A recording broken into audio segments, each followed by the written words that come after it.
Let me do this for Sing.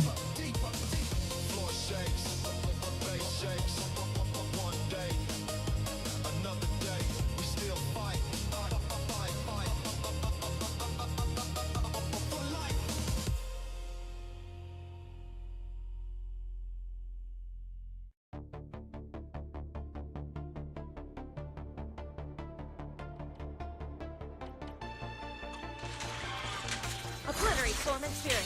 What's up? Release.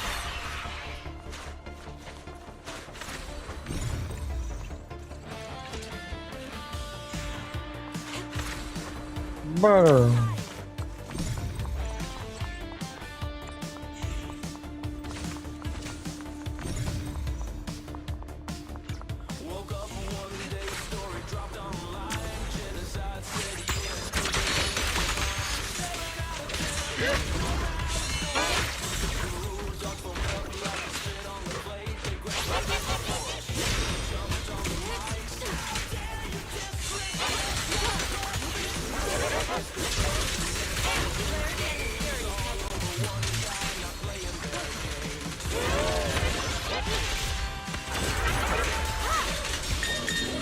Obliterate form and spirit. Active freeze. Heal mind at once.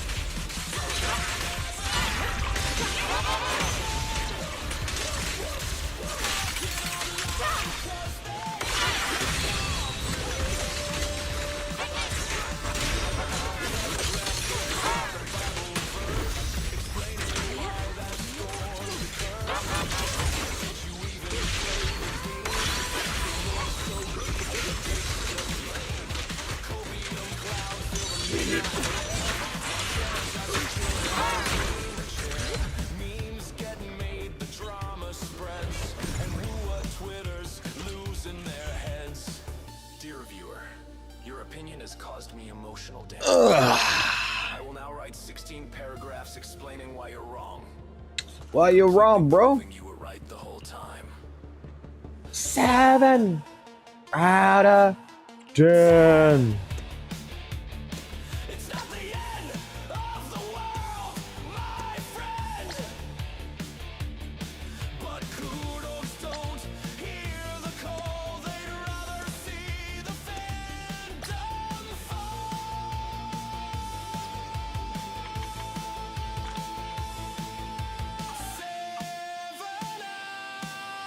Alright, that's done. I believe I did all my dailies already for today. Yeah, they're already been done. Sweet.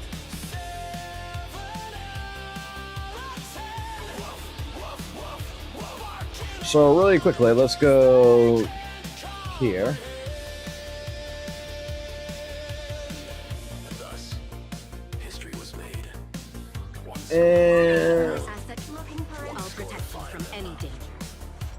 you require Kurodos lose their damn minds. that shit. Okay. Asset confirmed. Preparing to move out.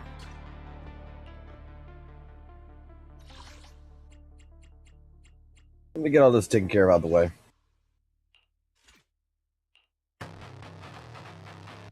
Yeah.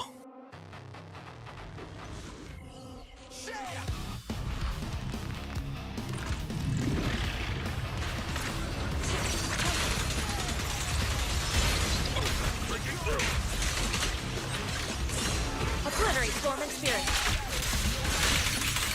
Scatter.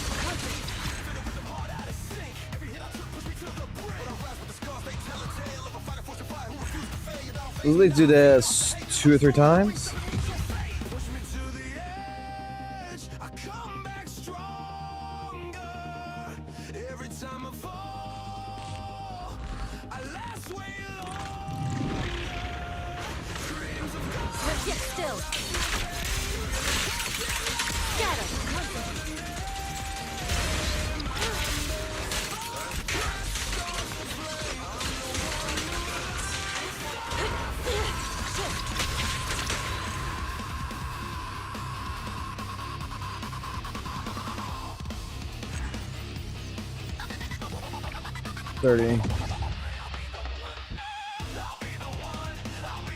It's 40 to 45. We'll be good at 50. Let's get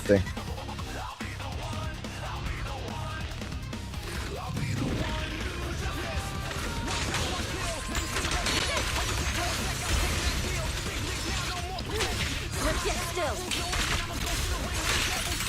Act decree.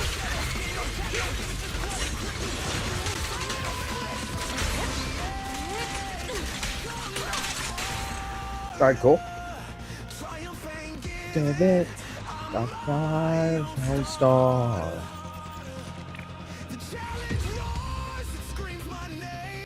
Alright, that's good.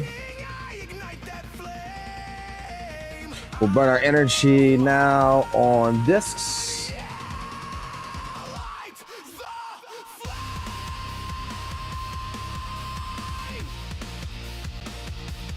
Alright, they're both evenly matched up. Did I do bosses this week? Yes, I did.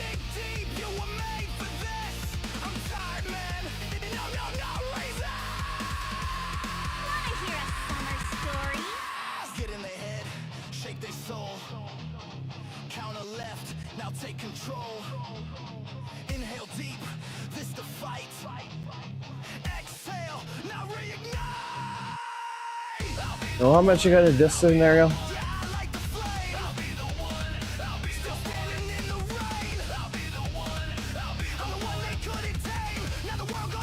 $300.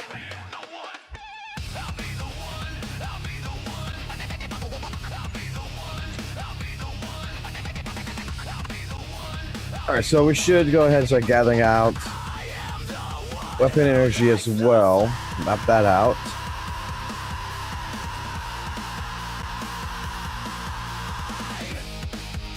And then I need to work on the promotional items.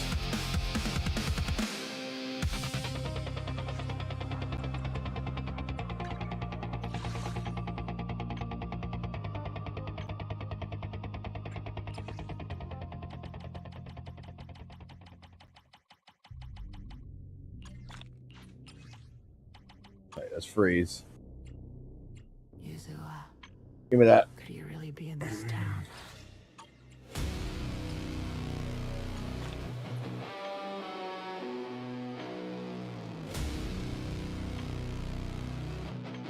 Where am I on cash flow for shit?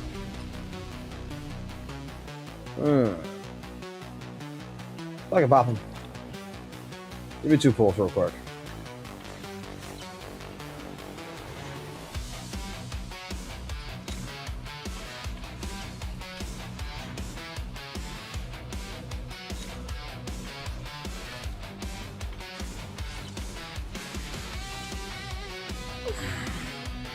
All right. Cool. And let's go to discs.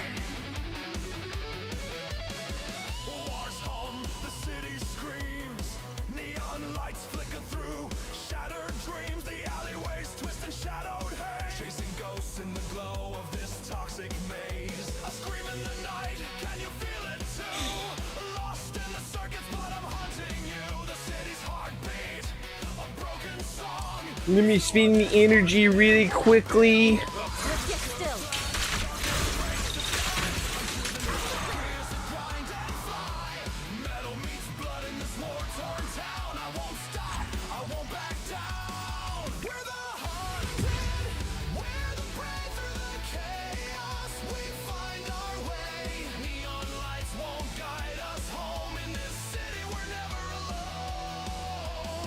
Hot, hot, hot.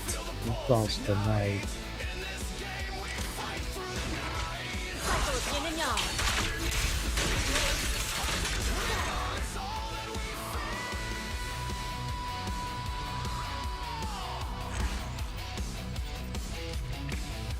Alright, where we're at here. Yeah, HP. Non-proficiency crit rate.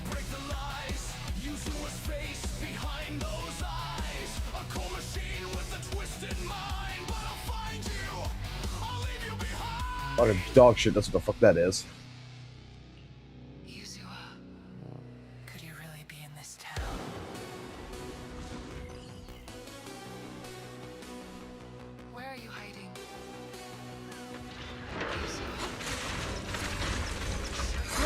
still. Active creep.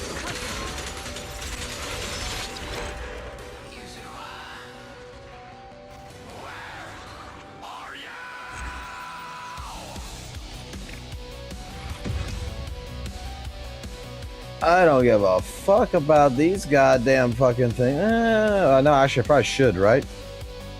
These are aftershocks.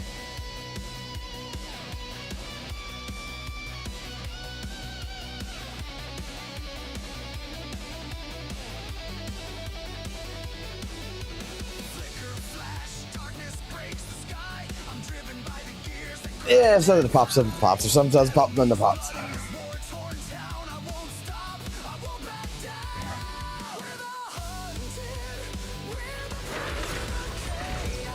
Obliterate Storm and Spirit. Active creep.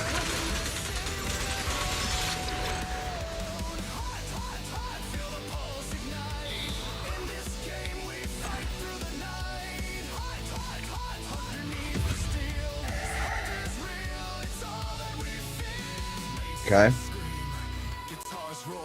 Okay. One more.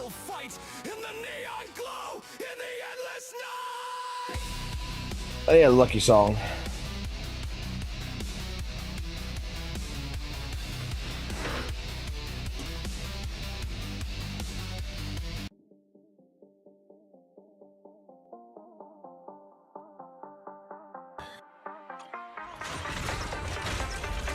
Cycle of yin and yang. Active creep.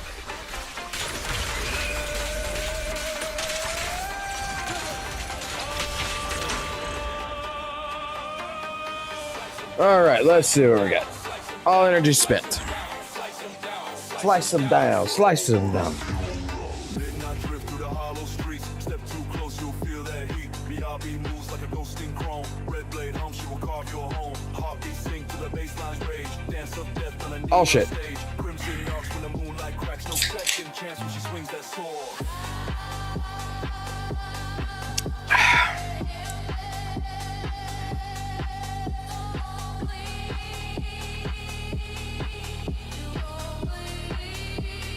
Slice them, slice them, slice them, slice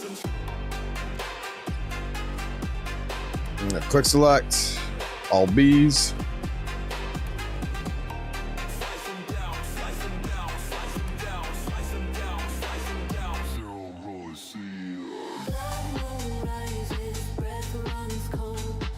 Actually, that's a double over there.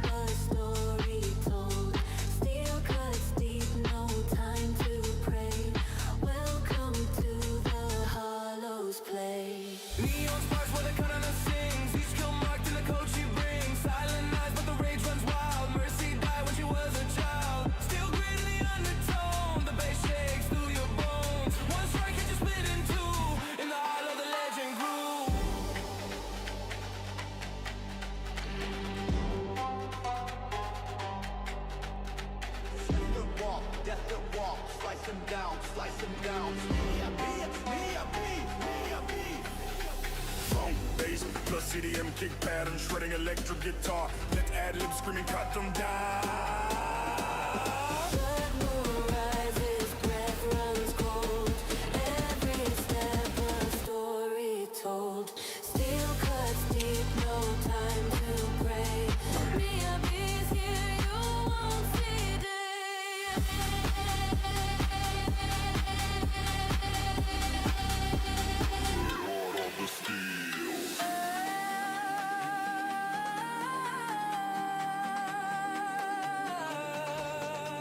I like that one.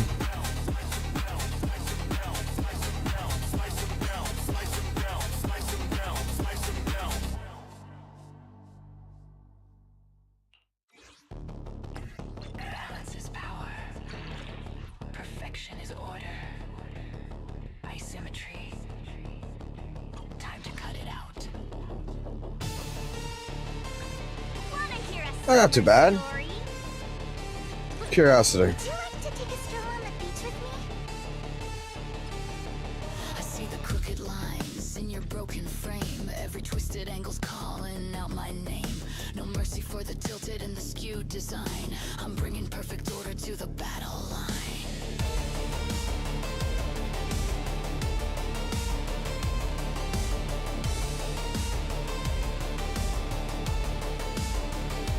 Metal teeth grinding as my boots hit the floor. Precision like a scalpel when I'm settling the score. Your chaos is cancer, your shape is a crime. One swing and I'm dragging you into the line. You think you're safe? Thought I just did a disc. I'll align your bones till they're mirrored inside. Perfect reflection, there's no escape. I'm the executioner of every crooked Did I just fucking do that fucking disc? I thought it was a 6. I thought I did a disc. Yeah. Oh, it was Thunder. Fuck, I read it wrong.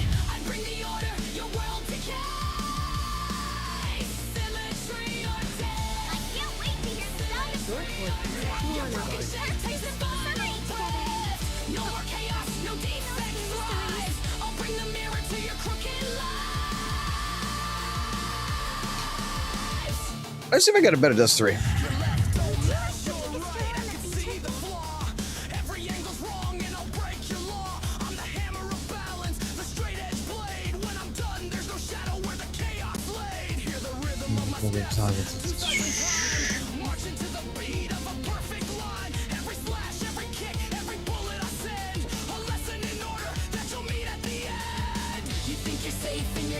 Nope. Maybe.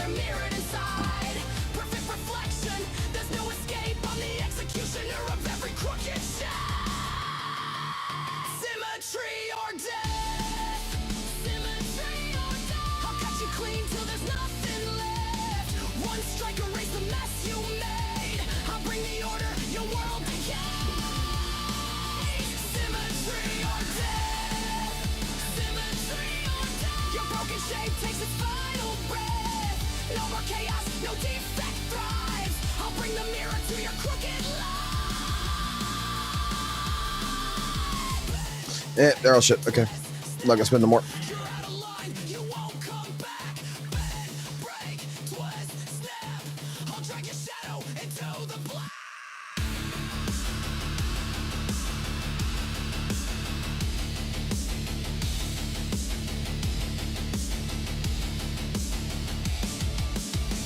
Order rises, chaos falls.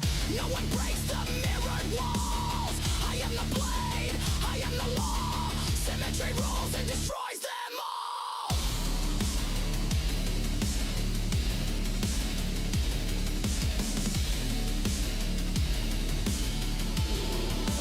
Symmetry or death. Symmetry or death. I'll cut you clean till there's nothing left. One strike erase the mess you made. I bring the order, your world decays. Symmetry or death. Symmetry or death. Your broken shape takes its final breath. No more chaos, no defect thrives. I'll bring the mirror to your crooked life. Anomaly went up. But defense. Perfection is eternal. That kind of sucks. These are all 15s. Where's the other ones at?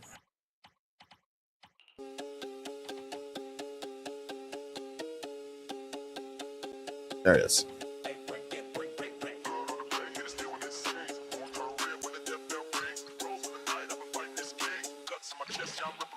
HP. Crit rate went up and attack went up, but I got 2 HP on this one. I was hoping for anomaly.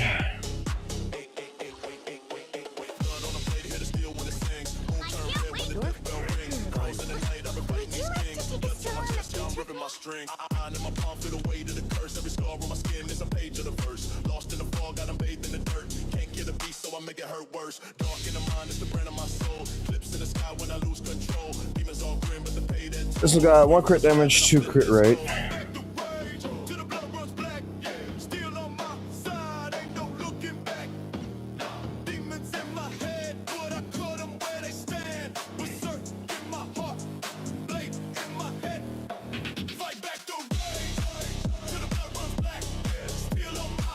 That's the one I need to look at if I can replace him.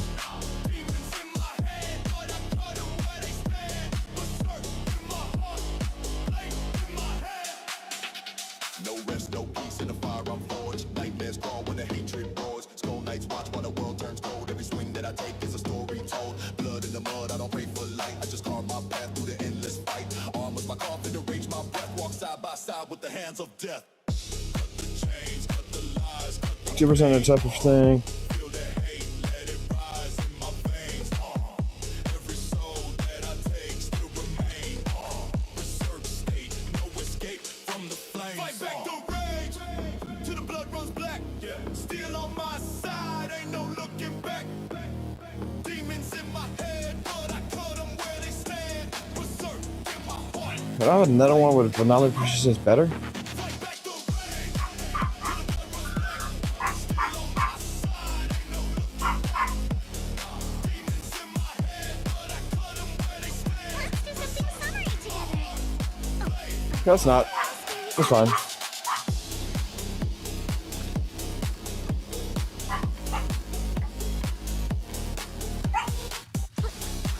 I'm blaming for scratch right now anyway. I don't give a fuck.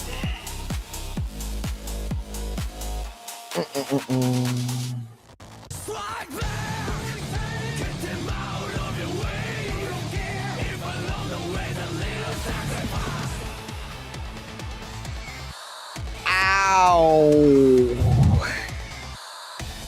Ow! My ears! Fuck! Damn!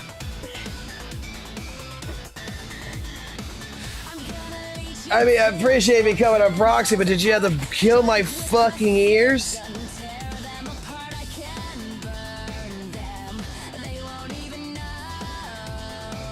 Oh, God. Oh, bitch. I did not realize I had my headset on that fucking loud. Holy shit fucking baloney. God damn. Alright, now I'm gonna pay attention to the fucking chat, okay? Now I'm paying attention. Now I'm fucking stop ignoring you, okay? Here, hi, how you fucking doing? I was ignoring y'all. I was just playing the game for a fucking goddamn fucking 5 minutes, okay? Without fucking going into fucking all kinds of bullshit. I'm waiting for fucking pizza to get here too to fucking eat. Ow, motherfuck, god damn. Ragnar, why the fuck you fucking became a proxy anyway, you son of a bitch?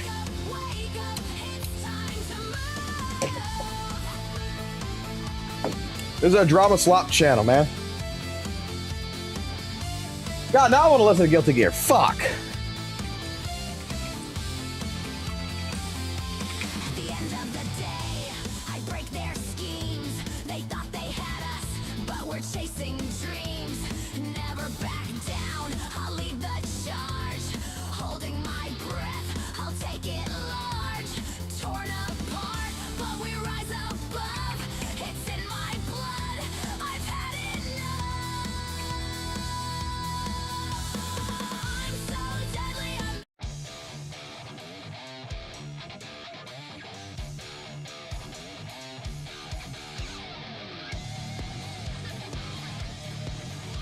Yes, I am ignoring the fuck out of you all. What the fuck? I feel like an Asian man who's scared of a fucking calculator. I have a higher IQ than all of you put together. And at that point in time, I do not need to associate myself with such a low IQ of a chat.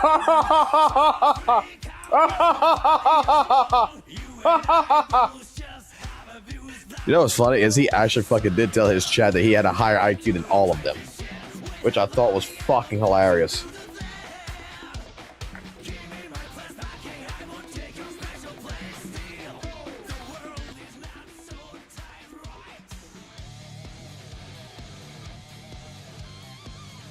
Bro, did he did me say that? Did Mr. Z.Z.Z? Well, thank you for coming to proxy anyway, though, Ragnar. Thanks for everybody for coming for thing. Like, I don't understand why you become a CC. I really don't know why.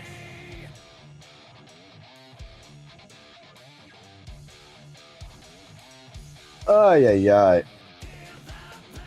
Oh Jesus Christ! No, did I lose brain cells yesterday? I think I might have lost a few fucking brain cells.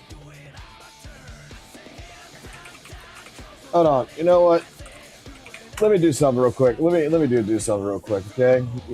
We'll have some fun here in a second, okay? Give me like 3 minutes to make this.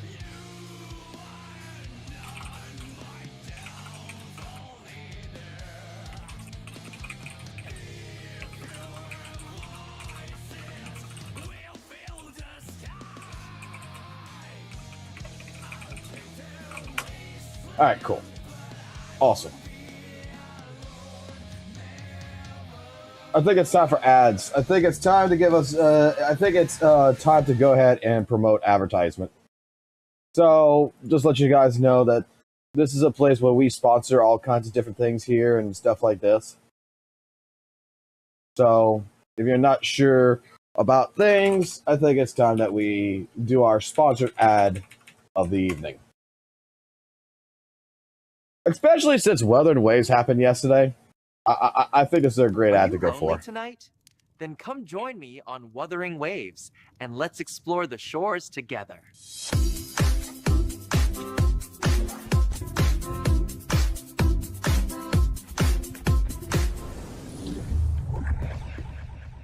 Let's go through it one more time. Are you lonely tonight? Then come join me on Wuthering Waves, and let's explore the shores together.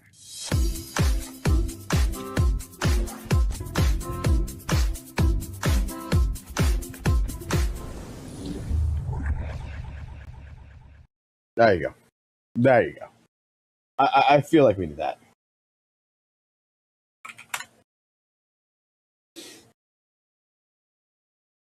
Did I watch the 2.6 live stream? Yes, we actually fucking were up for it. We watched it. We were fucking streaming.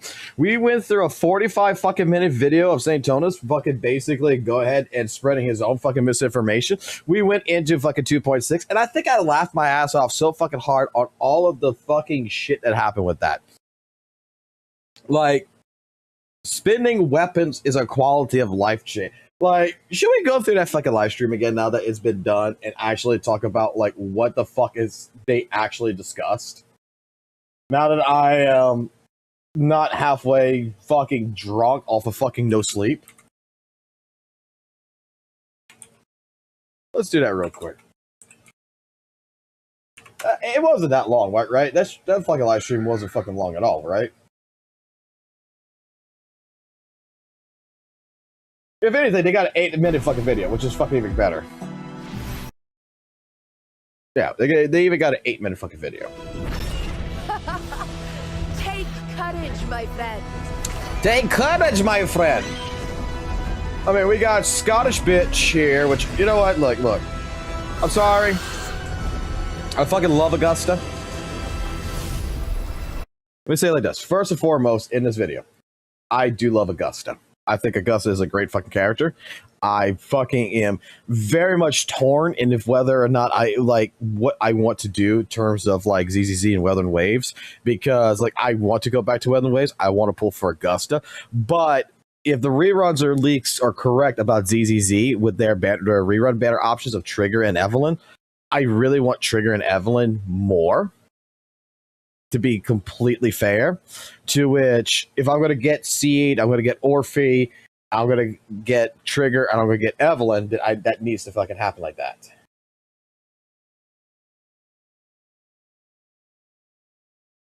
Oh, by the way, remember I told you I'll give you a few minutes to have something generated? The biggest thing that fucking St. Tonas is scared about is actually using a fucking calculator.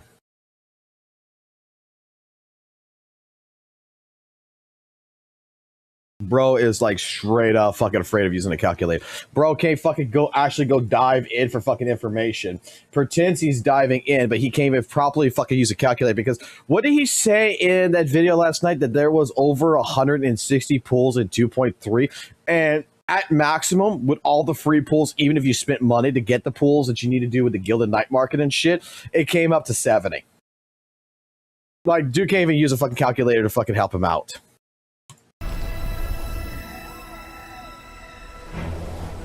Congratulations again, Alice. In Septimon's long fight. You see, like, okay. Let's talk about this right here real quick, okay? First and foremost, let me go ahead and very well express. The story, the world, everything around here, everything that you're seeing here, this is fucking fabulous. This is fucking amazing. Like, legitimately, this is gives me a boner. Problem though is I know that we only going to see it one time, really, and we're not going to give a fuck about it after that. Make no Augusta here, like, look at this character. Your fight is with me. Some people yesterday said this was mid. I don't think this is mid as fuck, man. I think this is fucking high as fuck. Pathetic struggle. Like, this bitch is fucking hotter than fucking Fleur de Lis. This is fucking hotter than fucking goddamn Cartwheel, man. Rulers rule. Winners win. Hey-ya. You know, Milkman likes to use the fucking statement "winners win" all the time, so I'm just gonna say she stole that line right there from fucking Z.Z.Z. Like, WUWA fucking people stole that from fucking things. So you know what? I'm stealing from WUWA. From now on, when we fucking do pools here, I don't want to hear shit about winners fucking win. I want to hear rules rule. Okay? I'm stealing that line. Rulers rule. Winners win. I'm even gonna steal that sound clip too. It ends now. All the sun touches is ours to fight for. She's hot as fuck. And right here, this right here, in the story trailer part, right? We're still in the story. This right here is a actually fucking great transition to show off the second character. Like, I don't think Wuthering Waves has done this before in any of their trailers, but like the way that they showcase from Augusta, To fight for. like this, to Ishta, Feast your eyes. is great. Now, this character in particular, I don't give a fuck about this character. This character, Praise me. I don't give a fuck. I am not a guy who likes ponytails, to be completely honest. That's probably what the fuck the problem is. I don't give a shit about the fucking moon. I don't give a fuck. The moon. They nerfed the fuck. Look, they like. Did you see that too, guys? Did you see that? Did you see that? Like, this would be the actual animation, right? Revealed. They nerfed the foot. Look how fast that is now. You don't get to see the grippers no more. You get to see for like a split second, not for like a good solid fucking 3 seconds. So that got nerfed. So all you guys who've been fucking were fantasizing about, you know, getting some feet rubbing on your shit, nah, man, you're not getting that shit. This foresaw disasters that would befall the land. But Augusta, man, she still fucking swings that goddamn sword with her fucking big ass fucking thighs, and I fucking love that shit. Now, the rumor is that there's going to be a lesbian story in this. I want to see it. Not her, Augusta. I've seen things others can't begin to imagine. So why at the moment? Without a doubt, WUWA should win. Like, I don't think that too many people are going to be interested in Seed and Orphe, to be honest. For Septimon, for the name of heroes eternal. But no. That entire trailer right there. That 2 minutes and 57 seconds right there. Bro, if you're in it for the story, that should have fucking sold you. That right there, 100% fucking great. Now let's actually get into the fucking actual what's going on in this game.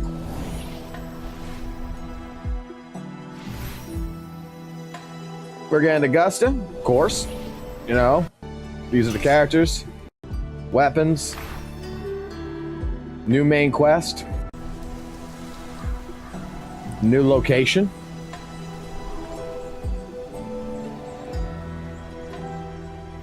Looks nice. We're gonna get some new echoes, which is to be expected. I mean, look, Dinosaur changes everything, man. We're getting a fucking T-Rex in this shit. They're putting a T-Rex in this bitch. We get a new fucking boss. Not gonna lie, looking at the boss, kind of looks mid as fuck to me. All right. Does not look as cool as I would have expected it to be. Like, dare I say, just from this standing pose like this, Crownless looks more intimidating to me. This motherfucker better have like a second form or some shit. Like, he better fucking transform.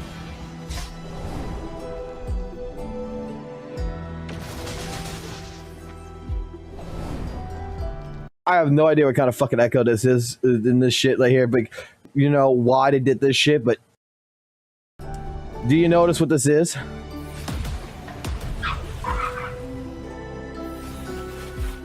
Goddamn fucking Morning Ajax fucking reskin. That's what the fuck that is. And then now they're also adding Nightmare Echoes. To cost 1 fucking Echoes, we're gonna have Nightmare Echoes. More fucking grinding. Like, why the fuck do I give a fuck about the Nightmare Echoes? Like, man, like, it's the same fucking Echoes that we've already gotten, but now they're Nightmare versions. So now they're a little bit stronger. They're gonna have a different substat to them. Basically, welcome to shiny fucking Pokemon. But you know what? This is to be expected, right? Now we can just go straight to the Nightmare Nest and go kill a bunch of these fucking things and collect them. Which they still haven't added. They still have not added like a collect all echoes at one fucking time button, which is fucking kind of shitty. Then we're also going to get a new echo set, a new sauna effect for both of our fucking goddamn chicks. For our lesbians. And then we're going to get a red version of this fucker. Wow. Another shiny. New weapons. And the Pioneer, so you gotta spend money. We get now the events. This is where like I feel like maybe I'm wrong. Maybe I'm actually fucking wrong, but I feel like old Wuthering Waves had a lot more events because let's take a look at the events. We got Tower Defense Simulator. Shut the fuck up, dog! Jesus Christ, your mom just went outside.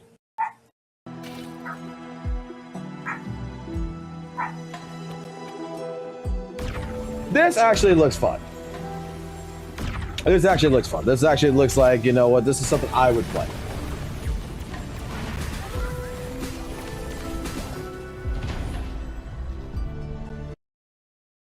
Another fucking recolor of the fallacy. Like, why the fuck do I give a fuck about the colors of the echoes, man? I only see them for like fucking 2 fucking seconds on the fucking screen. Why the fuck do I give a shit about fucking colors?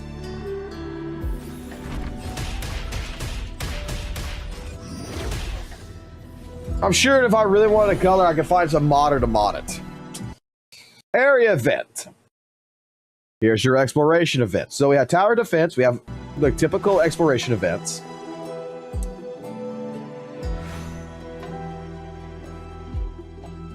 Typical exploration.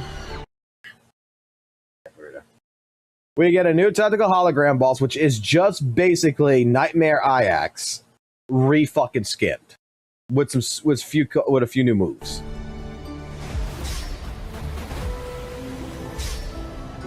But it's fucking reskin. Why did we did this with the Kelpie, and we're going to do it with this fucking boss? You know, we still have Jew. We still have the fucking ice cockroach fucker. We still got other fucking bosses that have not become tactical hologram bosses. That would be fucking great, in my personal fucking opinion, to utilize and turn them into tactical holograms. Why the fuck do we give a fuck about the new shit?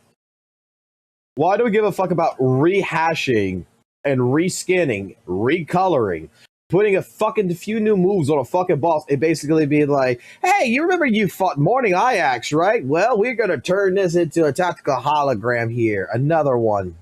Yeah. Wasn't too interested in that. We have this event from the creators of the Second Coming of Soras. Masterwork Reimagine, step into the world, dive into the Second Coming of Soras. Mm-hmm. Come on, play.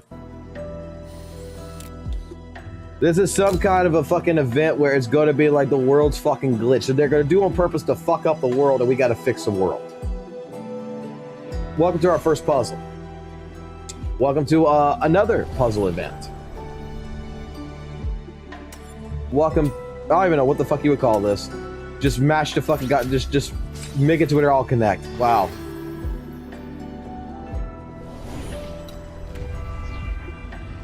Moonlit Revelation. Blah blah blah. They got this event right here, which what the fuck? Who cares? Wow, I got a fucking icon for it. Awesome. It's not a fighting event. Lolo Logistics is coming back as another event. Wow. Just sit there and fucking play slot machine. Here's our pools. Basically, only 5 premium pools and 5 standard pools. Oh, but here go. Optimization. They added a one-click collection for all claimable rewards on the screen for most events. We finally got fucking the shit that we get in Z.Z.Z. We have a one-click button feature optimization. Awesome. Something that probably should have been here since 1.0, but hey, you get to claim it all in one fucking time, buddy. That's a great optimization. My favorite optimization, my quality of life functionality. Let's watch a weapon spin in a circle. You couldn't do this before, right? You couldn't do this before when you selected a weapon in the actual character selection. So when you fucking would go get a weapon and put it on your fucking character, now we have a selection here, which is the gallery where you could just look at the weapons and you can admire the weapons. You could be like, oh, wow, look how great that sword looks. That is an optimization. They added some new floors to the hazard tower and such, which is fine.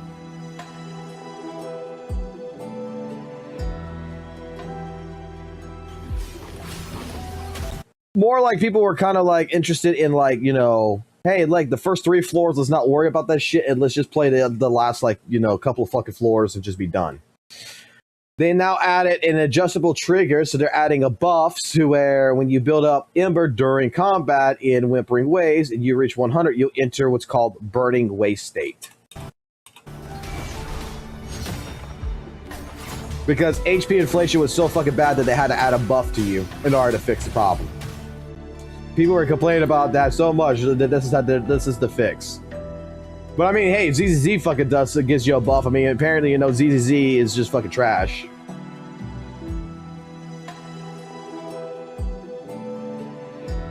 They added a record sync feature of Tower Diversity and Whimpering Waves. They adjusted the display content in the main pages of this shit right here, which this is just basically a fucking redone version of, you know, Elusive Death Realm, but kind of shittier.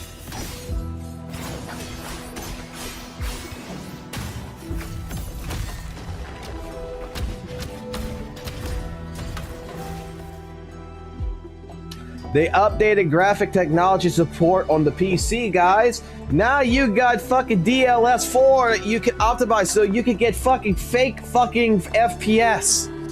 You remember how you had 120 FPS? Well, guess what? Now you can get 500. You get an extra 400 fucking fake FPS.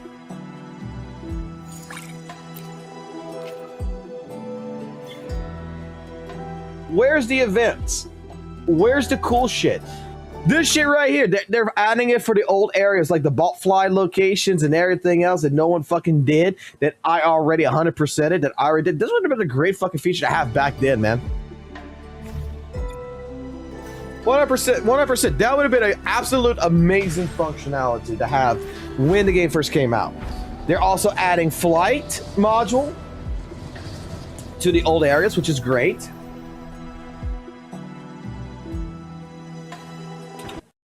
And because people were too fucking lazy to climb up a fucking wall, jump off that wall, and go fly, let's go ahead and remove the height requirement for flight so that way you can start flying right off the ground where you're standing. Now, you never have to walk ever the fuck again anywhere. You could just fly.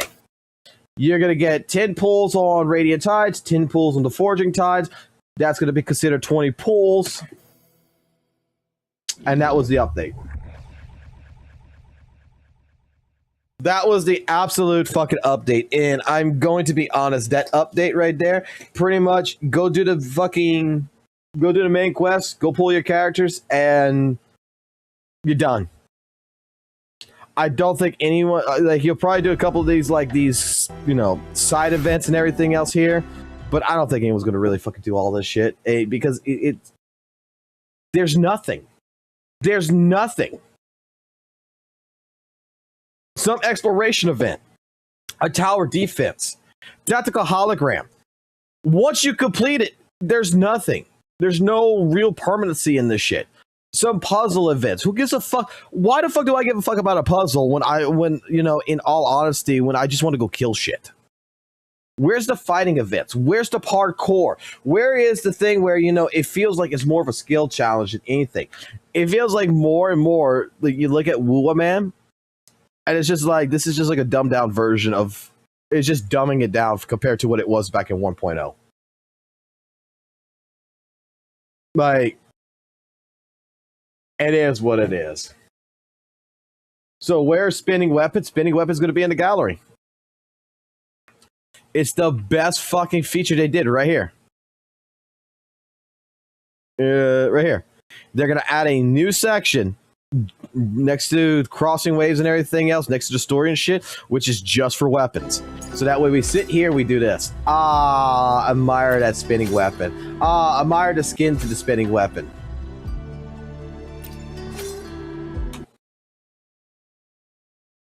Who the fuck gives a shit about this?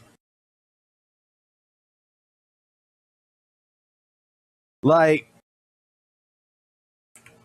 is there somebody out there that legitimately asked for this?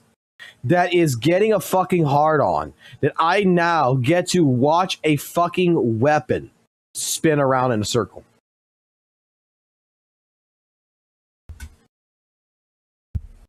Like,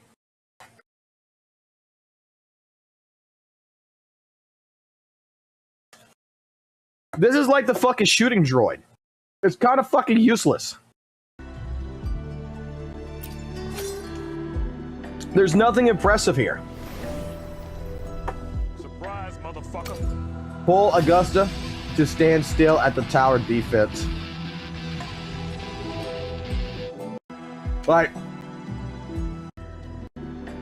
that's what this is. This is just gallery for weapons. We are now going to be able to look at fucking weapons.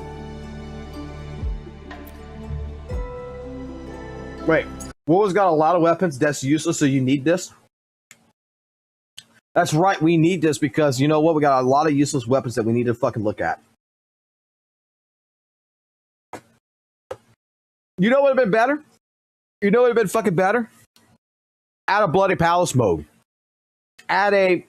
Take the fucking character, the character bio screen and make it to where I can change their idle animations. I can watch, like, I can make it to where instead of a weapon in the middle of the screen, it's a fucking character, and I can have them do like their idle run animation, their attack animation. I can actually review, like, on the big screen, the actual character, right? And run through like a cycle of different animation cycles that the character does. Some of the old games back in the fucking 90s did that shit where you go get a gallery, right? You want to go look at the gallery. You got like Leon S. Kennedy, Claire Redfield. You see their artwork. You see all their shit. And at the same point in time, you'll see like animation, their walk cycle, when they shoot a gun, stuff like this. Why don't we have that in here? That would be great.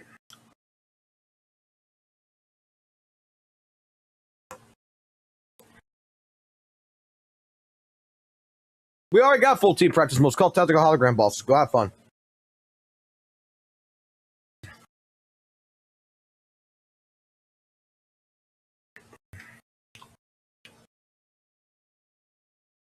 It's sad to see that Fox more and more becomes Saint react to Z.Z.Z live streams. Yeah. I'm telling you, I'm praising the fucking end of this. I'm telling you, I'm praising the fucking entire story here. Like the entire first 2 minutes of this entire live stream. Absolutely, I fucking love it. It's fucking it makes me want to get fucking Augusta. It makes me want to fucking play the game. Right? So I'm giving game the praise there. I'm telling you that Tower Defense is absolutely probably going to be the most fun that's in this game. And I'm just telling you that my little nitpicks is that there's less fucking events in this fucking game compared to older fucking patches. that I would expect that there would be more fighting type events. Something that would be nice. And I'm getting useless quality of life updates, and I'm fucking actually criticizing the game. Yeah, I'm totally becoming more like Satonus.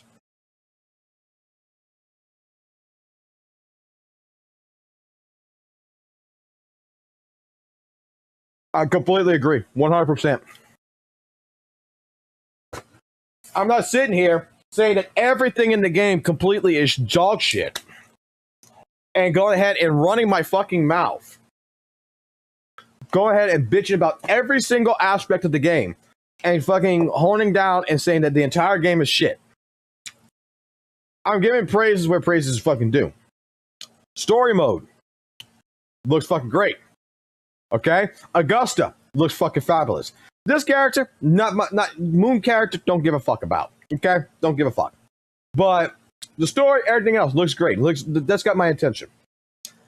Dinosaur Echo got my attention. The new Echoes got my attention. Okay? Nightmare Echoes, not so much. Going to be honest. Nightmare Echoes don't have my attention too much. Tower Defense. I think this is going to be fucking absolutely fucking fun. I think that this is going to be great. I don't like this, and I bitched about this last time.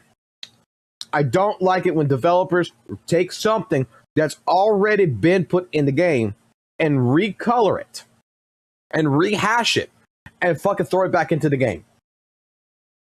Not when there's already other bosses in the game. This is Morning Ajax.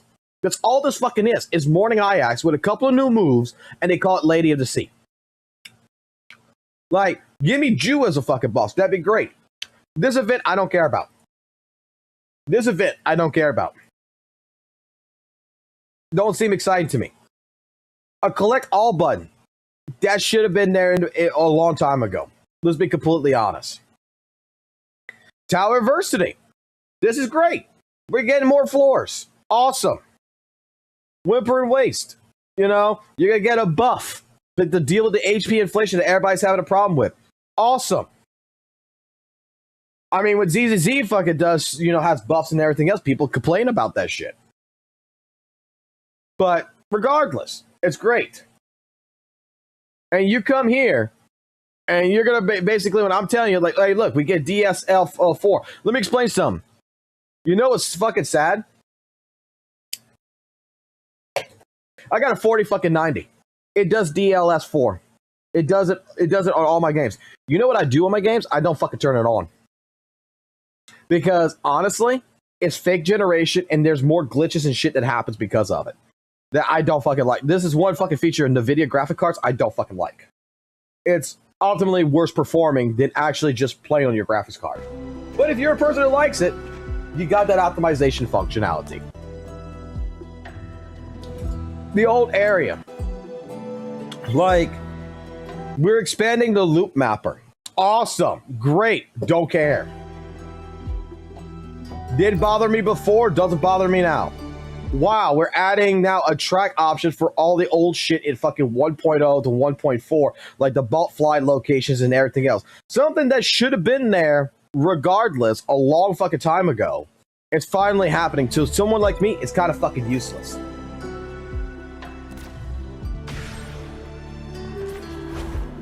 We get to fly in the old area.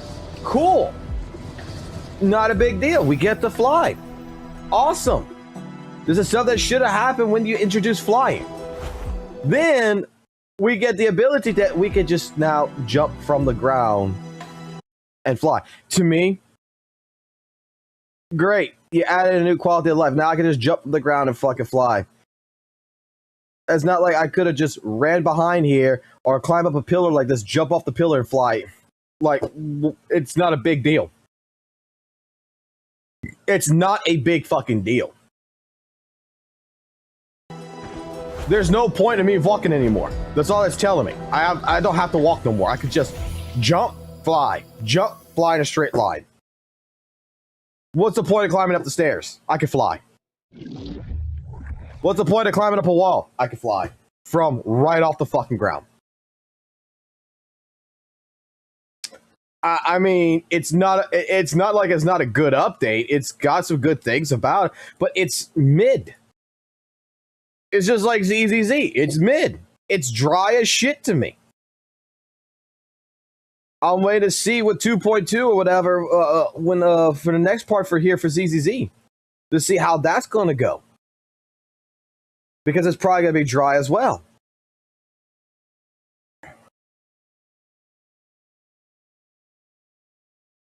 I mean, it's just what it is. They got a lot of good features that's coming in, but they got a lot of features that, in all honesty, is kind of fucking meh. Who cares? Like, it's like last night, go ahead and getting shown the fucking video last night of all the changes that has happened in Wuthering Waves. 1.0, 1.2, 1.3, 1.4, and 2.0. I watched that entire fucking video with Roshia going to all the different areas, and you know what all it proved? Is that all the old areas have not gotten a proper fucking update. Now in 2.6, they're going to get an update with flying. That's it. And don't get me wrong, if you remember watching the live stream, the new areas coming out, we're not going to be able to fly in them. So we might be able to travel in a flying car or some shit, you know? We might actually get mounts. They're disabling flying for future purposes. Like, this is the last time flying's being added according to them. I remember reading that shit last night in the live stream.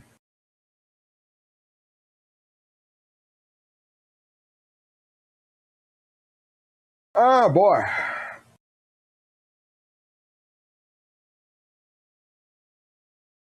My focus on this is that I don't think Wuthering Waves is fucking dying. I don't think Wuthering Waves is at a fucking such situation where it's a bad fucking game. Coco, if you haven't been on my shit for fucking... You've been on my shit for so long, and you keep acting like I'm turning into fucking St. Toners or something. The thing that I've always complained about since goddamn like 1.3 of fucking Wuthering Waves is I find that the developers are putting resource and time into things that honestly is fly by night once and it's done kind of fucking things. It's not it's not spectacular. It's like when they introduce like flying, they introduce like, well, not flying. Like, let's just say like, you know, the first time I did an update fucking review on Wuthering Waves and I went through it, I said, oh man, this is cool with the dream shit. This is cool here. And then I saw the fucking shooting droid and I made a 5-second statement and I skipped over it and people got pissed at me on this. When I said it was like, what's the point of this? This is kind of, you know, if you're going to use it, I guess, but there's no real point when I got fucking Mortifae, I got fucking other characters that are pistol users that can do the same shit. Why would I ever change over to the shooting droid? And people fucking yelled at me, telling me that it was the worst take known to fucking man in 2024. And I'm just like, it's a pass by. It is, hey, look, it's a fucking Easter egg to fucking Nier. Okay? But 6 months down the fucking road, it's going to be like, who the fuck uses it? I'm going to forget about it. It's not going to be something that is drastically changing the course of the fucking game. What changes the drastic course of the game, which I don't like in this, is like the new sauna effects. That it's only going to be represented to the new characters. This is one dynamic. I don't care about fucking skins on a fucking goddamn Echo. Wow, I turned it from fucking green to fucking red. Oh my god, big fucking whoop-de fucking do.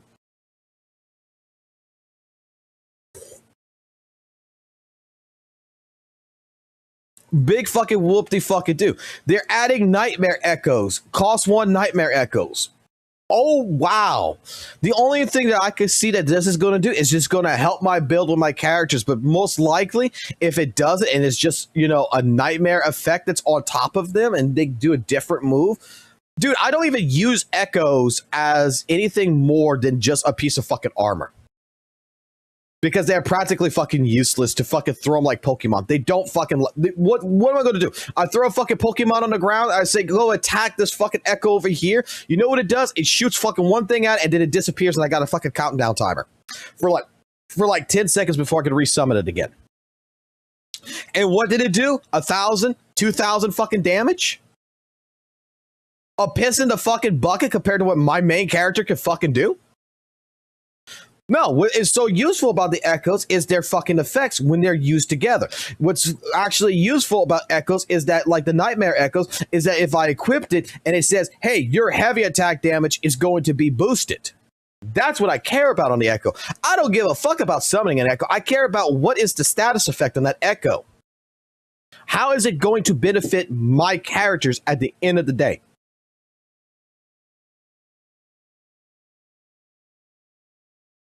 Otherwise, like I said, like I call me St. Jonas all you fuck y'all want.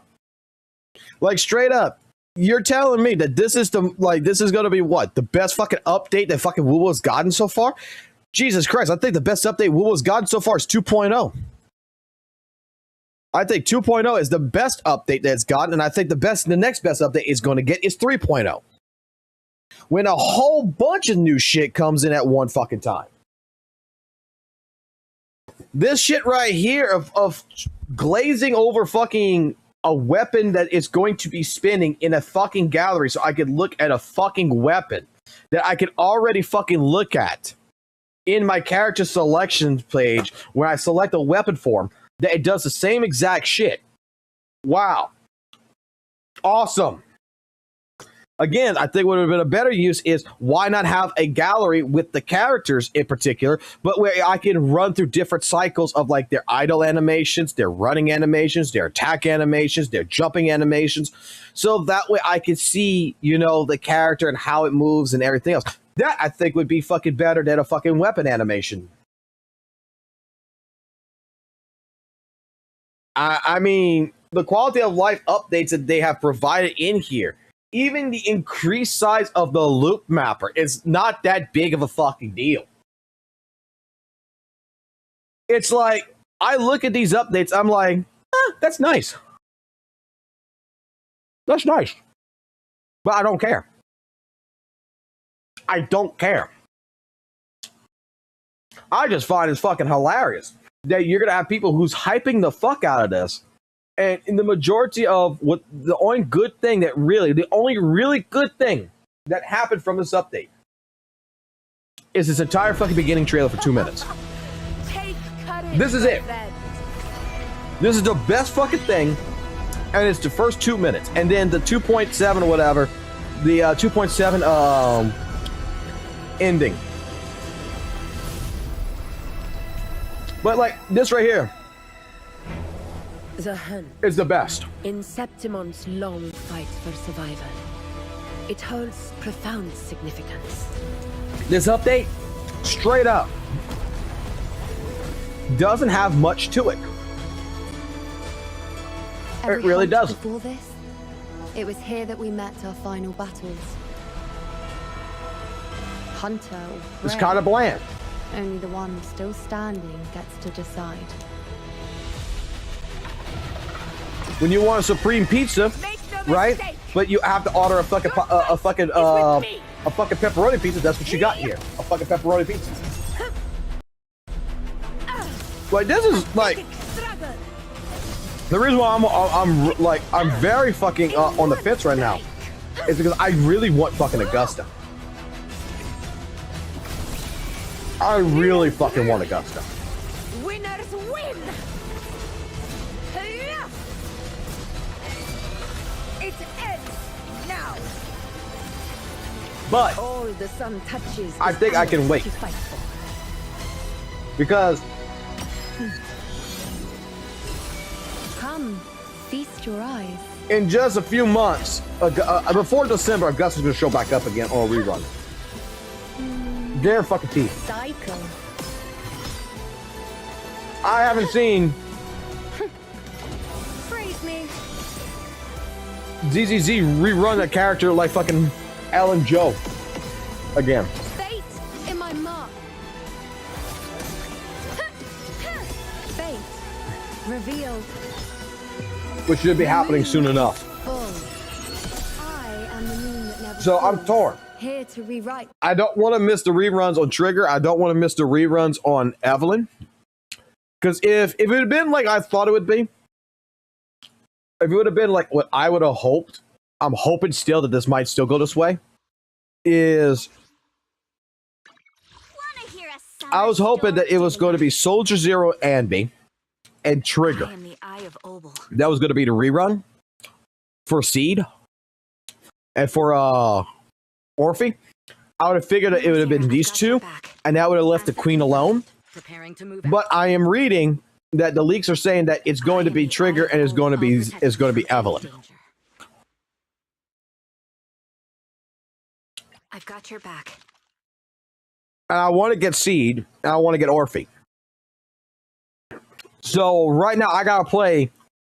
Oh, I gotta play against my own feelings here, and I gotta say that I don't want to fucking have to wait another 6 months or whatever for either one of these characters. I've got asset confirmed. So To move out. I'm putting Wuthering Waves. Like I'm really seriously thinking about putting Wuthering Waves in the background, and I'll come back when the Augusta rerun happens because it's the only character I give a fuck about right now.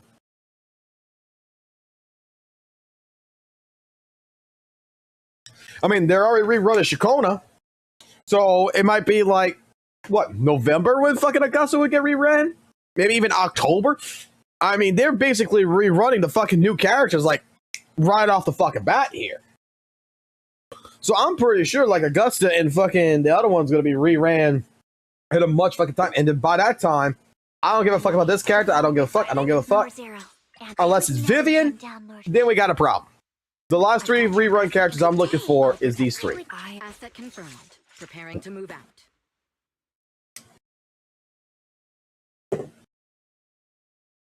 So I would say that, like, in terms of reruns, Wuthering Waves reruns are faster than Z.Z.Z. So with that being stated, I think it's better option to stick with Z.Z.Z on this turnaround and pull on Z.Z.Z. That's my thought pattern on that.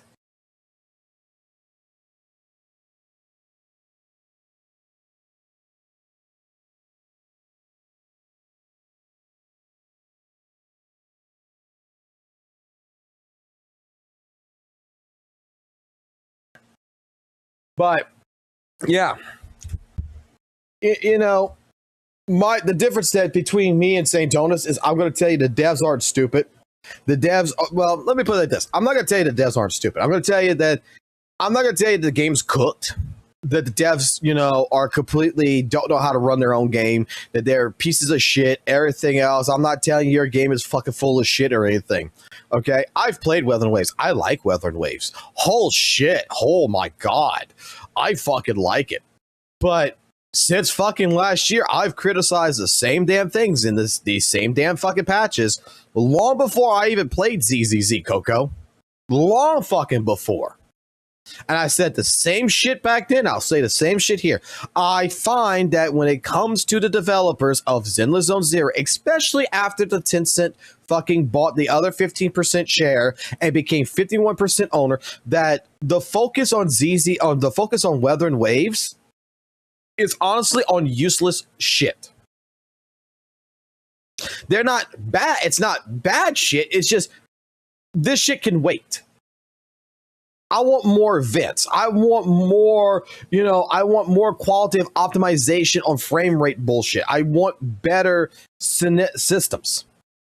I want more permanent events. I want the exploration world to fucking be better. Like, we're getting to the point to where every time a banner is being ran in fucking Wuthering Waves with its characters, that the story is only made around like 2 or 3 fucking characters at a time. Every single patch is like only 2 or 3 fucking characters, and all the old characters don't fucking matter. You may get lucky and maybe one might show up for 5 fucking seconds or come into this event, but otherwise the story itself is getting more and more to where it's only designed for the characters. Like for Lova, I mean, I'm hoping to God in the beginning of fucking 2.6, I'm hoping to God that they're going to mention Frolova that's going to be more than just fucking like a passing fucking conversation like, oh, you remember Frolova? Yeah, she was a great girl. And then move on to Augusta. No, I don't want that. I want an actual like, you know, ceremony. I want an actual fucking, you know, conversation. Maybe at this point, Rover is dealing with his own internal demons. Maybe he could have saved her, you know? Maybe there's something more he should have done or she should have done in that regards. And I would like to have for at least a good solid 5 to 10 minutes of some kind of flashback in a sense of a recalling back to the last patch. But it looks like it's going to be straight like, let's go straight to fucking Septimont. Let's go straight to Augusta. Let's go to the next part. And all the event that happened with Frolova is probably going to end up not fucking being fucking a matter until maybe later down the world. Because here's the thing that I keep hearing. Okay? This is something I've heard all the fucking time from every single person with Wuthering Waves. And with every single one of my nitpicks. Fox. The devs, let the devs cook. Let the devs cook. Let the devs cook. Let the devs cook. It's going to happen. It's going to happen. It's going to happen. It's going to happen. It's going to happen. It's going to happen. It's going to happen. They're going to bring back GN. They're going to do this. They're going to do that. Give it another 6 months. Give it another time. Give it more. Give it more. Give it more. Give it more. Bro, out of fucking 8 fucking months, going over now to a fucking year, I still hearing people saying, let the devs cook. And the simplest things that I have seen, okay, while Z.Z.Z is not a perfect game itself, the elements of what it does in terms of its story, in terms of what it does with its characters, is 100% fucking better than Wuthering Waves. Again, these characters feel like when you pull them, they're worth something. They're worth more than just a single fucking patch. Wuthering Waves, Augusta's only going to be good for the Septimont patch, and then I don't even like the fact that now, like, it feels more now like all of these characters, their kits is being locked behind a partner.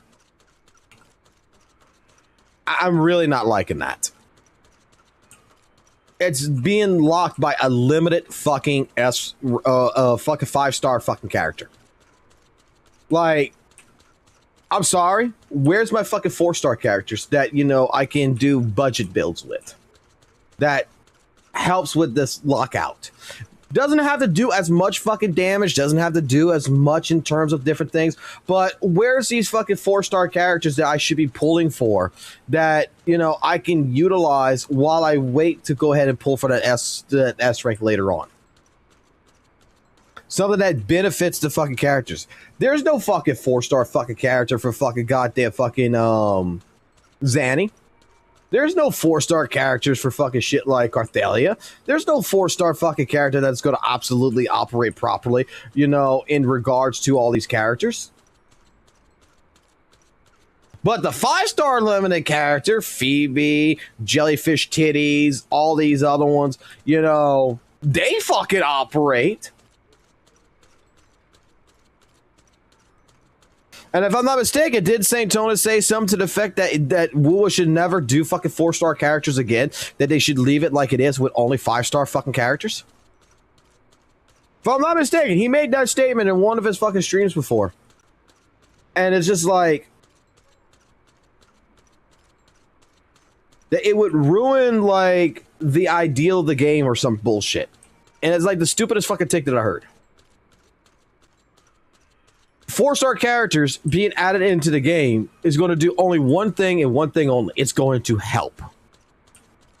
It's going to help players to be able to, okay, I don't have the necessary funding to get both of these characters to make this character work, like Phoebe for my Zanny or stuff, but I have this 4-star option that will work.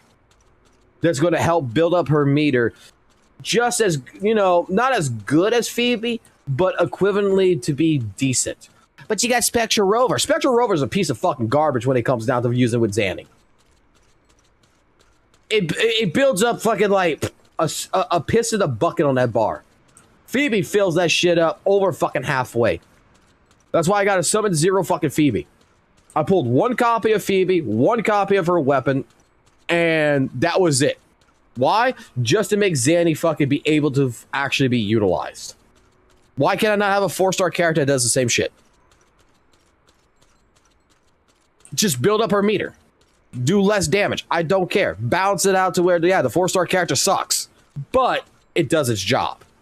It allows for a budget build.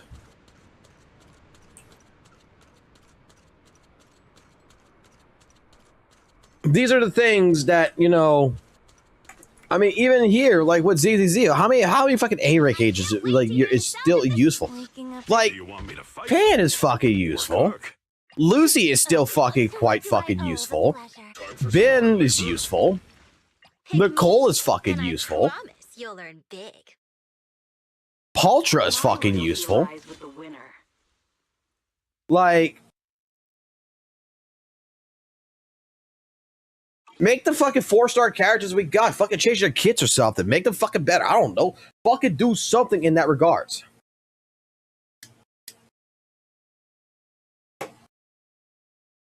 Piper is an extremely strong DPS.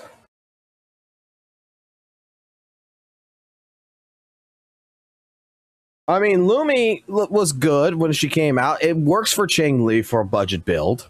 If you don't get Brant. Tao Chi works for fucking, you know, Cheng Li if you want to make Cheng Li a main DPS. They still utilize. But it doesn't utilize for anything else really for me.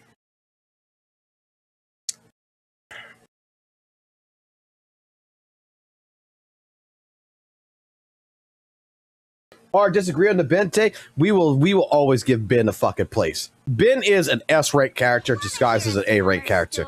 Look, you do not disrespect the Ben. Ben is the best fucking character in this entire fucking game. I haven't built him yet. This motherfucker deserves your praise. This motherfucker right here is God. This is the best waifu. The best husband, though. The best DPS. The best support. The best defense in the entire fucking game. You cannot disrespect Ben. Ben is amazing. The only reason why people don't play Ben is because they cannot understand Ben's power. Just like me. And they want to make sure they respect Ben. But Ben is the best character. You know what?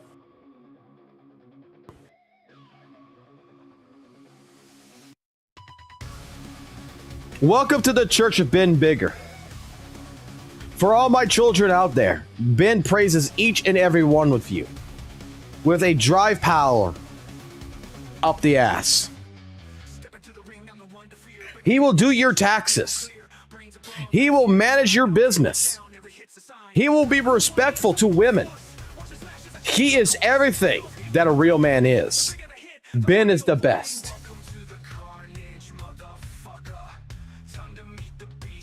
He's so good I'm not using him. Exactly.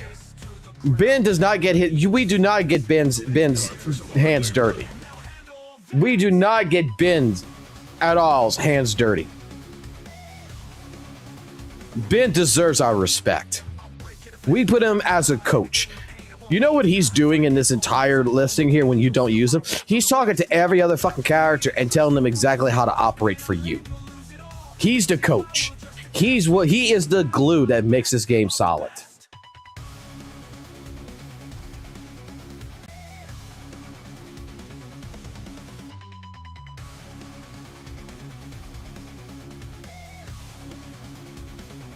What the fuck is a Bailu?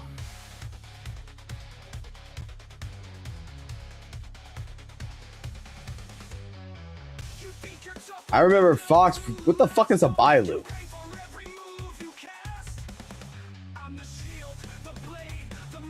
What the fuck is a Bailu? I was glazing Bailu? What the fuck is a Bailu?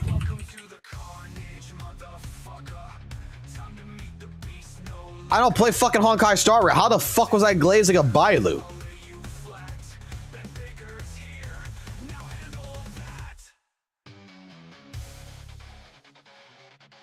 what the fuck is this shit? What the fuck? Is it a dragon? Is it a child dragon? What the fuck is this? Is it a reindeer? A healer? Stay hydrated, get a good night's rest.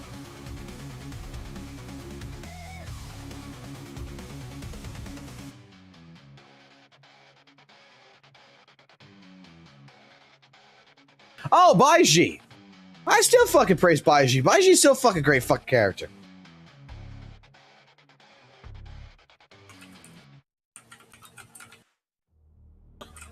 Like, bro, like this fucking character right here is fucking goddamn fucking amazing. It's one of the best goddamn fucking 4 stars of the goddamn game. You see, let me put it this way. You know why she's so fucking good as a fucking 4-star in a sense? Because when I was, my waifu Chang Li was around and everything, that's my wife, right? This was the fucking office fucking affair. This is the one I was having an affair with. She does exactly what her fucking job is. Heal and get the fuck off the field. That's what her fucking entire fucking goal is. And you know how many times that this bitch has saved me in the beginning of fucking WUWA? Full fucking respect for this fucking character. Absolutely very fucking underrated. Best fucking goddamn healer in the entire fucking game. Does her job exactly the way it should be fucking done. You pop her on the field, you fucking pop her skill, you fucking heal, you switch your character, you grab the orb, and you just go back to town. You get a boo-boo, you fucking back off, you retreat, you fucking pop Baiji, she fucking heals you, she pops an orb, you go right back in. Rinse and fucking repeat. She does her fucking job. To me, this character's better than fucking Shorekeeper because this character knows exactly what the fuck you need. Shorekeeper is a type of character that says, you want a blowjob? And she's going to be watching a YouTube fucking video on how to give one. Baiji, it says, you want a blowjob? And she's already got her fucking goddamn tits out and ready to fucking go ahead and spank them in between and fucking give you the best head you ever fucking had in your life. It's going to be short, but she already knows exactly what the fuck you want. That's why this fucking character is amazing. Shorekeeper requires at least some precedence of having some kind of tutorial or whatever, because it needs to make sure that our main character Rover is always happy. Baiji don't give a fuck if you're happy or not. Baiji just fucking takes the fucking hair, she fucking puts it in a ponytail, she gets on her knees and she says, okay, let's go. Done. No bullshit, straight to the fucking point. Fucking Baiji, fucking best goddamn healer in the game. Can't change my mind.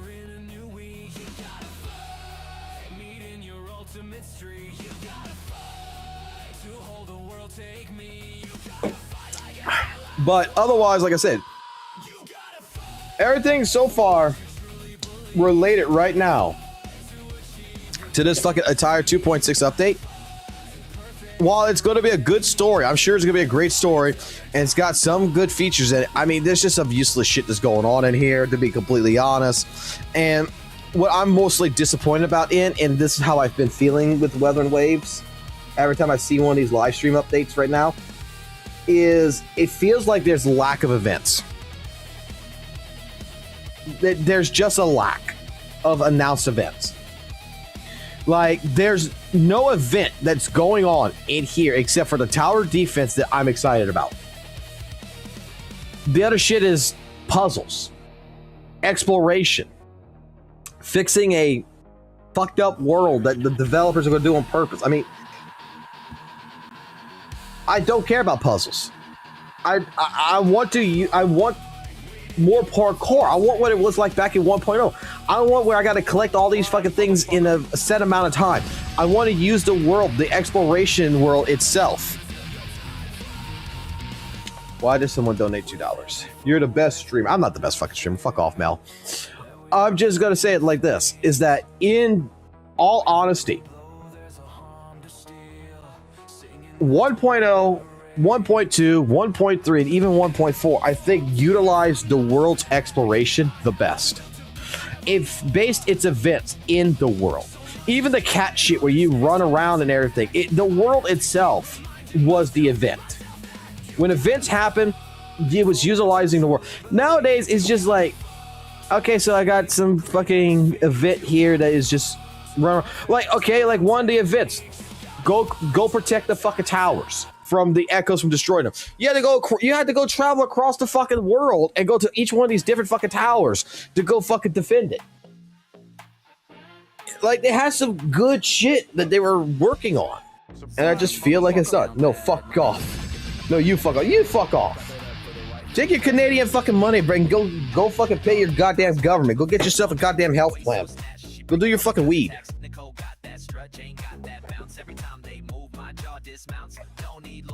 Fox, are we still sponsored? You know what? I think we might have lost that sponsorship. But just in case we fucking did it. Just in case we didn't. Wow, there's 56 people watching me right now. I don't even look at the fucking numbers, which is fucking hilarious. I don't even watch the fucking numbers. Get the fuck off my stream. I know half of you don't give a fuck. Get the fuck off of here. Are you lonely tonight?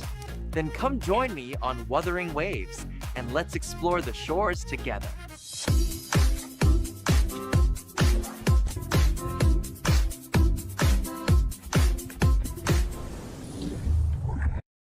Yeah, I'm just making sure we keep it up with our sponsors, okay? With Kuro Games. Remember, there's 10 free pulls. Actually, it's 20. That ad's wrong. It's now 20. But go get your fucking free pulls, man. Go play Wuthering Waves, man. It's a great game. It's a fucking amazing game. I'm going to play Z.Z.Z. And I'm not even being sarcastic there. Like, a lot of people are going to think I'm being sarcastic. Like, I'm going to be like, oh... Dude, it's like there's some people with there's like some people in Discord that is fucking making these mentions like, I'm trying to prove that Z.Z.Z is better than Wuthering Waves. Bro, they're two different fucking games, man. Wuthering Waves, if you want my honest opinion, like if you want me to compare Wuthering Waves to what its actual competitor is, which is Genshin fucking Impact, hands down, Wuthering Waves beats the shit out of fucking Genshin. There's no contest. The difference, though, is that a lot of things in Genshin, though, I will have to admit, is not set in the same demographical world as the WUWA players. WUWA wants more action. WUWA wants more high momentum fucking chaos. That's why it's so fucking great of a game. Like, if you like playing hack and slashes, you will probably enjoy Wuthering Waves a lot more than Genshin Impact because it's not as strict on its fucking shit. That's a fact. WUWA is not as strict as Genshin Impact is on what you have to do and such. Genshin, every time I see someone play Genshin and everything, like they have to set up their teams and everything, it just feels like they're setting up for a PhD fucking, exam here. That they're setting up for a whole entire giant ass fucking exam, and they're setting themselves up to go do this Tower Abyss. They got to make sure they have the right characters, all this shit. Dude, I go play fucking Wuthering Waves. I just look at one thing. What's it resistance to? Okay, it's resistance to fire. It's resistance to havoc. It's resistance to spectrum. So you know what characters I don't use in any of this shit? I don't use a fire. I don't use a havoc. I don't use a spectrum. That means arrow I could use so I could pop in a fucking GN. Electro works. I could use a fucking Zhang Oh shit, yeah, a Glacial is gonna work. I can put a Carlotta in there. Boom, I'm good to go. Let's go fucking fight. As long as it gets a different fucking element, it doesn't fucking matter. Like, it's so simple, it's so brain dead, and it's fucking beautiful. It's like you don't have to worry about understanding when people try to explaining to me about Genshin with the fucking shit about, okay, you got elements, but you have elements that work with elements that makes a new element that does this right here. These enemies are going to be weak in this regard. These enemies are going to be weak in that regard. You're going to have to do this. It's like, okay, why the fuck do I have to think of a hack and slash game? Like, and it's like, oh, well, you see, at first you're going to get confused. And this is how like some people were telling me. At first in Genshin, when you figure this shit out, yeah, it's going to be fucking confusing as fuck. But once you get the muscle memory down, it's going to be, it's going to be perfect. I'm just like, but I don't have that problem in Wuthering Waves. Like, when I first fucking played Wuthering Waves, it's so fucking easy to get into. It's so fucking easy to fucking understand exactly what the fuck you got to do from A to C that you're telling me that I gotta have a whole entire fucking instruction manual when I get to fucking D over here in Genshin? I don't know, man.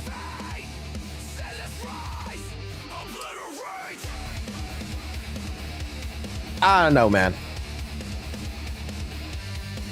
Keep my wife WUWA's name out of your fucking mouth, Tauntus.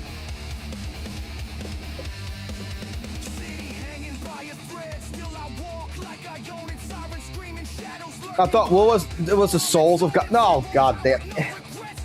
Okay. Anyone who tries to say that Wuthering Waves is like Dark Souls, how many of y'all? Okay, how many of y'all have watched Dark Souls? I'm gonna ask this question: how many of y'all watch like Dark Souls? Actually, fucking watch Dark Souls. How many of y'all actually watch Dark Souls? If you want to believe this shit.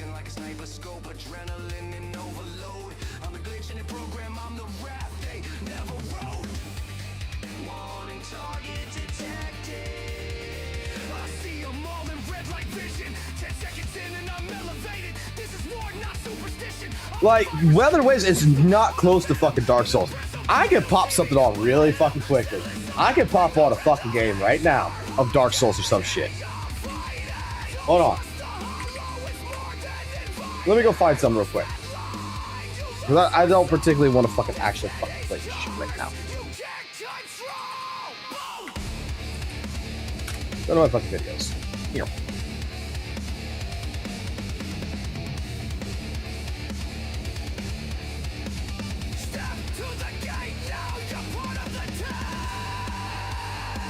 Okay. This is anime Dark Souls. So apparently this is Wuthering Waves, right?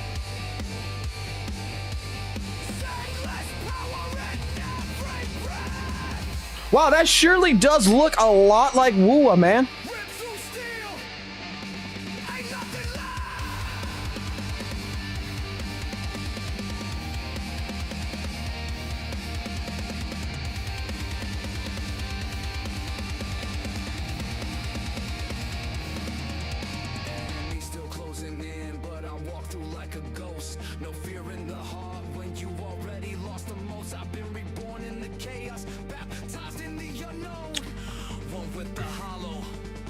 I mean, you got me, bro.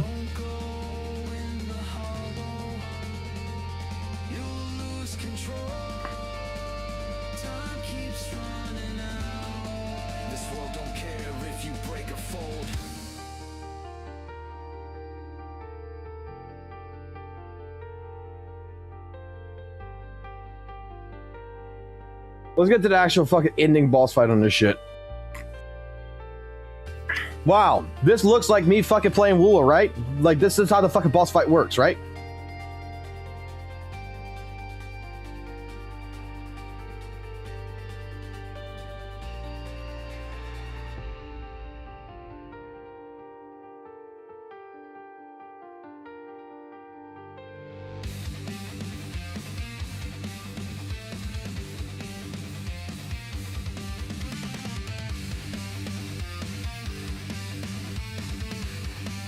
Welcome to Wuthering Waves combat, right?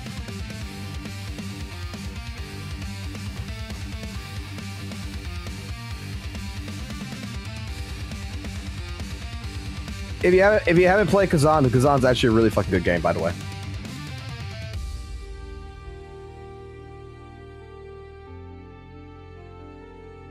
Dragon Slayer armor is at you, yes.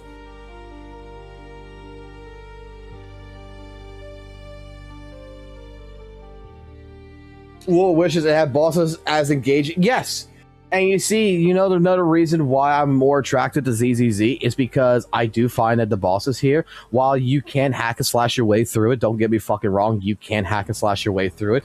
I do find that there comes into parts, even with a fucking M6 fucking character, right? Even with a summon 6 fucking character in fucking Z.Z.Z, that there comes to a fucking point with these fucking fights that sooner or later, you have to play certain bosses' fucking mechanics. You actually have to play the mechanics of the boss.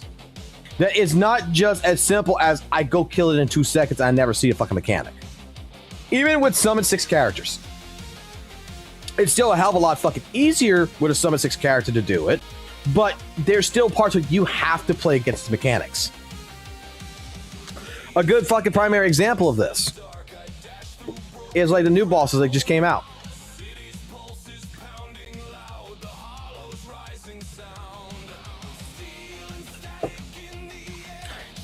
When it comes to my Asmic Fiend, you fucking play this match, okay? Even with the fucking brand new characters that I got, right?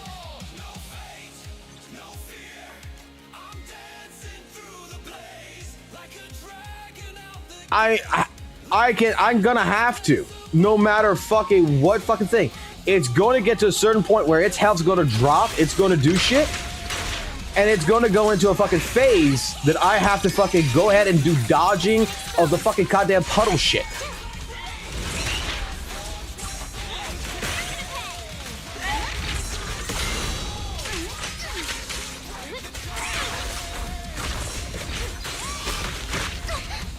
In the name of summer, I won't lose. I'm not locking in as best as I should be.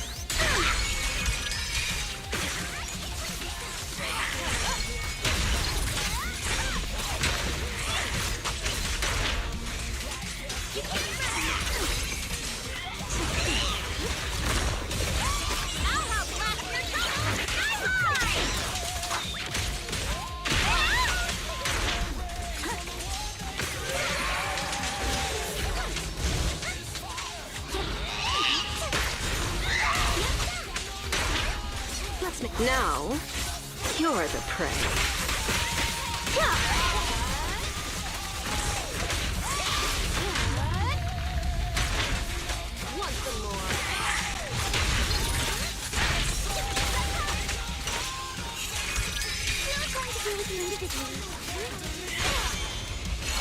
Like, we're gonna stun it, right?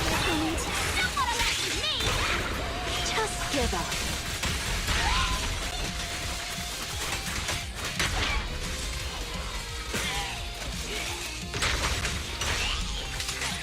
I offer you the dazzling star of a summer night.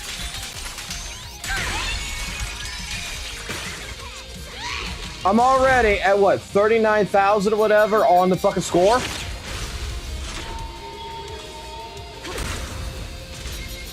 $30,000 right now on the score. I gotta play this shit. I got to. There is no ifs, ands, or buts about it. You are going to be having to do this, whether it's in the fucking tower or whether it's in here.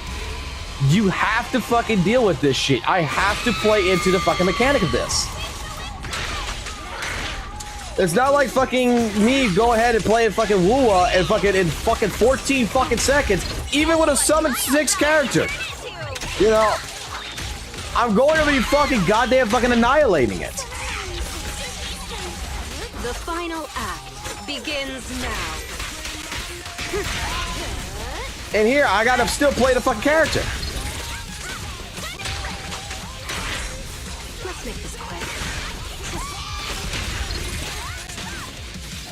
Even with Yuuzhan and everything else, I'm still gonna have to play into the mechanic.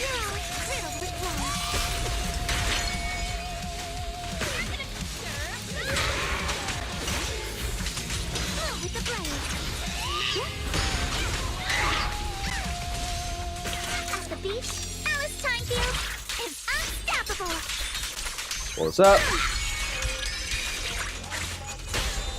It won't hurt. I'll make it quick. Time to teach you a lesson. Got a summer surprise. Sign for it.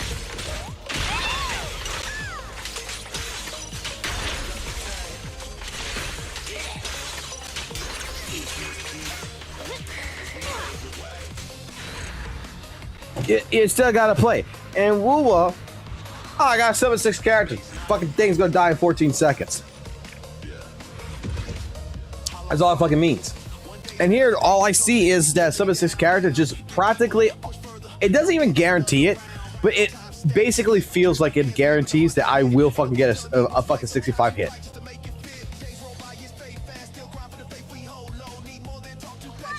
Like, let me put a 7-6, let me put my 7-6 team on here. There, here's the fucking whale team, right? Here's the fucking whale team.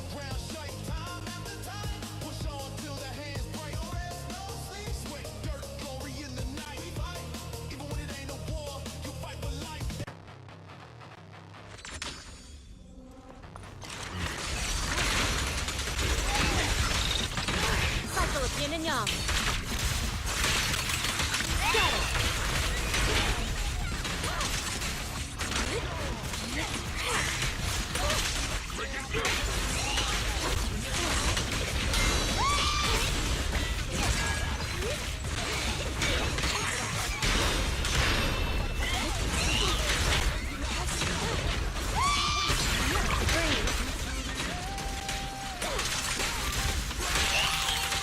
Your life is here.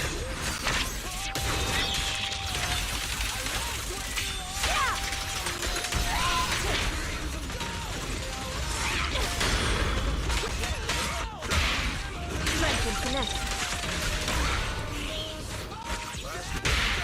Reality and illusion. Let's get still. Act the creep.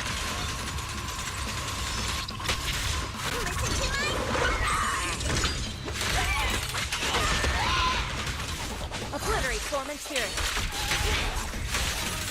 Release.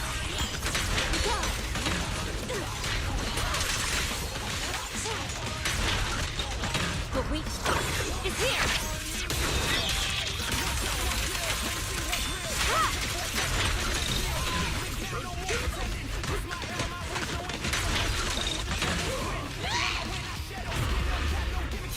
Wow, I still gotta play against the mechanics, bro.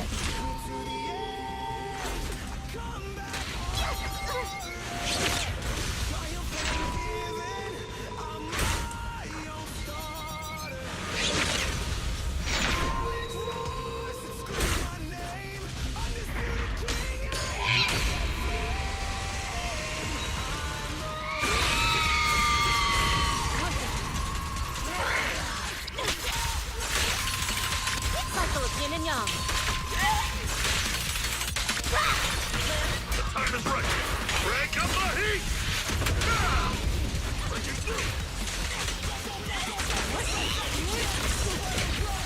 Obliterate form and spirit.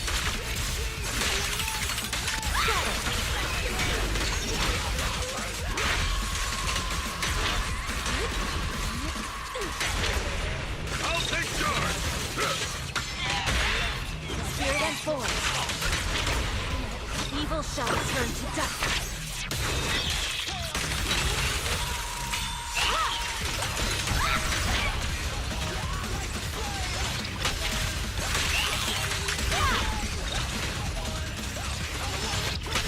Cycle of yin and yang.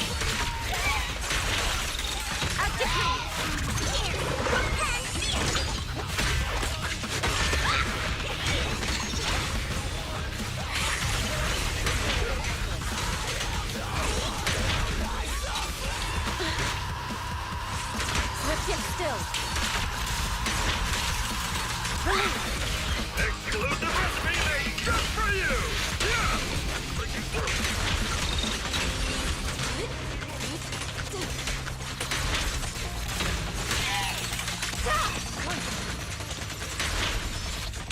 Your life is here.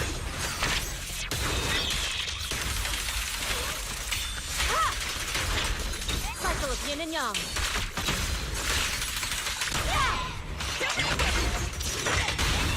Yin and yang.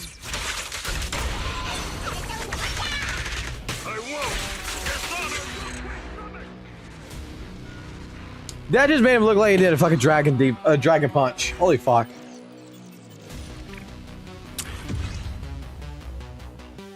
Either way, I still gotta play into the fucking boss's fucking goddamn mechanics. Like, that's what I like about it. Even with an M6 fucking team. You ain't using the M16. That was no M16. I don't fucking know, man. Fucking Cinema fucking 6. Cinema fucking 6. Where's fucking Pan? Even if he's just using A rank. Cinema fucking 6. There. There's my fucking whale team. I got all the fucking perks, everything else, and I still gotta play against fucking mechanics. In fucking Wuthering Waves, oh man, I got a summon 16. You know what fucking happens to the fucking tactical hologram boss? 14 seconds is dead. 14 fucking seconds is dead. Against a fucking level 100 against fucking Tempest, whatever, doesn't fucking matter. It's fucking dead. Fleur de Lis with a fucking summon 6 fucking Zanny, fucking dead. In less than 23 seconds. This is why, like I say, in the aspect of what I like, okay, is that in the game that has mechanics, like Dark Souls has mechanics. You could be a level fucking 3000, like in Lords of the fucking Fallen, which is a soul-like game. Okay? Guess what the fuck you still got to fight against with Lightbringer? His fucking mechanics. Because it gets to a point to where his life is going to get to a certain point, or the timer's going to get to a certain point, and he's going to jump on a fucking dragon. He's going to be completely invulnerable, and you got to dodge the dragon ooze. Otherwise, it's instant death. The bosses in soul-like games, you could be a level 200 on fucking your game and everything else. A level 300. You still got to play against boss mechanics. That just because you have an amazing character, amazing loadout, amazing everything's maxed out, does not mean jack shit. You still got to play against the mechanics. Same thing applies to like Z.Z.Z. Wuthering Waves, you got a summon 6 character, you got all the good echoes, you did all the farming. Now we're speedrunning. How fast can you kill the motherfucker? Mechanics don't fucking matter no more. Like, the only fucking boss that I could think of that a mechanic still fucking matters in that game would be the monkey. Where it's going to jump on a fucking pillar and it's no matter what, and it's going to go boom, boom, boom, boom, boom. But you can still attack the monkey on top of the fucking pillar. It's not invulnerable. You can still fucking attack it. You can still fucking do damage to it while it's doing all that shit. It's not really like it's invulnerable to anything. But that's like really the only fucking boss I could say actually has a fucking mechanic behind it that actually fucking matters. Wuthering Waves, that's the reason why, like I said, I mean, if you are a person that is looking and you're brand new to fucking gacha games, the best game I can recommend to anyone who is brand spanking new to gacha games that is looking to play a game that is going to respect their time in the sense of not providing them with too harsh of a challenge, with too harsh of an environment, you know, something that is just fun to fucking play. Wuthering Waves is number fucking 1 I will recommend to anybody brand new. In fact, I talked to my wife fucking today because I told my wife she should start live streaming, and she's like, I don't know what to live stream. And you know what the fucking 2 games I recommended to her was? Wuthering Waves and Genshin Impact. But mostly Wuthering Waves. I told her that she could even have my goddamn account and she can go ahead and go play it and she can live stream and people can teach her how to fucking do shit, that she won't have too much fucking problems, that it's legitimately the first gacha game that I would recommend to anybody. It is not as deep. This is the thing that I would like it to be understood and why I recommend this. Why I would recommend Wuthering Waves to a brand spanking new person over Z.Z.Z. Why I would recommend Wuthering Waves to a brand spanking new person over fucking Genshin Impact or even Honkai Star Rail and all these other fucking gachas. Wuthering Waves did something that fucking Strive did. It'll be the same thing if someone told me they want to get into fighting games. I'm going to recommend to you to play Guilty Gear Strive over playing Guilty Gear Xrd. Over Guilty Gear Accent Core. Because the game is so fucking easy to understand, to operate, to actually play. It is absolutely that easy to get into the game, get a bit of a challenge from it, and everything feels good. Everything feels absolutely good. It's a placebo effect, okay? You play Wuthering Waves, you hit buttons, those buttons are going to feel good. There's going to be some nice, shiny, flashy screens, everything else. They got some great fucking waifu characters, all this good fucking shit. It is absolutely perfect for a brand new player to get into it and feel good about themselves after fucking playing it. It's like a drug. They'll feel damn good about themselves. Wuthering Waves is the cheapest fucking game at the same point in time that if you are looking at spending money in a game like a gacha game, it is the cheapest out of all the gacha games of the top 4.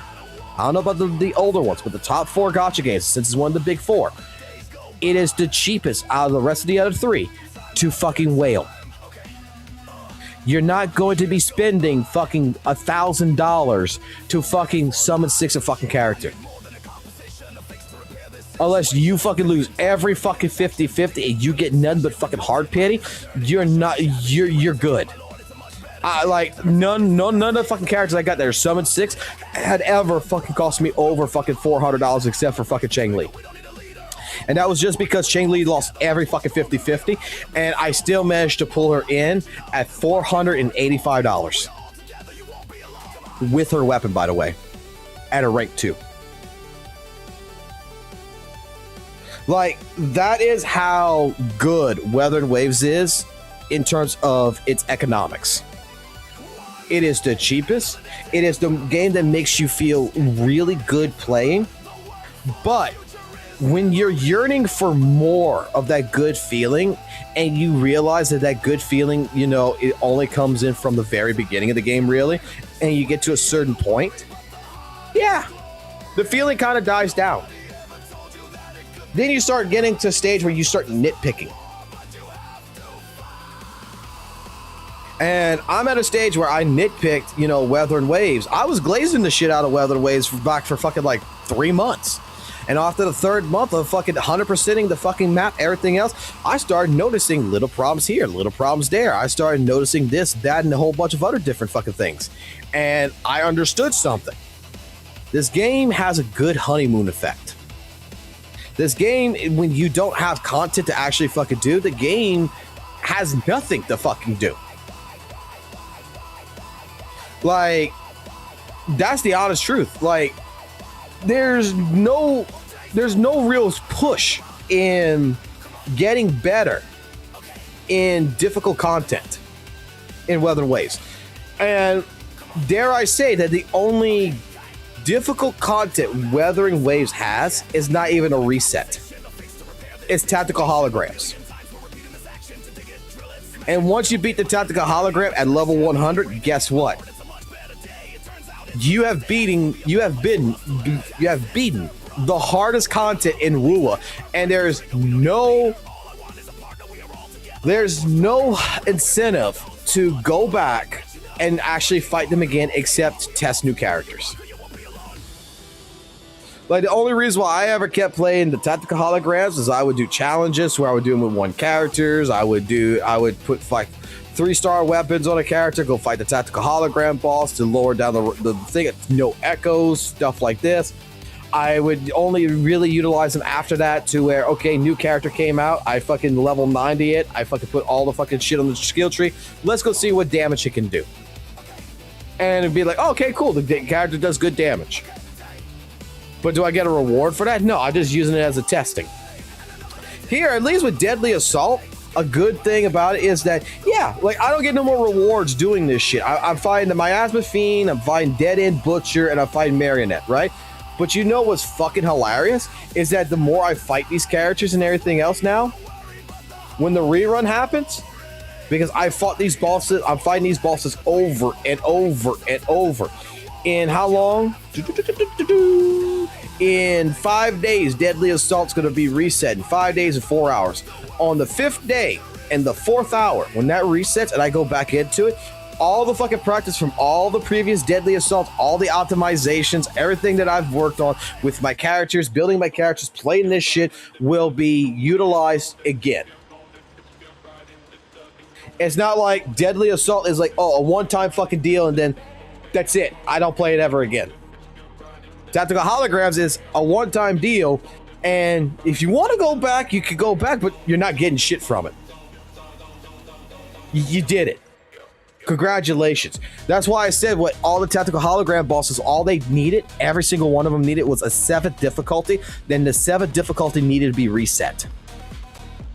And it needed to have some kind of a reward to where, like, every 2 weeks it resets. It still give you like astrites or some shit to just go into it, and make it like a handicap challenge where this is like hell mode. Now all the bosses' lives double.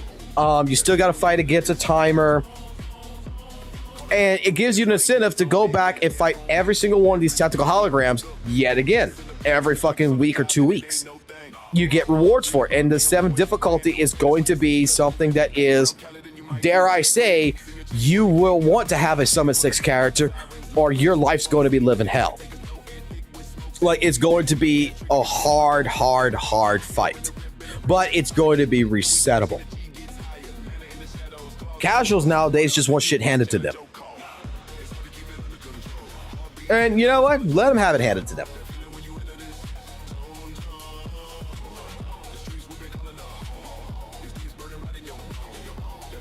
Wuthering Waves is a fucking game. Z.Z.Z is a game. Genshin Impact's a game, and all these games, they're just games that fucking you spend money to build up characters, get characters you want, build teams, and you go fight. And you play it however the fuck you want to play it. But don't go ahead and try to bullshit me. Don't piss on my fucking leg and tell me it's fucking raining and try to fucking tell me that Wuthering Waves is a game before it's a fucking gacha. Because I think that has started to be disproven more and fucking more with each new release. Because these fucking characters are fucking highly fucking needing their fucking weapons. These characters highly need their limited fucking goddamn partners. These characters are legitimately getting to the fucking point to where they are costing more. Power creep is there. Power creep has been in fucking WUWA since fucking goddamn knows for how long. And when people tell me like, oh, there's no such thing as power creep because there's no HP inflation, you know, there's no issues like with HP inflation and stuff like this, like every other game has and such. Yeah, because your fucking content is so goddamn fucking easy that, you know what, the old characters feel still good to fucking play. But does not necessarily mean that there's no such thing as fucking power creep. Because there is no content that can showcase the fucking power creep. WUWA definitely fucking needs a fucking needed HP inflation. I'm gonna tell you this. It needed HP inflation. It needs to fucking get rid of those chomps though. Or fix those AI fucking chomps and shit. But it definitely needed HP inflation. It needed more to showcase the reason why I need to have the new fucking character. I need an incentive to buy the new character. WUWA for a good long time did not even actually have an incentive. You just got characters because they look good. Or you liked it, but you never needed it. And that's a bad business strategy.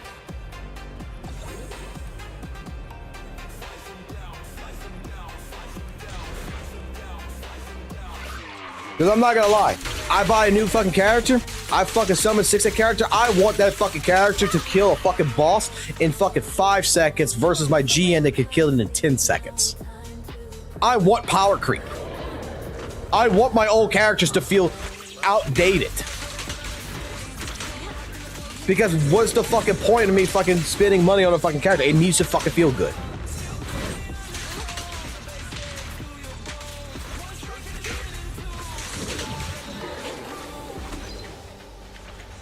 It just needs to feel good. That's the reason why, like, you know, Zanny felt good. And I guarantee you, Augusta's gonna feel a hell of a lot fucking better than Zanny. Augusta's gonna feel fucking goddamn fucking fabulous. I'm already creaming thinking about fucking Augusta.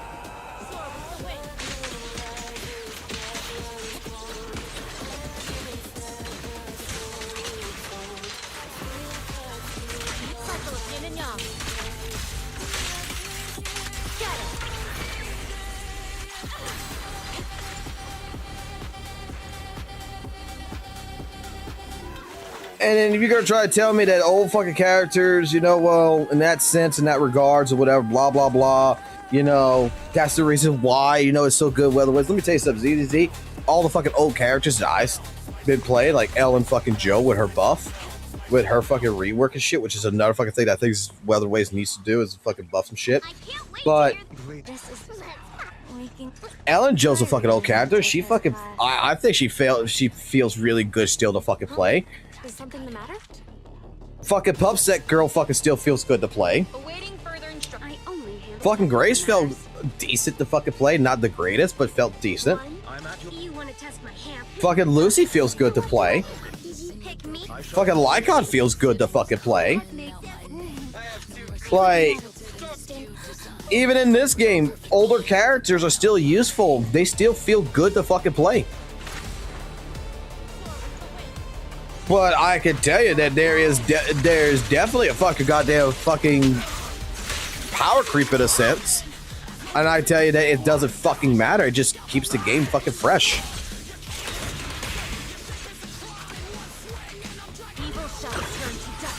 I still don't think that, like, the Rupture agents, I want to see what the devs are going to do with Rupture, because Rupture is just another form of attack that kind of was not necessary. But far be it from me to fucking go ahead and question the devs on that shit. I think that's like, the more I think of like how Arikado fucking put it out, is he's 100% right. Rupture's kind of dumb, but I want to see how future units and everything else all enact with it. I want to see how Rupture is going to absolutely be utilized in the future. Maybe right now, you know, we're pre-dawning something and we're thinking, you know, Rupture's not really that great of a class or whatever. And in future-wise, they're going to add some kind of mysterious fucking element or some shit to the kits or whatever. I don't fucking know. And Rupture's actually going to become a great fucking class. That is going to be above fucking goddamn physical attackers and shit. We just gotta see. But I mean, it's kind of same thing as Miyabi. Miyabi is considered what, an Ice Frost character. Ji-Jeon is fucking sheer. I mean, it's ether and it's still ice.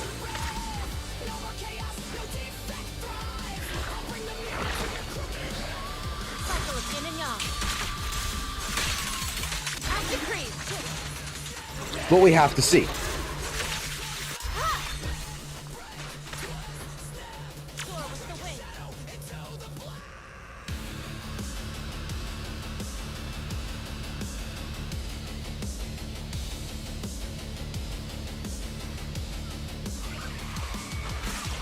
Do this real quick, because I need to do this anyway. I need to get these training investigator logs. That's why I'm just running this map real quick.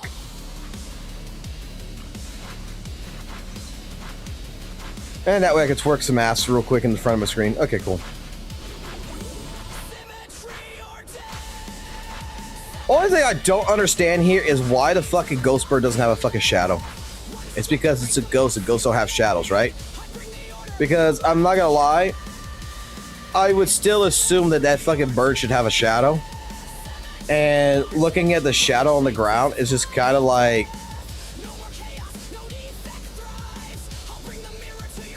it's fucking hilarious to me. I know it's a ghost, but I mean, come the fuck on. I mean, light source still hits on it. Perfection is eternal. Your asymmetry. And look, for a second there, I thought I saw the bird for a second. No, it was her hair that was doing that shit. Okay, it was her hair that did that. But goddamn, Ijun's arm is fucking long as fuck in that shadow. Like, look at that shit. She's got like, I never realized that. She's got like fucking stickman arms. When she's flying, she's got like stickman arms.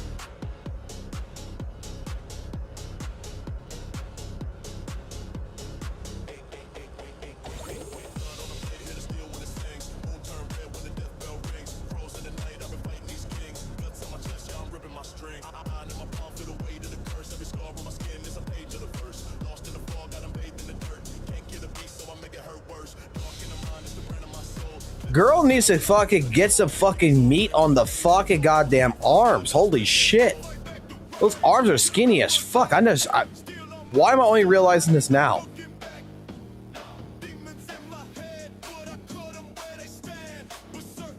Girl needs some fucking muscle. Holy shit, she needs some fucking protein in her goddamn diet.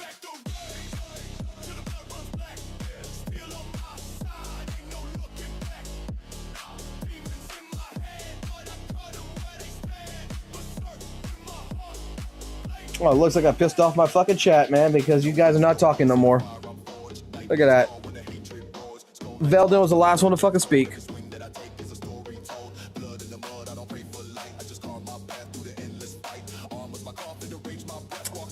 I am so sorry, guys. I did not mean to piss y'all off that fucking much. Oh, well. Y'all went to lurking. Either that or the chat's fucked up again.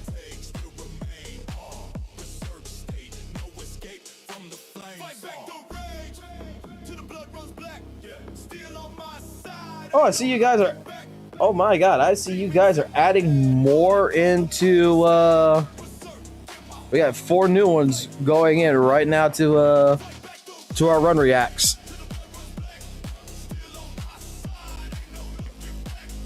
Actually, no, this was updated. We got 3.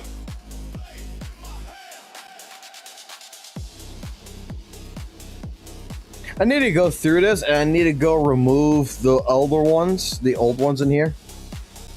Let me refresh the chat, because it's still not working. Yeah, it's fucking busted. It's busted. I fucking love YouTube when it does that shit.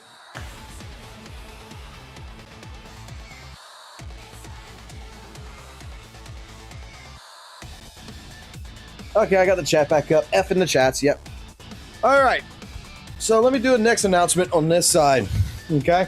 And y'all can start utilizing this tonight, or y'all can start utilizing this during the rest of the week, whatever. I don't care. I am going to put this out right here. Okay? So right under the Stream Community Runs channel, we have a daily reacts channel now. So just like every other fucking goddamn content creator, man. Post the videos y'all want me to watch. You come here, click it. You can tag it as a fucking drama. You can tag it as cool stuff, brain rot, whatever. You can tag however you want to tag it. And put in there whether it's drama, cool stuff, brain rot, whatever tags we fucking figure out. And on these streams, we'll react to it. If you want my fucking opinion, we'll go through here, I'll react to it, we'll record it, and we'll put it up on the fucking YouTube. I don't give a fuck. I want to see how fucking easy react content actually fucking is. The difference, though, is that if you're going to give me something,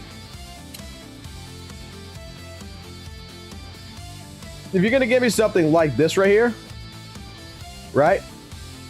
Like Pay to Win Disaster, for example, that was posted on 7/28, right? Expect that we are going to deep dive, especially if there is what I feel like there might be another side to the story. So if there is information that I feel might be missing, that there's more context to it, we're going to go look for that context. Like yesterday, we would go take a look at how many fucking different things when we watched Satonus' fucking reaction or whatever to that fucking video about dumbasses complaints for fucking Genshin. And it's like, dude, it would basically, at an estimate, cost almost $350 million to fucking pay to fucking operate fucking Genshin, right, in a year. And last year, they only made $700 million on Genshin alone, just in terms of revenue. That leaves them with just a little bit, you know, another 350 million left to capitalize on, and that's not costing with bills and stuff like this. It's like, you know, we're gonna dive down. If it's like something like the Z.Z.Z situation, we're gonna go take a look at what's going on. So if there is anything you find that's interesting that you want my opinion on, we are going to start doing reacts. By all means, feel free to post whatever videos. I will look at them and I will select through them, and that way we can watch them, and that way we can have opinions. And then, just like the react runs that we did yesterday, just like those, I'm going to want to go ahead and actually have you guys put in your 2 cents into the opinion as well. I want y'all thought process behind whatever we watch and come up with it. So feel free to post whatever YouTube videos and everything else you want in the daily reacts right here. So if you feel like there is something that needs to be looked at, put a title, copy the link, tag it, whatever the fuck it is, send it. If you got runs that you want for reviews that we're going to do on Fridays, just post them here. They're right next to each other.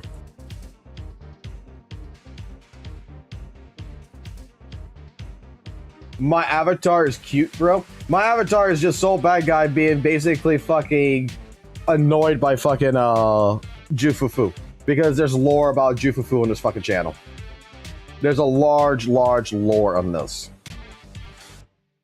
Basically, this fucking character here caused it to where, on this channel in particular, I had to cosplay as this fucking character, A. B, this character has caused it to where I had to dedicate the entire fucking channel for a certain time period to this character, which I'm changing that as very soon. And I had to main the character as a DPS. Fucking lore on this shit.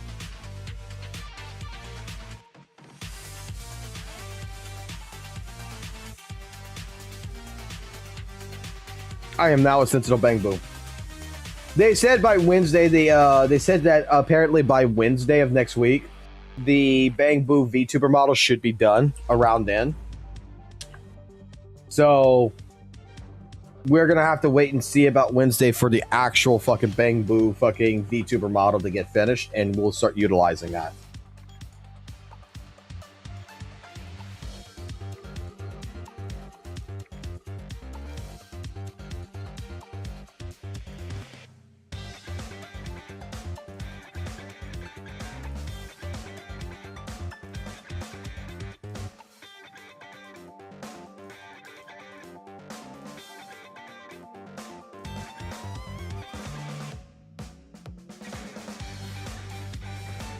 So, let me move this over here. We haven't posted anything. No one's posted anything in a long time in it, so we're just going to start using that.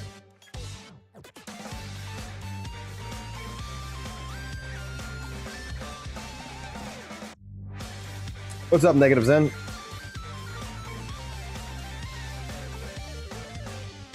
Have I seen the last Honkai Impact character? No, I have not. I don't play Honkai Impact.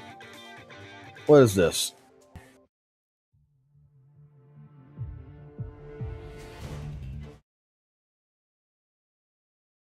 Can I mute it?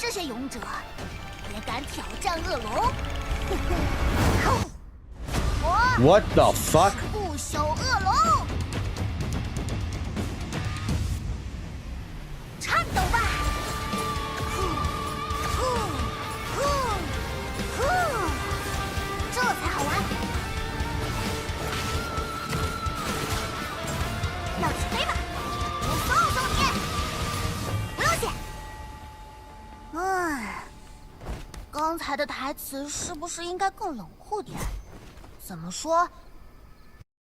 You know what's fucking hilarious is that she rubbed her belly and shit, right? And all I can think of right now to the effect of all this is my wife alerted me about something back like last year about something called VOR. And I'm just like, what the fuck is VOR? And doing a little bit of fucking research and understanding what VOR was, I'm just... No. There's just some weird fucking people out in this world, man. 作为我们即将发售的新游戏《恶龙斗勇者》的终极 BOSS 克拉丽，他神秘、强大，还很可爱。不好意思啊，我上面给我打电话了，稍等啊。虽然自称恶龙，但克拉丽在最新的故事中，为了解决灭世危机，选择牺牲自己，拯救世界，化身龙翼形态。这明明是相当正面的角色吧？吼吼吼吼吼吼吼！我们给它设计了一套比较贴身的盔甲，还有龙翼型的披风，想让它展示出一种很原始、很纯粹的龙的那种力量感。结合龙强大迅猛的特点，它张开翅膀的时候，有一种捕食者张开。They got the hefty Asian guy doing the artwork on a lolly. Really? 血盆大口的压迫感。我们的克拉丽聪明 I thought like 表面上生人 women were like in Asian culture were like the better artists. 显得比较别扭。比如当他想引起别人注意时，他会特意赖在赫利亚的座位上打游戏，静候赫利亚对他展开批评教育。也会有时扮演不省心的搭档，在任务中好像要别出心裁，随时速通任务。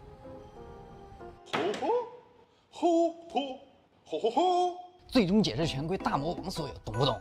而且大魔王还说了，只有吃饱了才有力气。 Jesus Christ, these guys are way too fucking excited over this. What the fuck? And there's no fucking subtitles to this shit. 进食，我们还为他专门做了一套鲨鱼齿，表情上也做了特殊的表现。Dude, what the fuck? Wait, go back.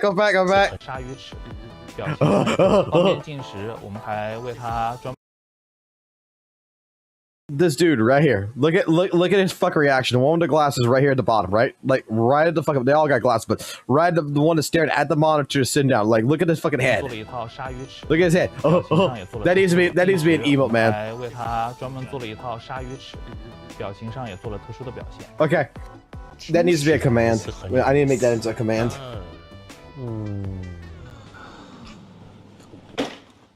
经过很多尝试，发现都达不到理想的效果，所以想了想，还是用最原始的方法，纯手 K， 一帧一帧的把它每一个运动动作做出来，来达到我们最想要的咀嚼效果。我闻到了危险的味道。哦，好，危险被解决了。在战斗中，克拉丽会充分利用自身龙化的特点。 Why has this guy got a Giga Chad fucking jawline? This dude has got the best fucking jawline I've ever fucking seen in a fucking actual fucking human male. What the fuck? 进而使用之前从未进行过的攻击方式。他依旧会保留使用火箭锤的习惯，在攻击的时候他会使用全身的力气。例如在甩尾的时候，他会下意识的先抬腿，导致他偶尔会踢到自己的尾巴。我记仇了。在扑击的时候，或者是扇翅膀的时候，也会。Say Jones's real father. 但这就导致了他偶尔会打。 Dude, that would actually be kind of fucking hilarious. That would be. 是克拉丽的可爱之处。 That'd be actually kind of fucking hilarious that he's mistaking Solon as his fucking father, but this is the actual man who's his real father. Oh god, would that just fucking mean that?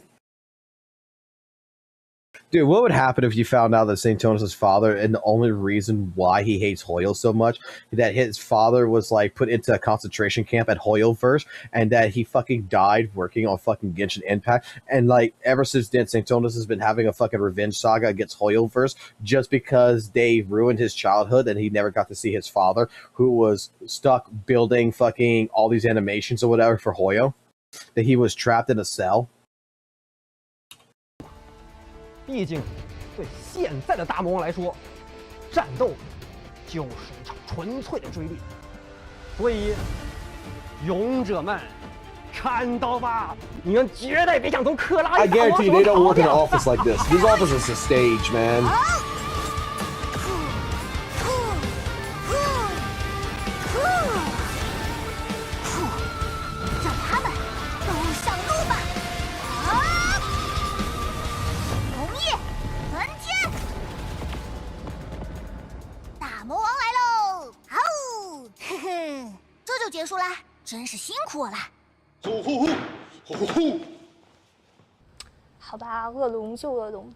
Don't worry, our boss just had to go to the restroom. He had an accident and relieved himself. 我们的克拉丽也相当珍视他在生命中那些具有亮闪闪品质的同伴。经过这场死去活来的试炼，我们的大魔王克拉丽明白，比起龙翼给予的永生，他其实一直想要的是让大家获得幸福。因此，他用人类的不朽在于所行之事的价。 Look. I don't have to theory craft about St. Tonus. I don't have to. I just let AI do this. Hold on. Hold on.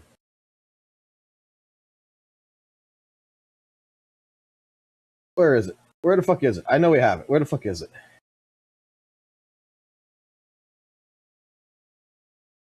Because this is actually a good time to go take a restroom break. Because I'm not interested in this shit. I'm not gonna lie. Like, Honkai Impact the Third, I'm not interested in this shit.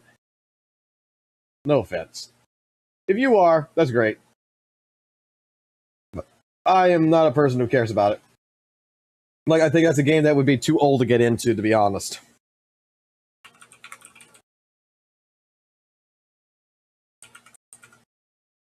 There it is. There you go. But the price was too damn high. St. Thomas opened that door, and fate kicked it down.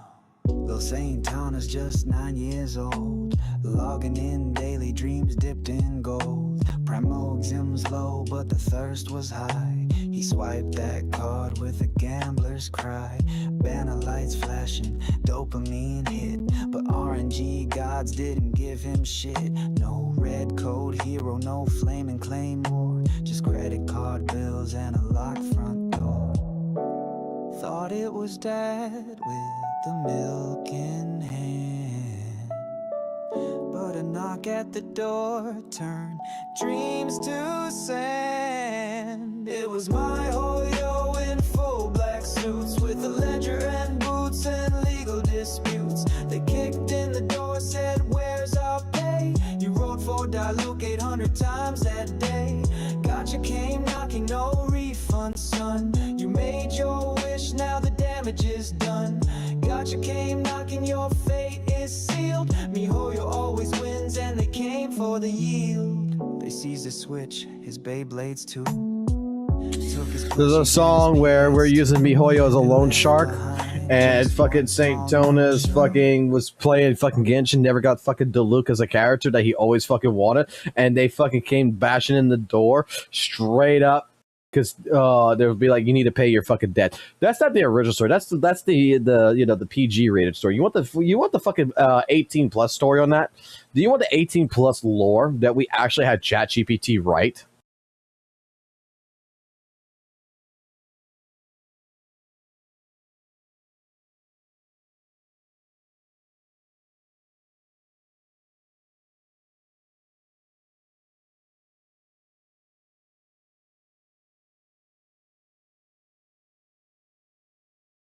I give you that. I can tell you what the fucking the 18 plus fucking story of the reason why St. Tonas does not like Hoyo.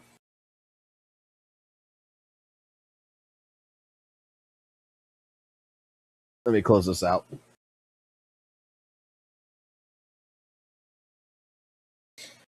What if Dawei is St. Tonas' real father? Is that why he hates Hoyo so much? No. The reason why he hates Hoyo so much is because he used to play fucking Gacha. He used to play the Gacha game, Genshin Impact, so fucking much that he fucking fell in love with it and everything else. That his actual fucking dad was disappointed in him and was trying to tell him that he needed to get a real job, you know, be like a doctor or a lawyer or something, go to fucking college, go to school. And, you know, like those strict Asian parents, like I got a few friends who are like this, and their parents are like, you know, really old school. So it's like they're really fucking strict, right? And his father was yelling and everything and all this, kicked him out of the home, all this other good shit. And one day, you know, they got into a huge argument, and his father just opened the door, fucking left, and did not come back for a whole entire week or so. And then there was a knock on the door, and you know, St. Tonas wanted to make up with his father. He wanted to make up. And then all of a sudden it was MiHoYo, a bunch of fucking men in fucking black suits, fucking sunglasses, and everything else that just stormed in. That told him that he did not fucking summon for fucking whatever fucking character or whatever. He didn't do his fucking job. Fucking went ahead and defiled, and like, because this is the reason why. It's because they defiled his fucking sister, his mother, right in front of him, and right on the fucking couch and everything else, and then fucking left. And then since then, fucking St. Tonas has been having revenge because they've been having his dad trapped up, locked in a fucking basement somewhere, and he's got to now fucking prove his fucking way. Either that is the situation, either that's the situation that's going on, why he fucking does not like it so much, or it's the second situation. And the second situation is this. Together we will take down Hoyoverse and get you justice for you losing your 50-50. Down with the Hoyoshill's father. The Tectone's actually his father.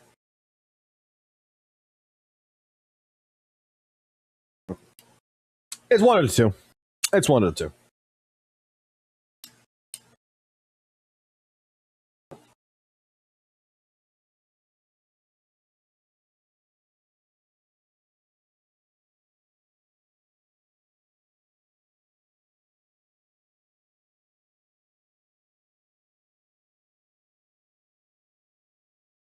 But you know what happens every time y'all disagree with him, though? You know what happens? And you tell him that, you know, Z.Z.Z is still a good game, that Genshin's still a good game. Especially if you tell St. Tonus that you like Genshin Impact. You know what happens at night when he gets off the live stream? Why do those Hoyoshills not like Wuthering Waves? It's a beater game. That's what y'all do to that man. That is what you do.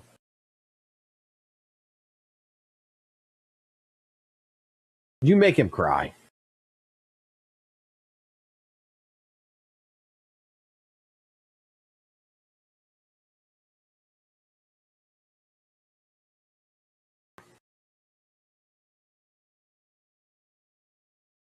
I don't have the commands running. I need to get the commands running. Hold on.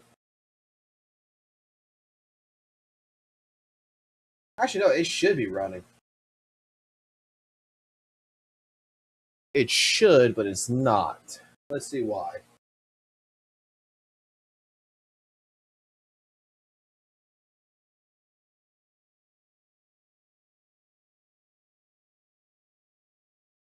It's visible.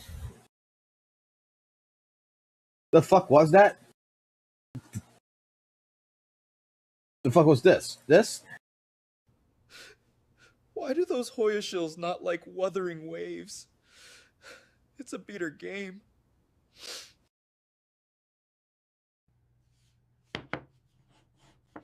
What the fuck? Why the hell do people still like Hoyo games? Sweet Jesus, you look like a scrum-dum-diddle-oomiest little treat now, don't you? Morning, guys. Welcome to Bell's Milfs for sale today. For 5,000 Denny's, I have the Smelly Foot Queen Grace. Hey, I wash them. Let me explain just why Wuthering Waves is the better game. 2 words. No power creep. Except in Tower of Adversity. This game is cooked, and the HP inflation is too damn high. This goddamn Misasma shield is dog shit.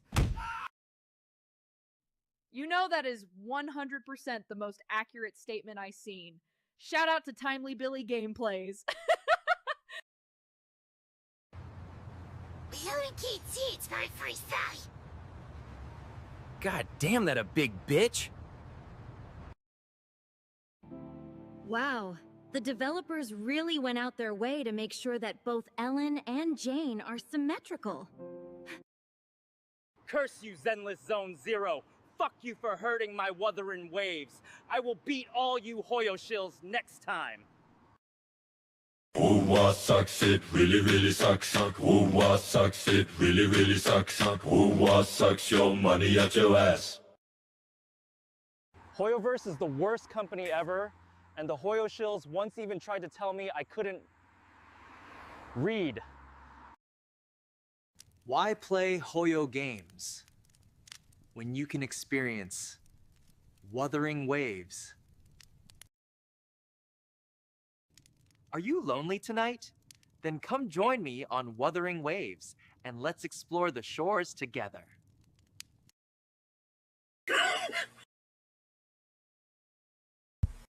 There's all the AI I got for you. Well, actually, no, I got a few more. Let me explain just why Wuthering Waves is the better game. 2 words. No power creep. Except in Tower of Adversity. Oh my. My dear sweet Proxy. Could you use some milk? There you go. Now you got all your shit done. Like I said, I'm gonna keep making those fucking things, and I'm gonna keep utilizing them for each and every one of the fucking goddamn videos we make. They need to be done. We need cringe shit.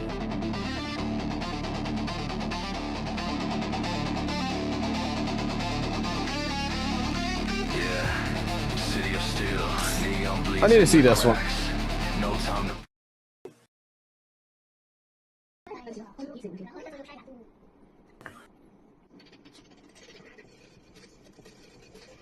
All right, first of all, what is this kid running? This kid's running Astra, Vivian, and Miyabi.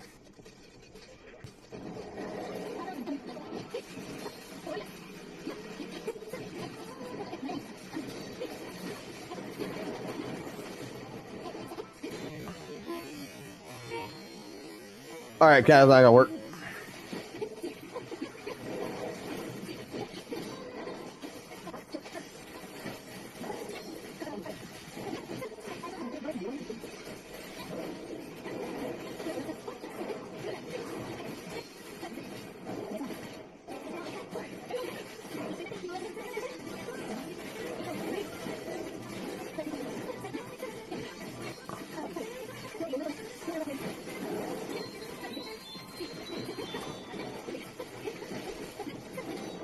What the fuck?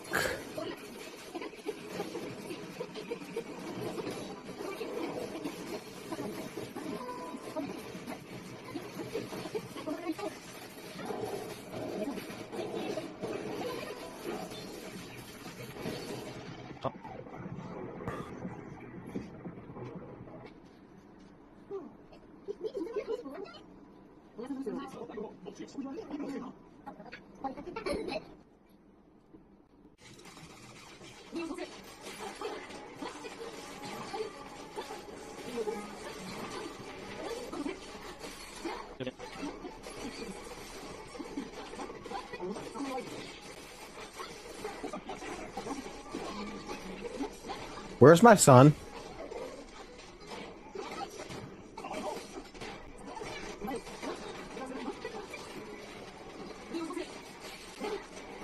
My son needs a training arc.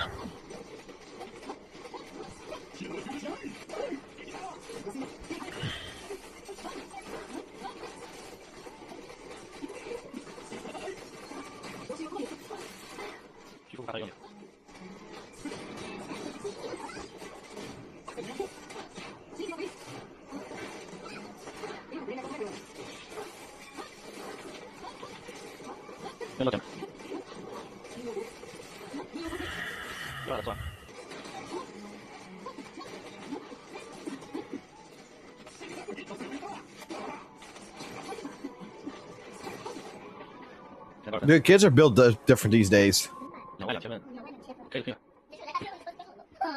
Kids are built different.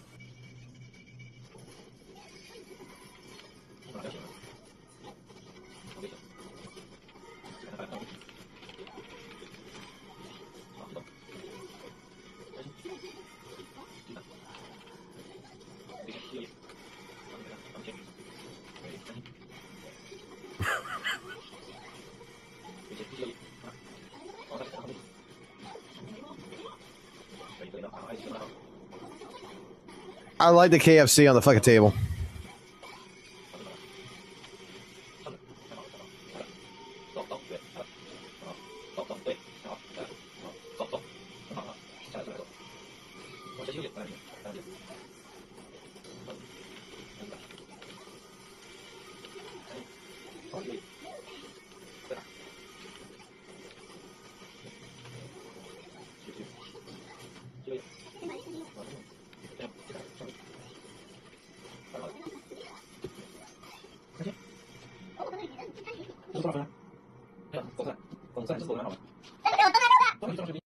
Is this how they create St. Tonuses?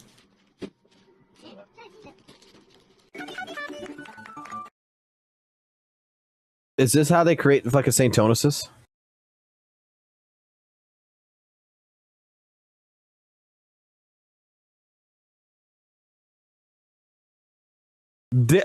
Bruh. This is grooming. Straight up.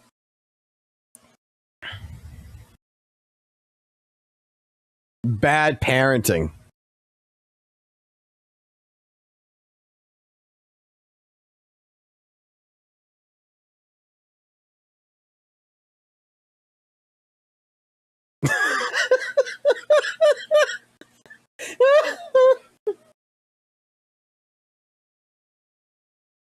Dude, I'm gonna tell you right now, okay? When it comes down to like Asian players, like in fighting games in particular, I know this for a fact. This is not this is not me being like, you know, some people are probably end up taking what I'm about to say here as like, oh, you're being racist. It's not being racist. This is actual fucking truth of what I'm about to tell you. There's a reason why fucking Japan comes to fucking Evo and such like this. The fucking players in Japan are like nowhere as fucking good in like they're nowhere. They're a whole different level. Okay, American players are nowhere on the fucking level of some of the Japanese players out there. Like for a long fucking time, Japan, I don't know what it is about them in fucking video games, in particular like fighting games and shit, but motherfucker, Japanese players are fucking like some of the most fucking, like, they make shit look so fucking easy. And it's just like, I ended up telling one of my Asian friends, okay, who came from Japan for Evo. And I was having a conversation on this shit. And I was just like, dude, I fucking straight up swear to fucking God. I straight up swear to God that the only reason why you're good at fucking Guilty Gear is because you're Asian. And he laughed his ass off. He laughed so fucking hard. He's like, no, we just know how to fucking play the fucking game. You fucking dumbass Americans. And he said like this, you dumbass Americans, all you fucking know how to fucking do is fucking go eat fried fucking chicken. But don't worry, we like fried chicken too. And I'm just like, what the fuck is like, I don't know what it is. It's just that like they like Asian players are like, when I watch an Asian player actually play a game, it's like they're on a different level. They play a game, it's like, it's not like in general in fighting games, they are on a whole different fucking level. They have a whole complete understanding of fucking mechanics that I don't typically see happening with a lot of American fucking players. And that's just a fucking fact. I've always been fucking interested in that shit. I've had matches with Japanese players multiple times, and I'm just like, how the fuck do you think about this shit? Like, how do you fucking know what is about to fucking happen before it even fucking happens? I swear, man. I swear. I think a lot of them, in the case regards, I think a lot of them have the ability to see into the future. Why is the commands not fucking working? Or are they working? I don't see it working. It looks like it's working, and it doesn't look like it's working. Let's see.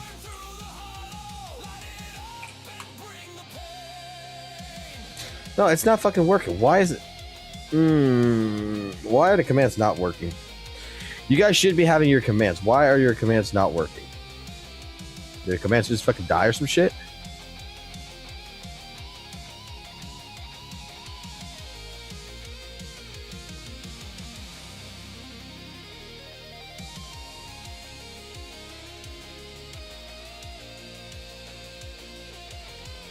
Oh, it's not connected. Why is it not connected? That's the only other thing it could be. Is it not even connected? We had this issue before. What did I do to fix this issue from before?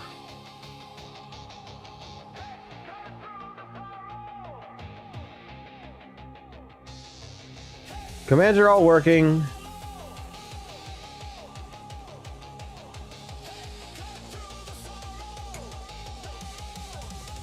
That's what it is. It's just not connected.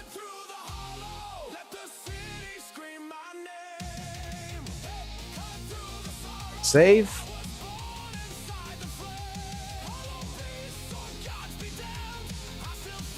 All right, try it now. It should work now. Let's see. Let's see.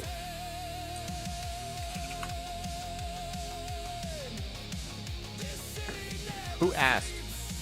Yep, there it goes.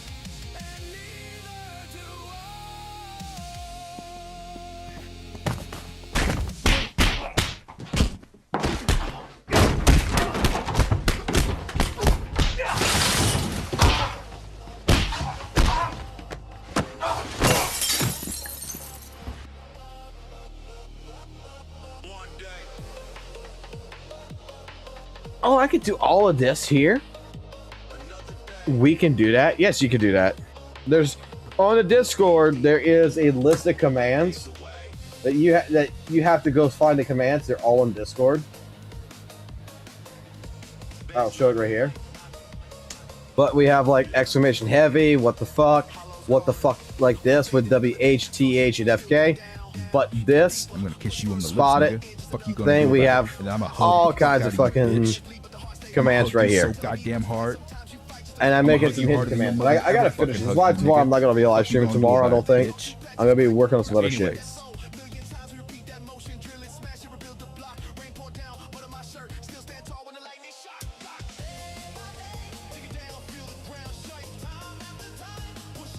Where's my energy at?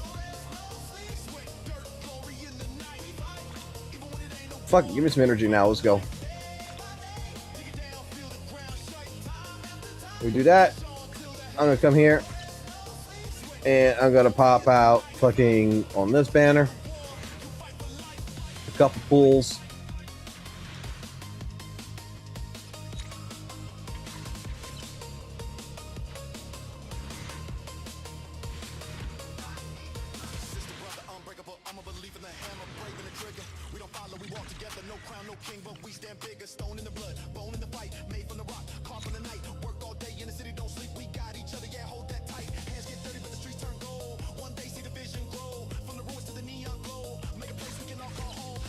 What did you miss? We talked about the WUWA 2.6 and pretty much I got called that I'm being St. Tonus. Even though, like, I don't think I'm St. Tonus. I think I'm too fucking white to be St. Tonus.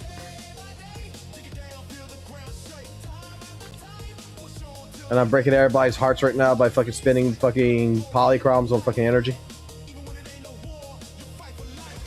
Wanna hear a summer story?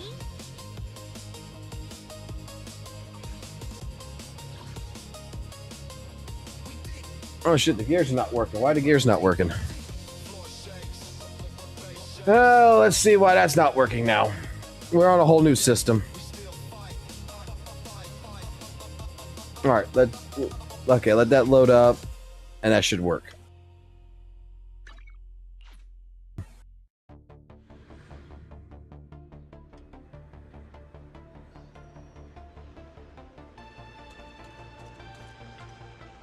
I destroy F2P players all the fucking time, bro. If I enjoy something, I spend my money on it. It's my money. I could be doing fucking 100,000 different things fucking worse than what I'm doing here.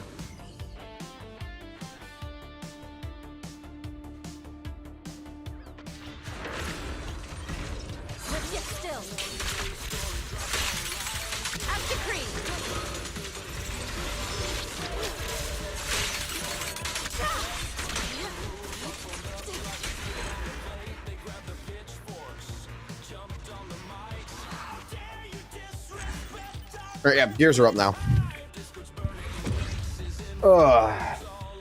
Technical difficulties. That's my character. I'm the trash man. Alright, we got anomaly I come proficiency out, on this one. I gotta check that one. Trash all over the ring, and then I start eating garbage. That's a heavy responsibility. That looks nice.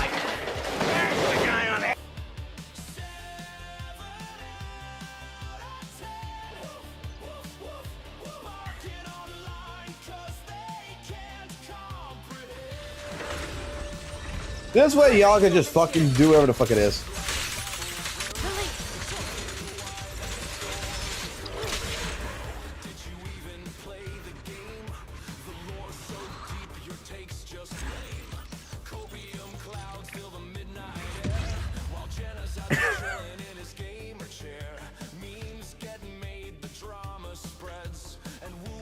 My wallet cries every month. I spend $5 on a monthly pass. Meanwhile, here Fox casually drops $100 to buy energy. I don't drop a fucking $100, bro. Those fucking polycrops I got from the fucking event anyway. That's going on right now. Like the first part, like all those polycrops I use to spend energy. I did the JoJo fucking adventure shit. And I got that shit. And I just fucking said, fuck it. I'm just gonna use it. I spend fucking money. I'll drop $100 for a fucking character, but I'm not dropping $100 for fucking goddamn fucking energy. I'll put in like fucking $10 here or there.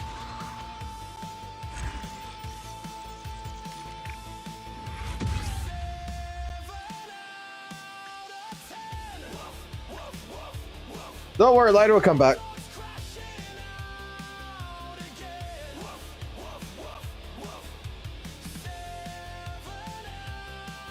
Mr. Fox, you think that with version 2.6 of WUWA, the CCs are going to go nuts on Z.Z.Z? I mean, comparison between the games. You want my honest opinion? I think so. I think that 2.6 is going to be a dry fucking patch. There's not enough content for them.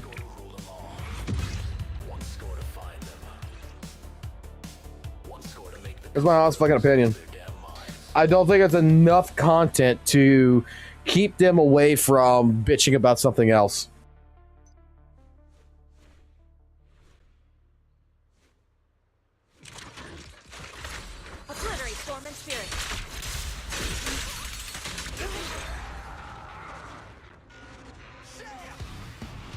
Don't worry, M2 Codetta is on par with Lighter Trust. Yeah, she totally is.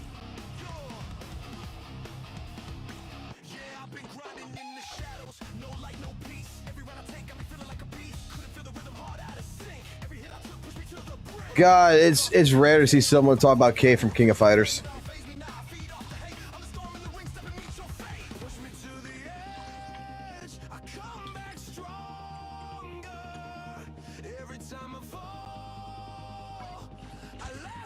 It is actually fucking rare.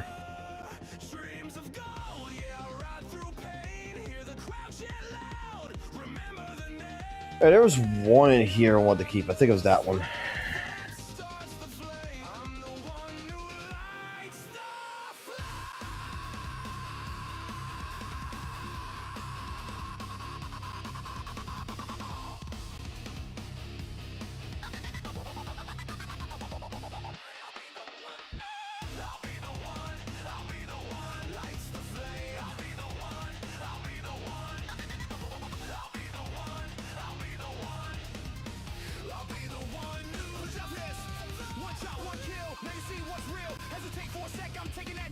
Let's see some here.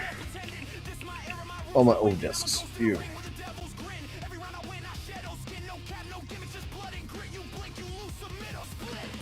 HP. Okay.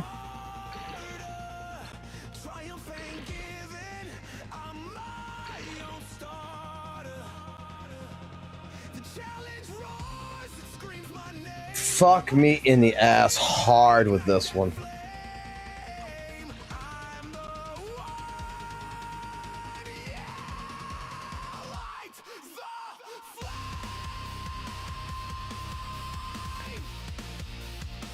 Like, I was hoping the nominee for Shishishi would have gone up, not fucking that.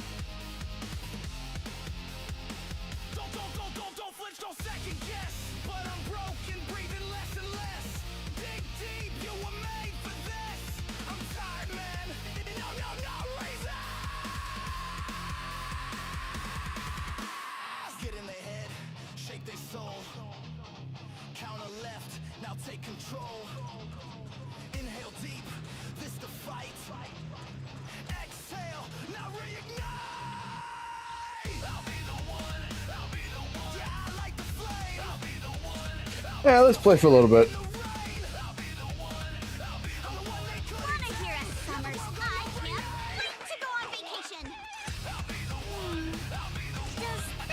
Let's stir up some trouble.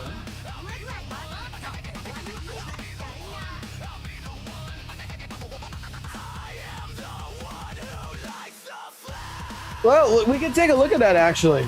Let's see.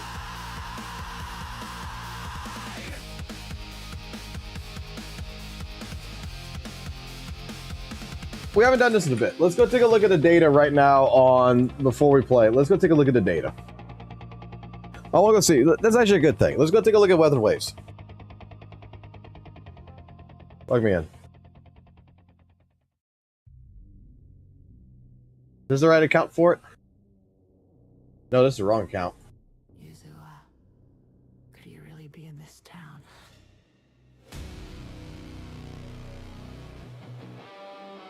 That's what I thought. That's the wrong fucking account.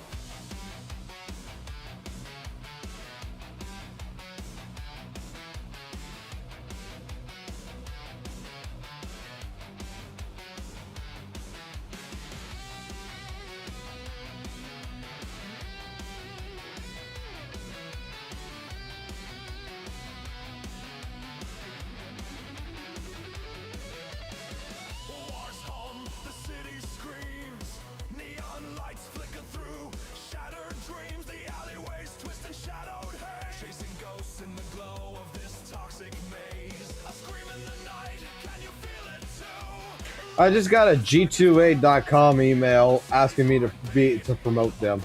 That's fucking hilarious. That's fucking hilarious. All right, zoom in. Click on WUWA, and then we click on analyst. Let's go to revenue trend. All right, take off Z.Z.Z right now.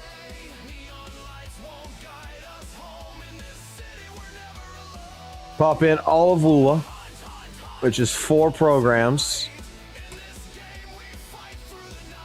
Let's go with customization from August 1st till the 14th is where the data stops, right? Yeah, 14th. So this is August 1st to August 14th.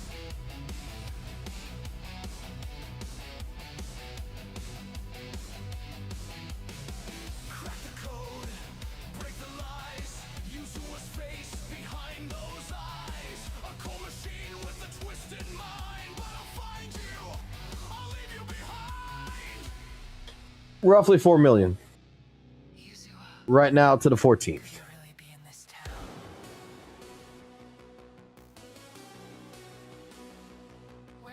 And it just recently spiked. Actually, on the 14th. What happened on the 14th?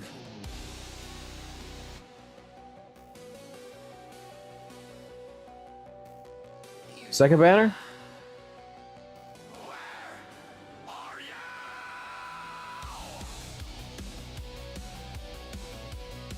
Z.Z.Z right now is where? 1, 2, 3, 4. Where's Z.Z.Z at? Z.Z.Z actually had a dip. But Z.Z.Z is at 8 plus 2. That's 9, that's 10. We're sitting about 11.5 million on Z.Z.Z right now for this month.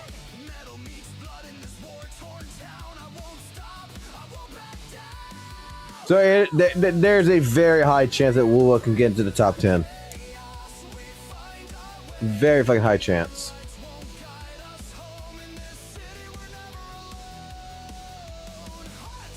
Let's go see Genshin.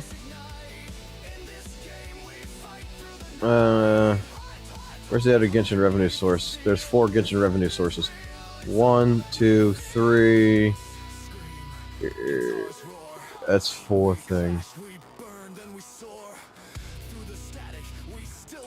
Genshin.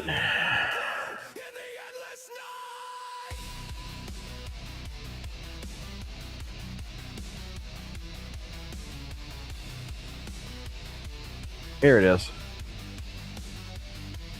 All right. All of Genshin.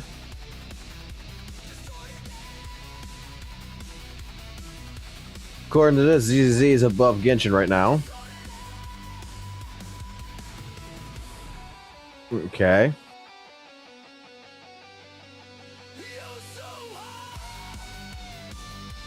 Honkai Star Rail.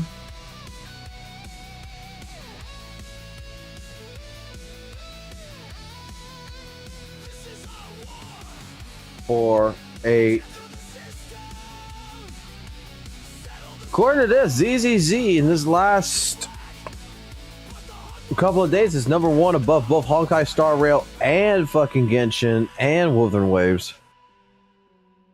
Wuthering Waves though has a chance to come back in because I don't think they're like when's it? Let's see. Exit combat real quick. I'll come back to this. How much longer till the next update? In 17 days.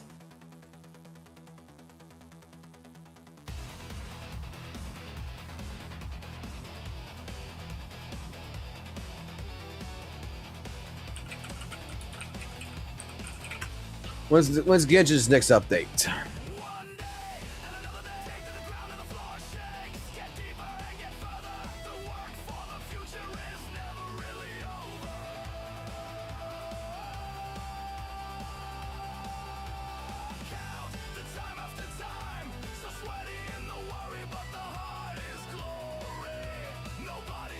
All right, Genshin's fucking up. Genshin's banner's gonna be the 19th to September.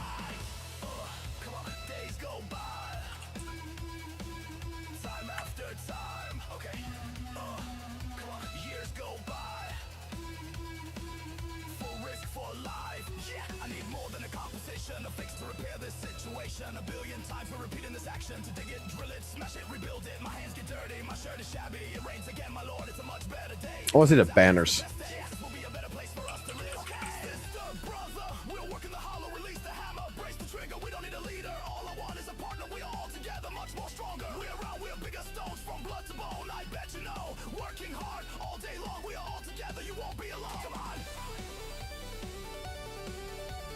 That's right now. That's why That's why it spiked up right now, all the way until September 2nd.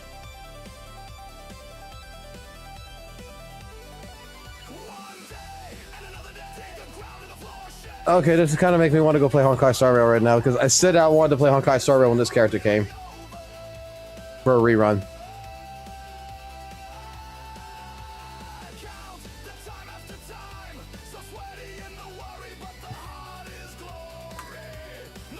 But how many days do they have to fight with? That's the question.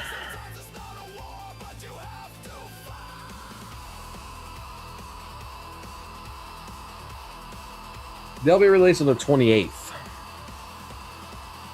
Okay.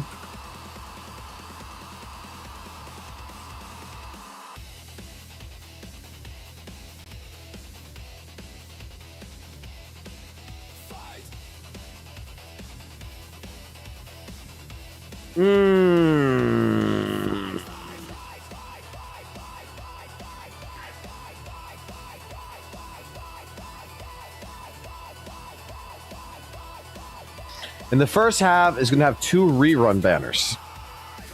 So Gus is going to be going with Carlotta and Shorekeeper. And Shorekeeper is an actually really good fucking character.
Okay.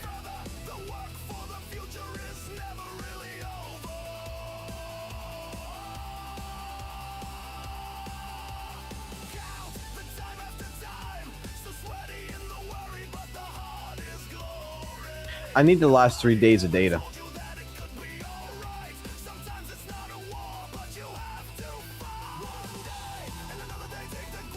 So we're maintaining right now above 200K. We were maintaining for a good solid time above 400K.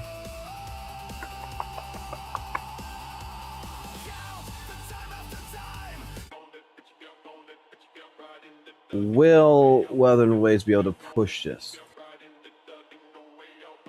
We're at 11 million right now.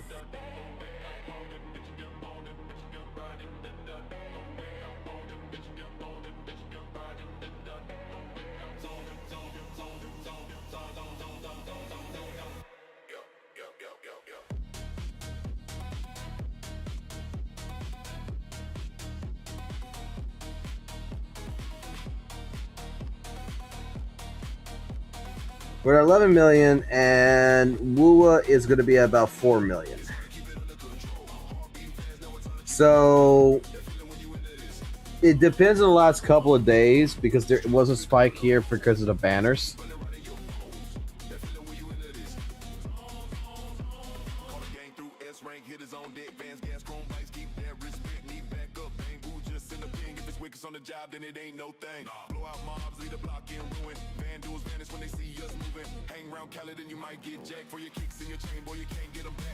I mean, Wuthering Waves, it depends on how much the Augusta banner, because it has Shorekeeper and it has Carlotta. It depends on this part right here, how much that investment is. How many people are really going to want Augusta? How many people are going to want Shorekeeper and Carlotta? This is where the question comes into play. It's going to be within the 3-day mark.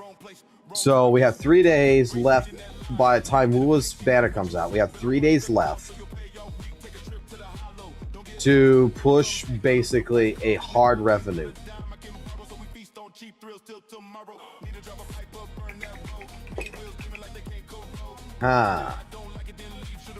Let me get out of the trending and go straight to the revenue. Like, let me go see directly American revenue last 7 days.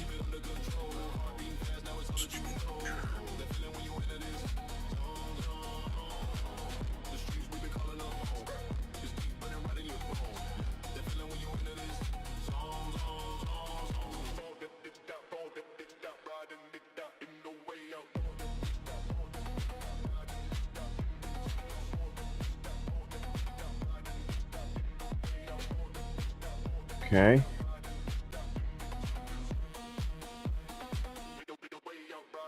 Okay. Okay. Last 7 days.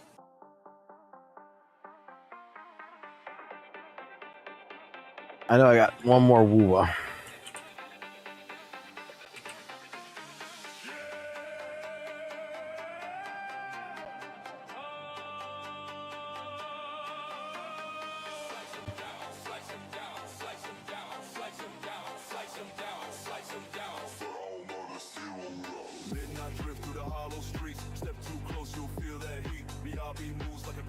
Last 7 days.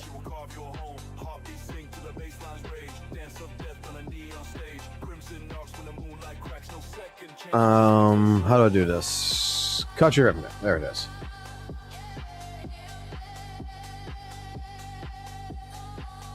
All right.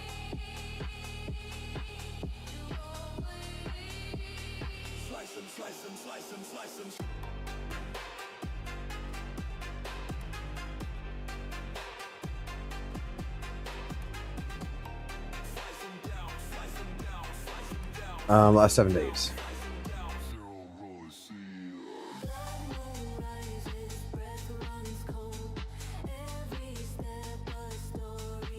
Okay.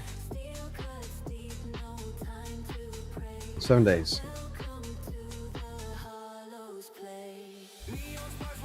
Okay. So it did go up, but it's going right back down after the 15th. All right. All right. I need a Chinese version of this now. Let's go back to the dashboard, click on the Chinese, copy of the game, bam. Click on their estimated revenue. Go to the last 7 days. Go to country. 7 days.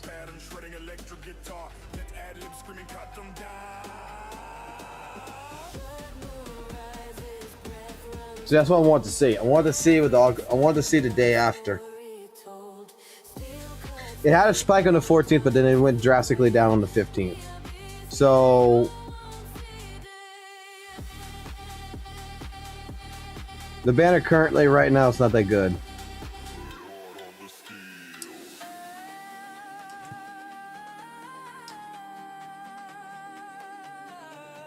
Okay. Go back to the apps. Let's go to China for Z.Z.Z.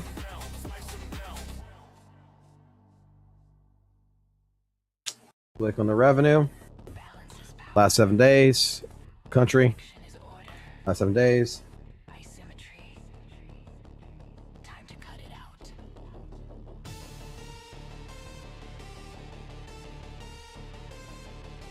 And right now we remain about the same average as Wuthering Waves.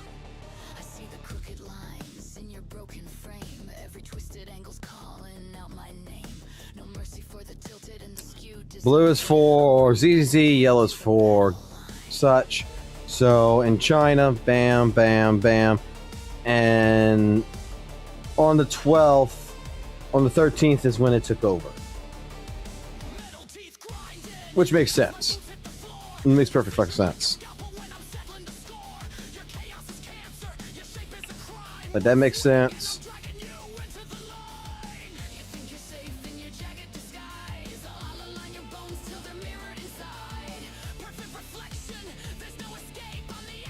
So go from the 1st to 15th.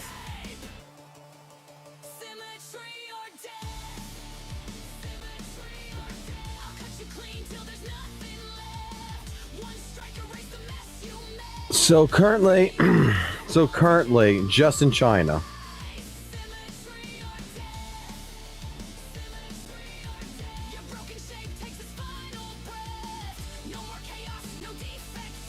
there is a $356,000 difference.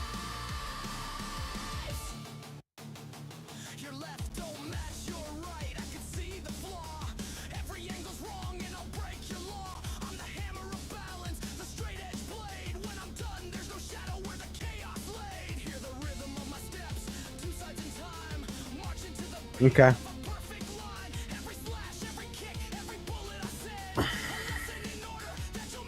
So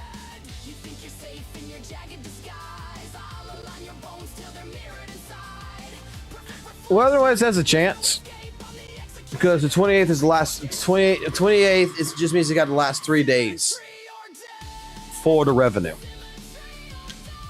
and it just means that they have a chance to top over the games, basically, to be within the top 10 of such. I can go take a look really quickly. I think we'll use App Magic for this. App Magic does this better. I'm not gonna deny that. App Magic does this better. Alright, month of August. All applications, games, fantasy.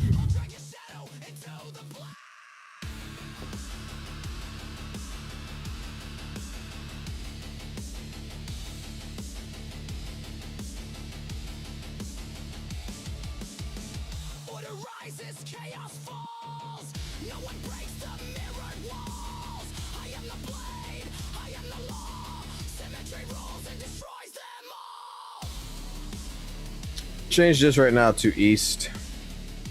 It'll be easier to find Wuthering Waves this way. Wuthering Waves. And where's Genshin?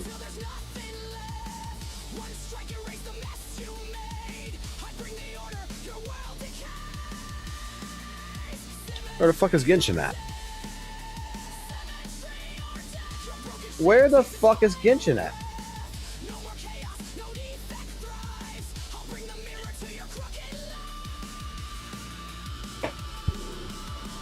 Yeah, no, I gotta play fucking. Here it is. I gotta end up playing the game because I'm not gonna spend money in that game. I just gotta play it. Unless someone wants to take my fucking account and go get fucking Kafla for me. Maybe I need to hire a guy. Maybe I need to fucking find someone who wants to be an account manager and pay them like $20 a month. Alright. Where the fuck is Wuthering Waves at right now? Zenless Zone Zero for the month of August right now is in 14th place. Where is Wuthering Waves? Holy fuck!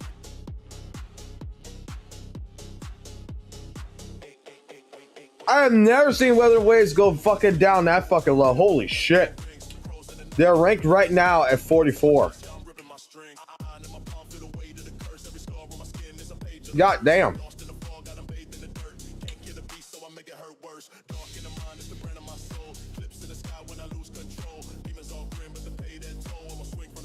Let's go like the last week. It's gotta have gone up. Like Wuthering Waves should be popping up right here in the last week, right?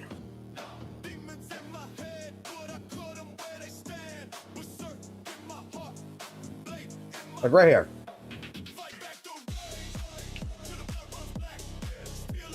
WUWA should be up here.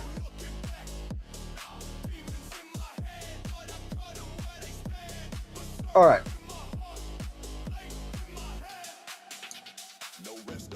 No one's spending in it. That's right here. It's not top grossing right now.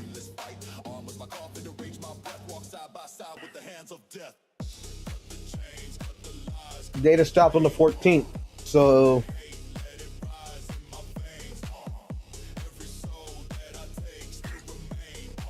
at least on the day, right? Well, otherwise you'd be at the top grossing at least on a day, right? Yeah, right here.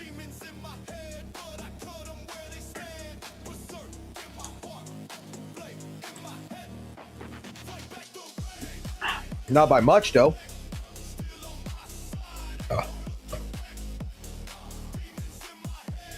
Okay. 13.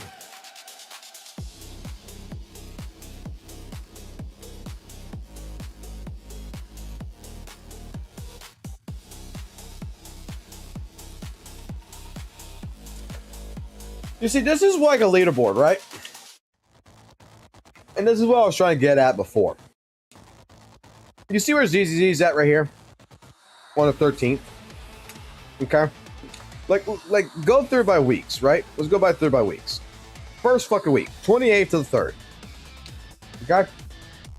Look at this shit. Look where Z.Z.Z is at. It's 15th place. Okay? For that week. Wuthering Waves 37. Okay? Z.Z.Z is right here. Let's go to next week. The 4th to the 10th. Z.Z.Z climbed. It went to 11th place, right? Wuthering Waves dropped down to 56. Okay? Look at the pattern. Now, this is not a full week. This is only 3 days. But Z.Z.Z went down and Wuthering Waves has come back up, right? But what have you noticed? What have you noticed about Z.Z.Z over Wuthering Waves?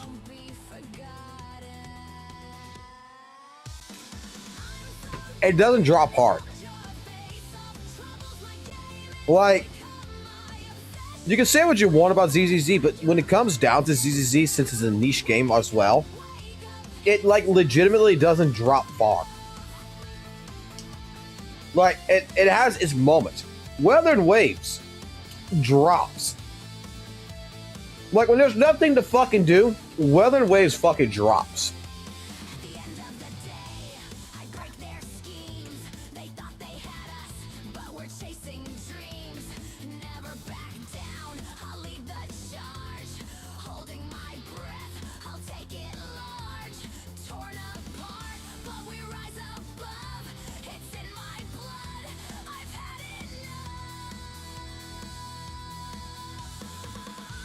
See, right during the time period of 2.0, it dropped. But recently,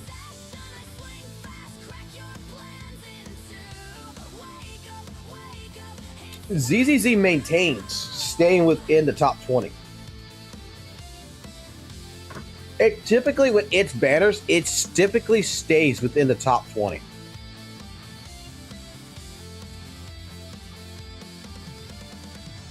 Whereas Wuthering Waves, when its banner's done, it just drops. Like right here, Z.Z.Z staying within the still again the top 15.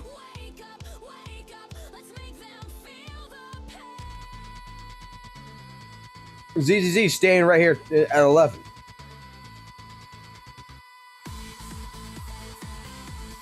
Z.Z.Z is in 14th place. When Wuthering Waves loses, like when it doesn't have nothing going on, it doesn't maintain nothing. It's like nobody really spends anything. People are still spending money in Zenless Zone Zero. People are still spending money in Genshin and Honkai Star Rail. It seems like when there's nothing really going on either. But Wuthering Wave just tanks, man. Like after Frolova, it tanked. And it's going to come back up for a gust, but how long is it going to last since there's nothing really to keep you occupied? Like, Alice is actually holding fucking Z.Z.Z down right now. It just finally dropped now. Like, the last couple of weeks or whatever, it's been holding. Like, go ahead, go back to analytics, right? Go back to revenue trend. It's like 4 apps. Okay, well, let's leave these apps. When did Frolova come out? Like, this is the thing that gets to me.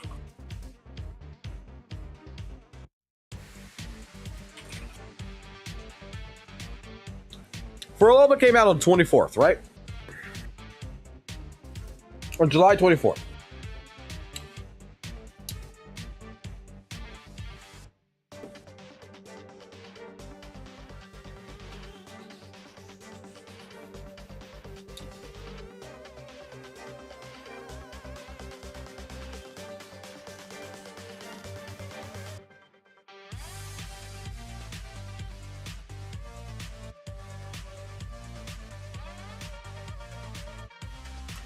Like it's doesn't seem all right. I want to make that line. This is the last 30 days. Remember that last 30 days.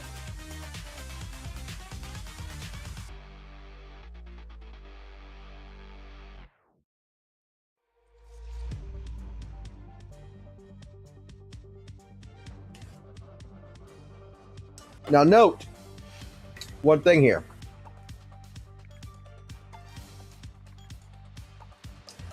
This is 1 million, 2 million, whatever the fuck. I guess it's like 3 million right there. 900K, and then we get to like under 500. So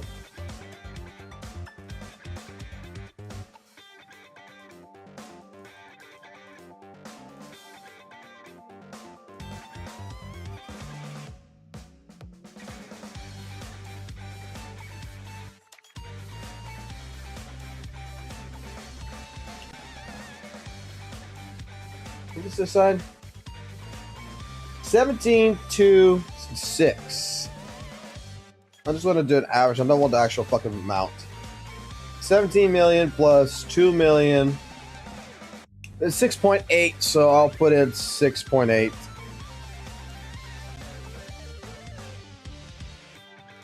then we got 500K, so 0.5. 26.3 million in the last 30 days. And we're maintaining an average right now. Okay?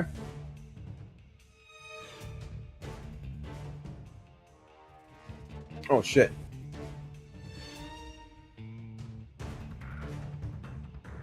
Hold on. I'm wrong. Because I forgot to put Android data.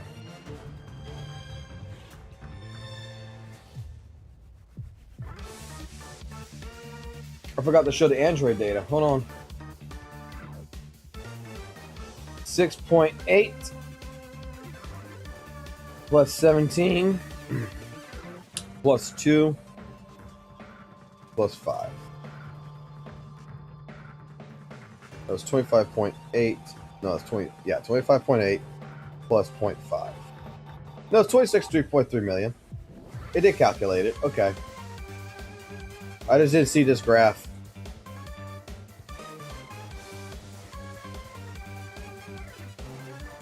Android's carrying the fuck out of fucking Z.Z.Z.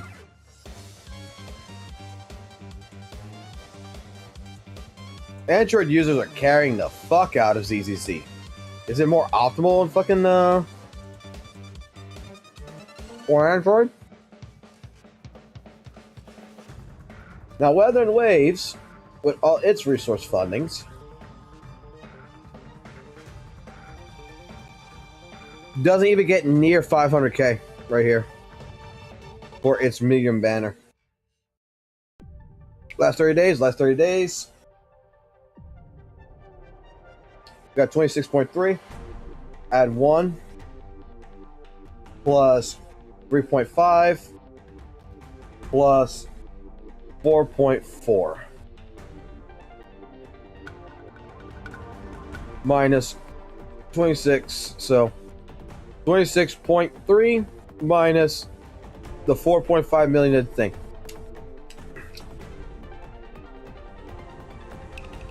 That's a $21 million difference.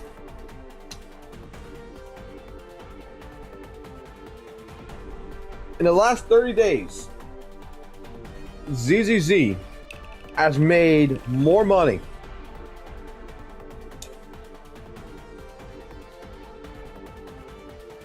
with its spaced out fucking shit. From July 16th till now. Are we counting Yuzula?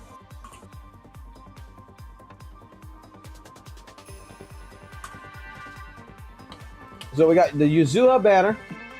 It's in here, and the Alex.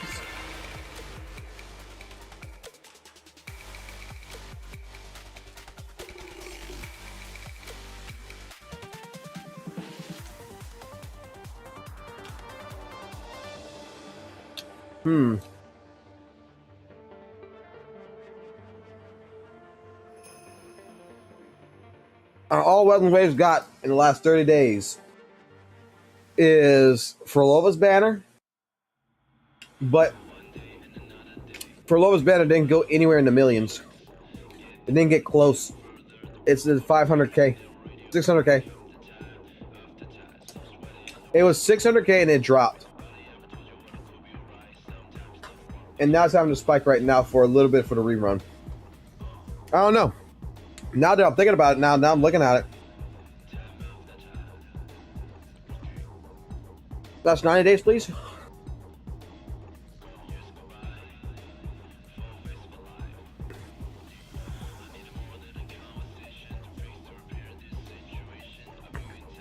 Had a spike, maintained, and then dropped. Had a spike, then dropped. Okay. So, roughly, we were keeping about a 1 million range right here, I'll say.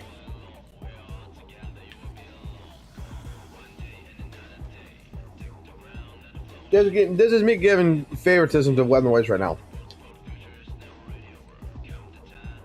After, what day is this? After June 21st, we got our first dip.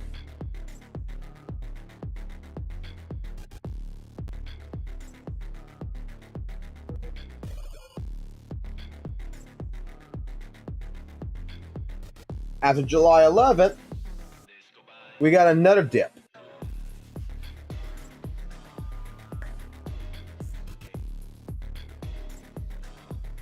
Okay. So we started from staying about in the million range, right? 800,000 to a million range. Then we dropped down to 500K monthly. And now we're dropping under 500K.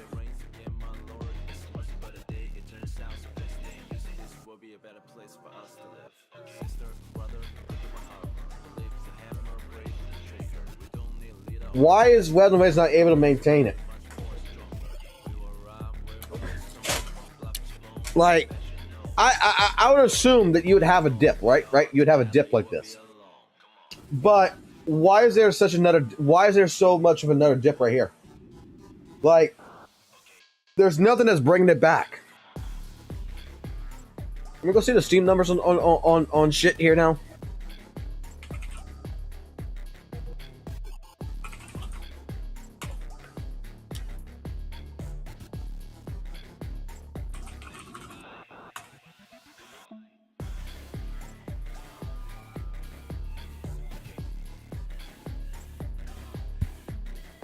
God damn.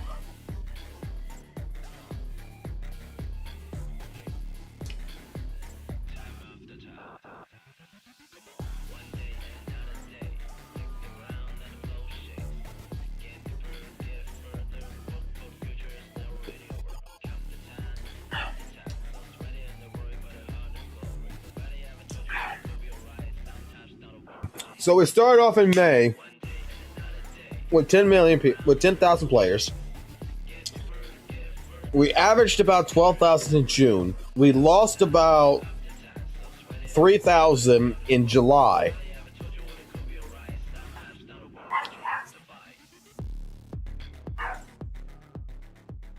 And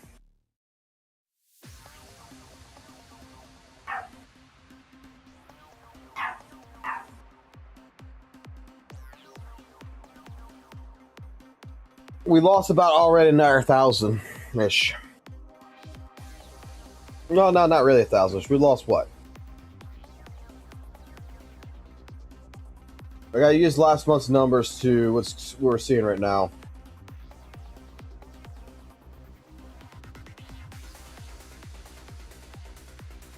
We lost about 400 actually.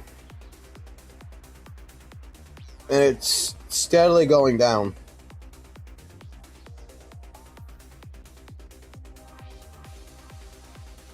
It's not growing.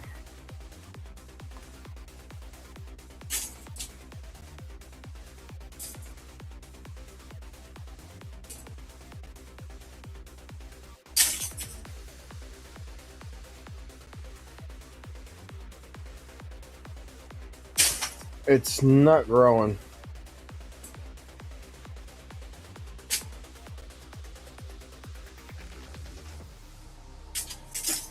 That looks like that almost looks like the revenue trend chart.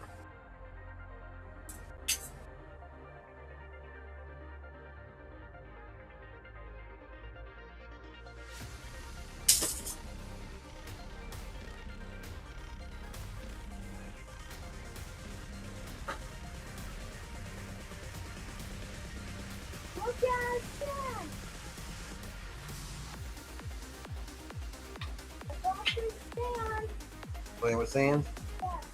Good job. Good night.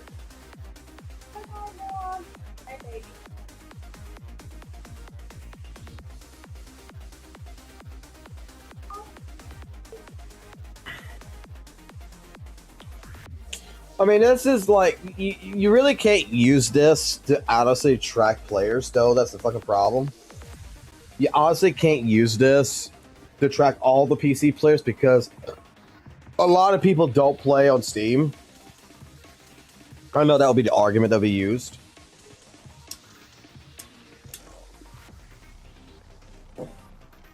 But at the same point in time, why isn't it not keeping a Steam? Why is the Steam?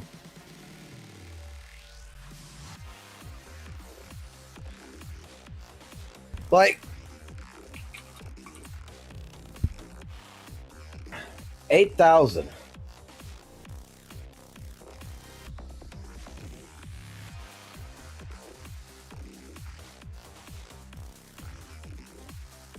Like, even Elden Ring and shit, like, old fucking game. Elden Ring itself is still maintaining. What about Dark Souls? Dark Souls should be, like, under, like, 1,000.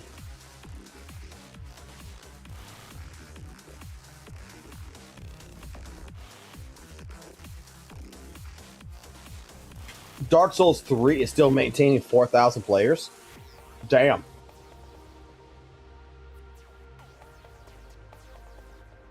What's an old game?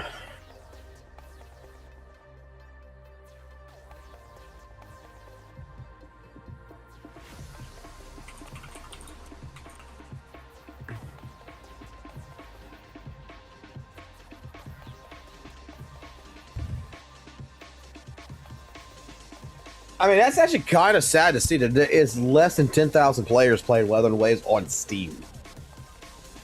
That's actually kind of sad. I am not going to lie.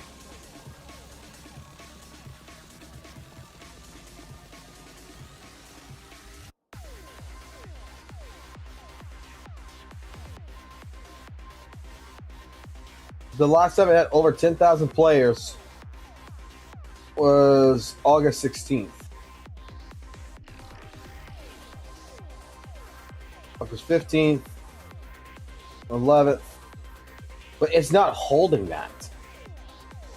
Like, I would figure that there would be at least 10,000 or so players at any given time being at this point, and it'd be like, the peak would be like at least 30K. Like in a 24-hour peak.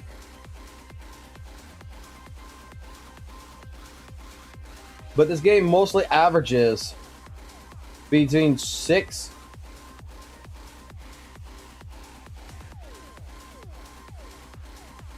between 6 and 8,000 players. It doesn't maintain a consistent 10,000. That's actually kind of sad. I'm not gonna lie. For Steam, that's actually kind of sad. I would figure, since Wuthering Waves is on Steam, that it would be doing much better than this.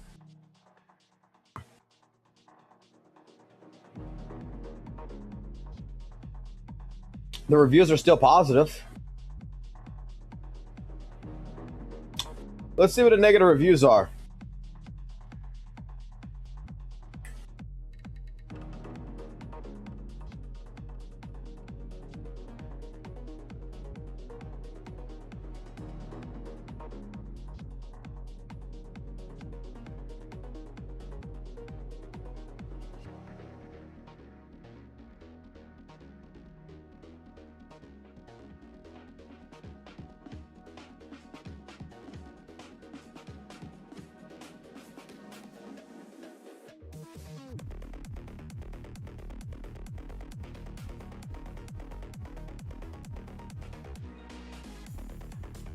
Damn.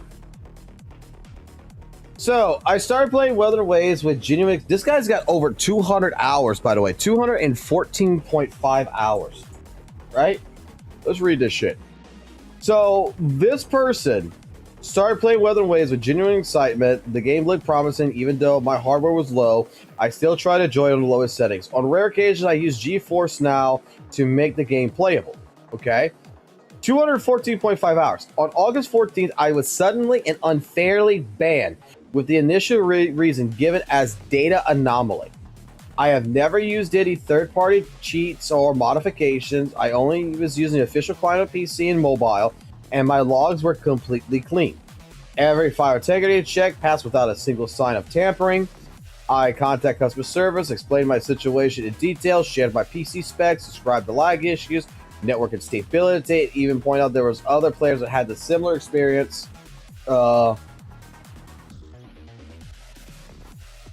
Similar experience with false positives.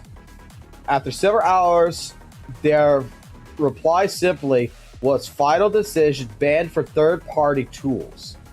They completely changed their reason from data anomaly to third-party tools without providing any proof or explanation. It was obvious they never actually reviewed my logs or investigated my case. This felt like a blanketed rejection simply to what players have complained about with other games with poor appeal to systems like Genshin. This is beyond frustrating. I lost my account, not because I cheated, but because their anti-cheat system falsely flagged me and their customer service refused to investigate properly. Once they say final decision, there's nothing you can do no matter how clean your record is. It is a waste of time and effort to investigate the game where your account can be taken away at any moment due to a detection error. Players should be warned that even legitimate gameplay on low-end hardware or cloud services can be mistaken for cheating, and appeals may not help once the ban is set in stone. Wuthering Waves has potential, but the way bans and appeals are handled makes it hard to recommend this game. My advice is to play at your own risk.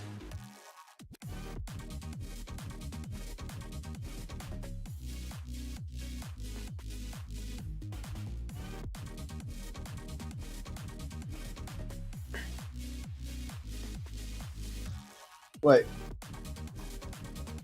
Gacha journalist. Sometimes I wonder if WUWA is everything Z.Z channels have talked about.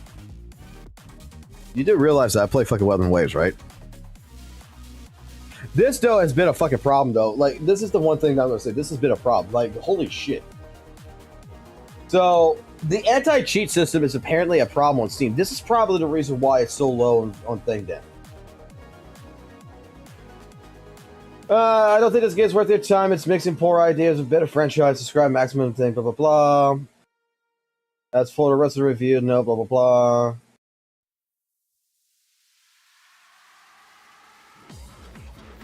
That is okay, this is a person who doesn't play fucking gacha games. He's gonna give a bad review. He only gave it 47 hours. This guy right here, I don't even gonna read this fucking review. Because they're anti-cheat, they only put 7.7 hours in it. They don't have time. This person put 105 hours into it. Unoptimized garbage, very fun game, but lots of times feel like it doesn't want to be even played given how badly optimized this shit is. Okay, 43 hours. The game offers performance quality and garbage option if you are AMD user. 123 hours. Okay, another person who doesn't play gacha games who's doing a fucking review.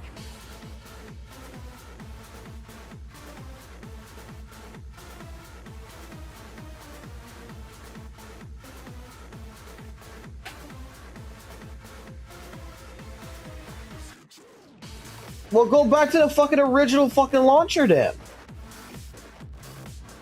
If you're unable to play the game because of connection timeouts, but you were playing it on the original launcher and you're having some issues with Steam, go back to the fucking original launcher. Fuck Steam.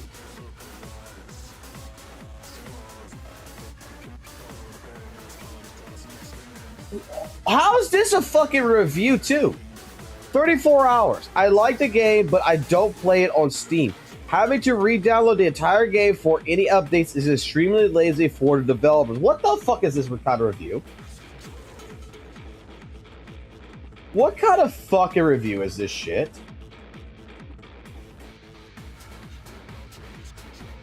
Yes, I've seen this. The sun and the moon colliding together.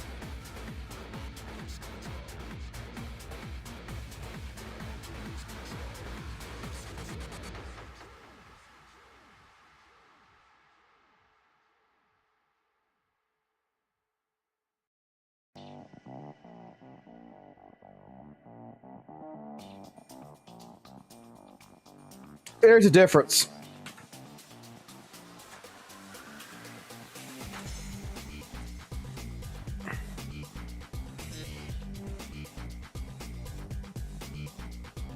Boy, some people are going to say that I am a fucking tourist in fucking Wuthering Waves, right, guys? I'm a tourist in Wuthering Waves. I don't play Wuthering Waves. Never fucking played Wuthering Waves, right? I'm a Z.Z.Z channel. I only fucking ever played Z.Z.Z. That's the only content that this channel's ever fucking had, right?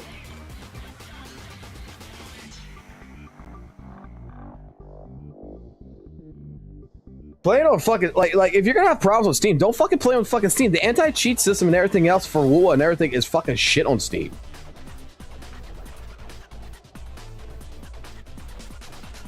Like, some of those fucking reviews are fucking kind of retarded. I'm not gonna lie. Oh, look, there's a patch. Oh, I gotta close out this anyway. I gotta close out fucking Z.Z.Z because I got to restart the computer now. That's what's so sad. If I gotta play fucking Z.Z.Z, I can't play Wuthering Waves and then go to Z.Z.Z. I actually gotta play Wuthering Waves, restart the computer, then I can play Z.Z.Z. Because it fucking fucks up my controller. I don't understand why it does this. I fucking even go into the fucking task menu and do the shit. It just fucking does it.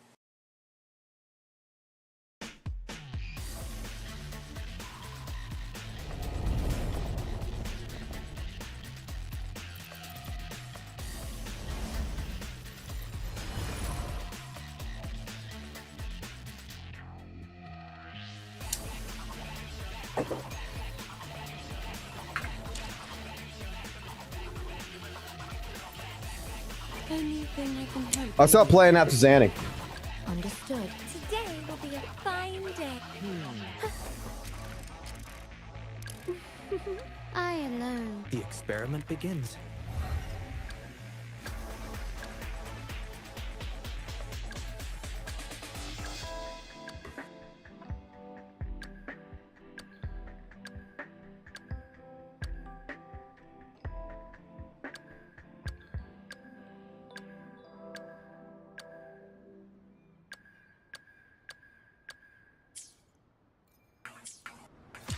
After stopping playing at Zanny, right? Oh, look, I got mail.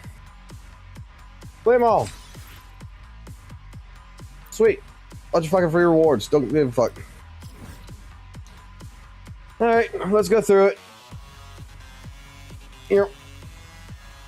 100% exploration completed. 100% exploration completed. 100% exploration completed. 100% exploration completed. 100% exploration completed. 100% exploration completed. 100%. 100%. 100%. 100%. 100%. 100%. 100%. 100%. 100%. 100%. 100%. 100%. 100%. 100%. The only I did not want her. Oh no, I did do 100% on this. Apparently, I did 100% on this. Then this right here is at 18.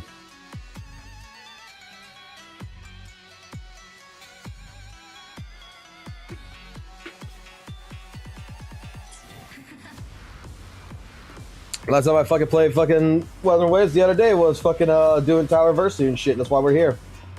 We did all the fucking Tower Versity and shit. Yeah, I don't fucking play Wuthering Waves, bro. It's not like my fucking ID even says right here, fucking WUWA vids. I never changed it. It's not like I don't have Union XP right here. I have fucking this right here. Yeah, I don't play this game, bro. What's on the banner right now, actually? Fuck it. Give me 10, let's go.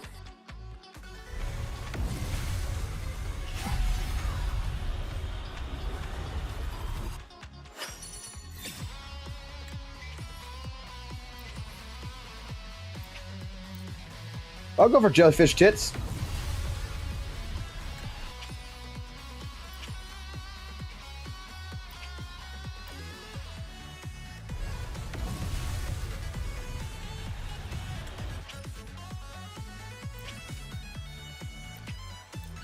I'll give me some jellyfish titties. Let's go.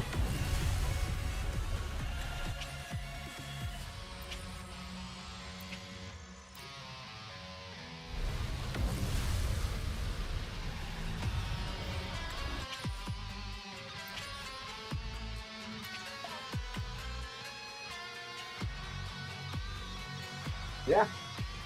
It's your fucking zombie mommy. Whatever the fuck you call it.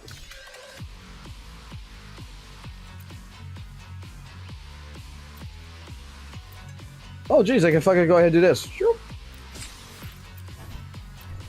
Fucking spin my goddamn shit.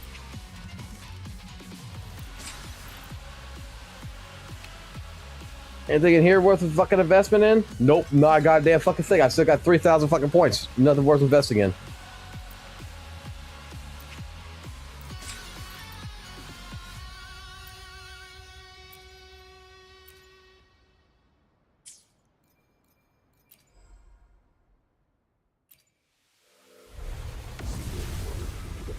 It was like what it was like earlier this week when we fucking did fucking Tower Versity and shit, didn't we? I ain't doing none of this shit. Yeah, Whimper Waste is done. Tower Versity's done too.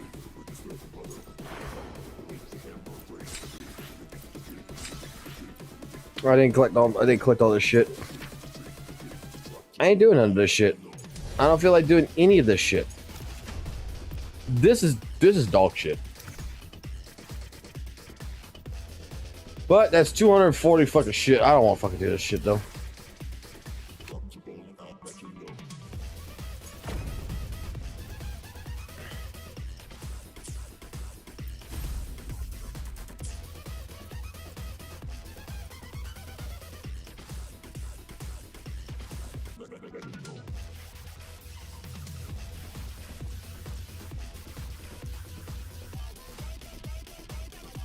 Isn't that?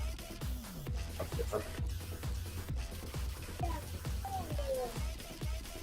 Let me see what's going on here. Sure. What's from? Yeah, sand.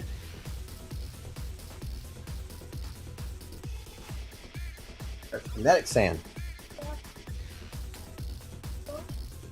I don't know. If you don't play since 2.4, are you a tourist?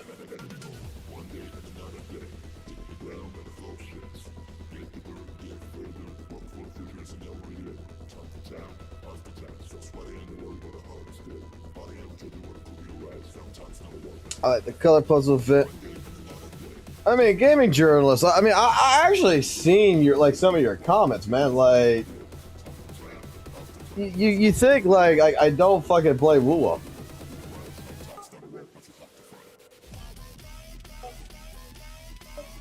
Like, you're a person who does not think I play fucking WUWA, right?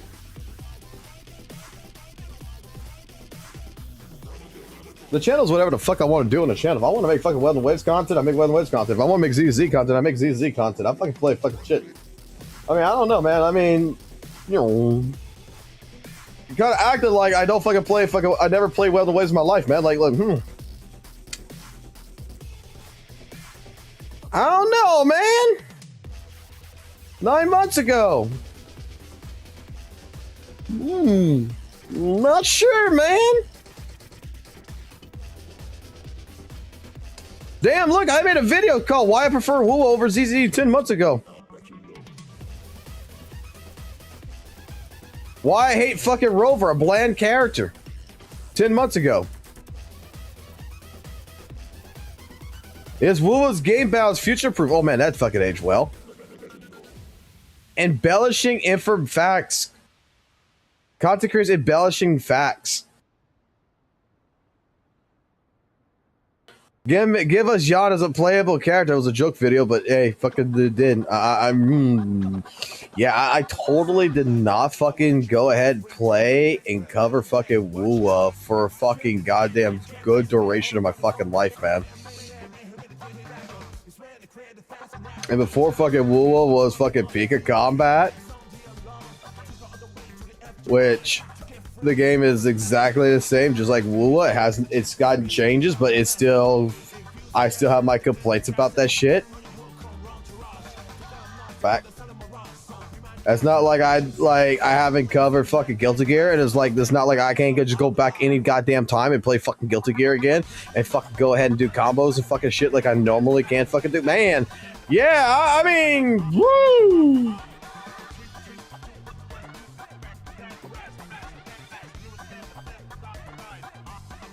Dude, Fox Channel is literally a WUWA channel like until like what, 2 months ago?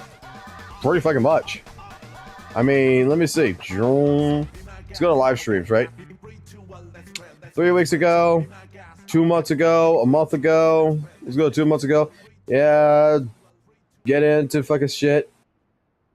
When was the first time that I streamed Z.Z.Z? Like right here. That would be 2 fucking months ago. What did I cover before?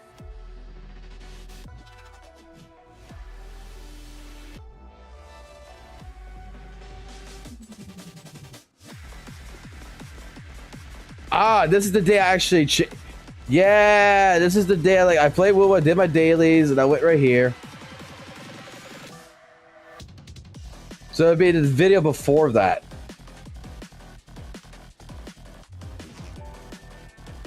Because my son wanted to play fucking that crab game.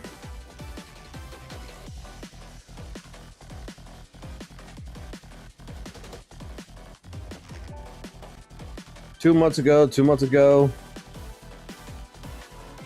months ago. Then I was playing fucking Smash Legends.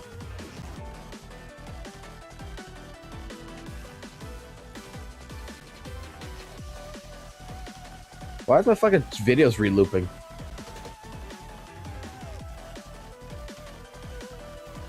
Three months ago, where fucking Gacha fucking thing took this shit. I was playing Berserker. Yeah, I've been covering fucking WUWA. I just covered Z.Z.Z for the last couple months. Damn, man.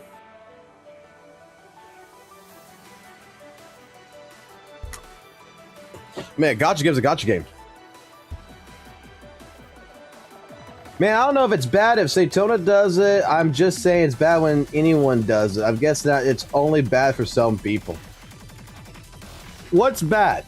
That I talk about Wuthering Waves and I criticize Wuthering Waves. I play Z.Z.Z. I criticize fucking Z.Z.Z.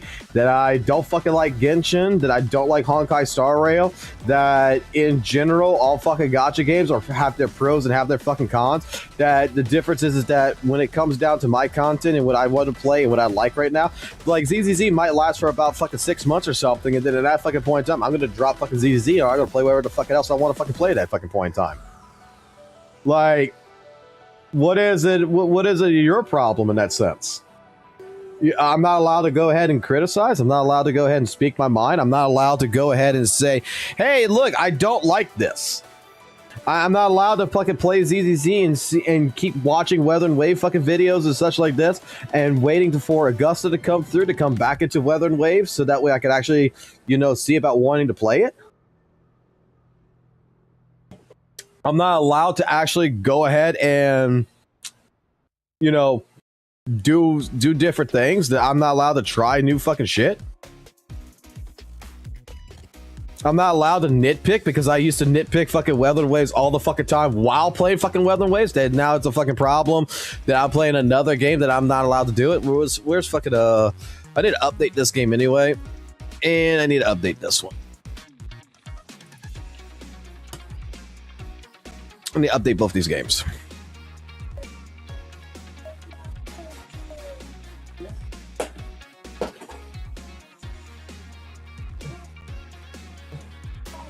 Yeah, be careful to say it.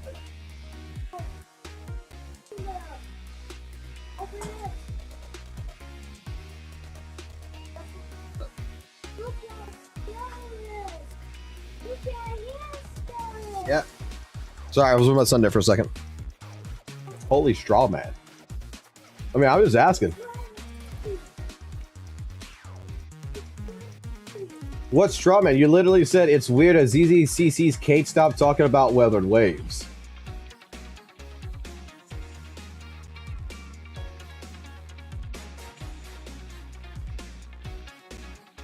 I just passed by. What the heck happened? I have no fucking idea. Gacha journalist here is like calling me a straw man and shit because, like, legitimately, I'm asking a question. Like, if I'm playing Z.Z.Z.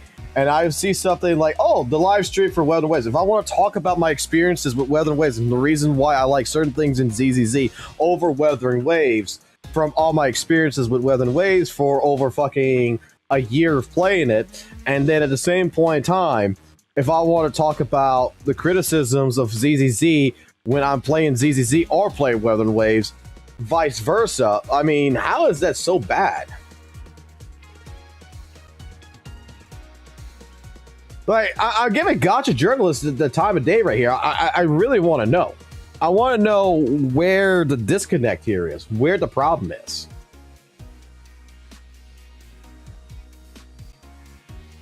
Because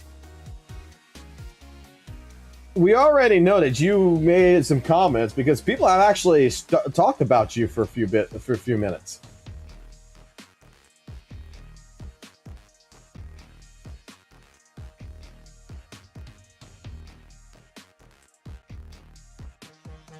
Like, what was it you said? Hold on.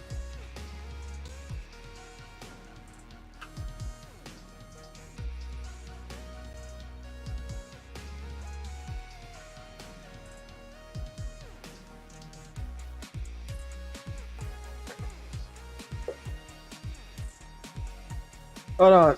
Yeah, this was sent earlier fucking today. Gacha journalist. The Z.Z community tried to cancel him, so now they're pressuring him to glazing content. Oh yeah, to Arikado's video.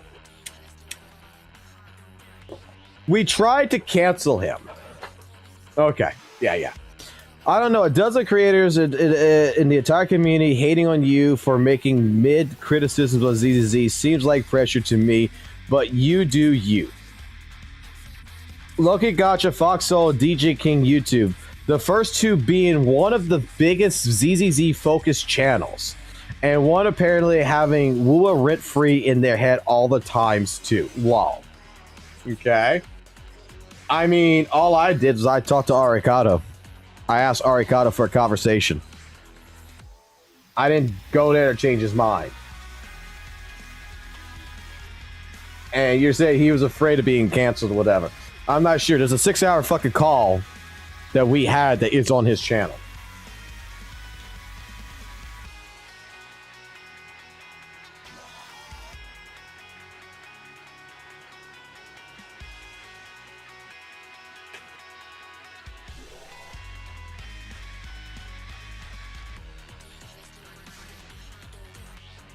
I mean, even I told Arikado I didn't think anything was wrong with his criticisms. He was very fucking if you would listen to how I talked to Arikado and the conversation we had, and the reason why I respected him was for what reason? Chat, can you tell me what the reason was?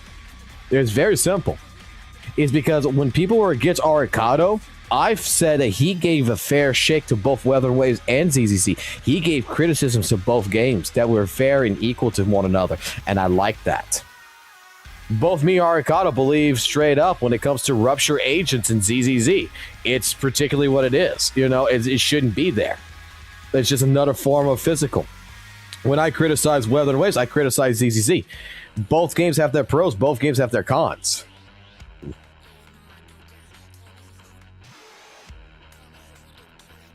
I've seen it. I've seen the Z.Z and Aston collab. I'm not sure what the fuck they're gonna do with that. Like, or what? They're gonna make a Z.Z car?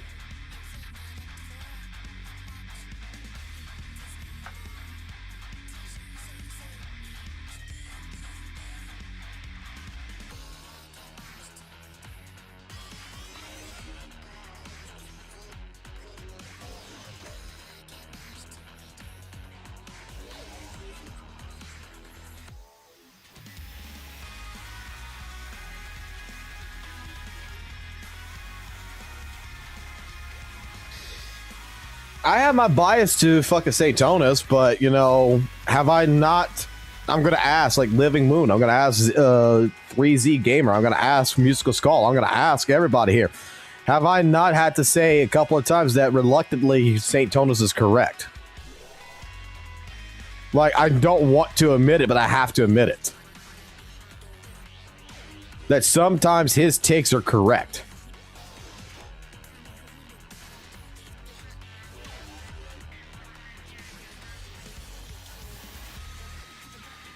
I mean,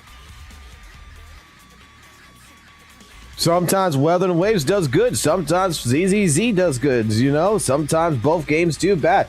The difference between me, I would hope that if someone actually watches my content and watches these live streams would understand the difference between me and all this. Give me a sec. I got to restart the computer anyway. Let me copy this real quick. Let me make a notepad, because I'm going to lose the chat while we're doing this. Oh, god damn it. I'm going to lose the fucking chat. I know that already. Paste. Okay. Good. I got to restart the computer. If I'm going to go back to Z.Z, I got to restart the computer. All right. Y'all should be able to hear me. So, I would assume that if you watch my content, you watch my live streams, you watch everything, that I listen to one side of the argument. Let's say something from the Wuthering Waves side about Z.Z.Z. And this is the reason why I got into Z.Z. You talk about HP inflation, you talk about my asthma shield mechanics, you're talking about how bad this game is. I go ahead and, instead of saying they're right, they're 100% fucking right, I say, you know what? Let's go play fucking Z.Z. and let's go find out. That's how all this fucking started. A fucking journey that was supposed to take me about a day to like 3 days. Play Z.Z.Z, get used to it, get understanding, play endgame, get the fuck off and go back to WUWA. Ended up where I started actually liking Z.Z.Z. I honestly started fucking playing it. I started fucking giving a shit about it. I started, you know, really getting into it, especially after going through the story. And then I made remarks that the only experience I have in the top 4 gacha games is Wuthering Waves. And if we're going to go ahead and we're going to fundamentally keep trying to compare this game to that game to this game kind of deal, no matter what, then I feel that it needs to be done properly. I'm the person that when someone's going to make a complaint about some fucking content creator who claimed that he gave he was confused in a story and such, that even I said that Z.Z.Z was in the wrong. But there's a but to it. There's a complete difference to the segment where people are accusing him of and talking about this or that. They don't understand that he was correct in some of his assumptions. The problem of him go ahead and making claims of, people need to re-roll for their lives and kind of shit like that. Yeah, that's kind of fucking dumb. That's kind of fucking dumb. That's on him. Okay? But his original assessments and everything else was actually fucking blown out of fucking proportion. I would assume that from these different spots, if you are a person that has watched my content, you understand that I like to dive into both sides of the story before I come up with a conclusion. I like to be fucking fully fucking informed. When people were shitting on Arikado, right? What did I do? I went to talk to Arikado. Did you? No, I did. You know how many people told me, even after the fact, that they don't trust him, even after me talking to him, that he's, all this other stuff, that for a good long time, that there were still conversations going on about Arikado that, I don't like. You know what? Get Arikado in here, let Arikados talk. You're not going to change my mind. I spoke to the man for 6 hours. I spoke to him for fucking 6 hours long. And from all that, all I got out of the man is that there was some issues that kind of did pressure him, stuff like this that ended up happening. But at the point in time, you should get into another 6 hour call, clear this. If Gacha Journalist wants to get into a 6 hour call, I got a fucking Discord. You can get into it. I don't care. I got a fucking Discord. We can fucking talk about it. I have no problems. That's what led me to go ahead and be like, Arikado, let's talk about things. Let me understand your mindset. Guy is completely in the middle. He was in the WUWA community, making WUWA content and everything, talking about it. And you know what? Particularly, I don't think he likes WUWA. He does like Z.Z.Z. He always liked Z.Z.Z. But even then, I guarantee you this. If he had to choose between Z.Z.Z. and Girls Frontline 2, Z.Z.Z. would be thrown out the door. Girls Frontline 2 would win his heart. I'll put it like this for you guys. If Z.Z.Z. came in between me and probably Elden Ring or Dark Souls style game, I'm sorry, Z.Z.Z.'s gone. I tell you right now, actually, when is it fucking released, actually? There is a game that I'm going to be playing on here on stream, and it's going to be a couple of days. When's the release date on this? I know it's this month, isn't it? Oh, shit. Oh, shit. Yeah, there ain't no Wuthering Waves on this channel. There's no Wuthering Waves on this channel coming on the 28th.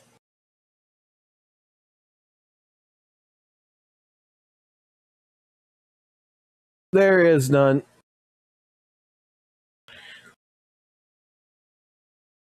I did not realize it was the 28th.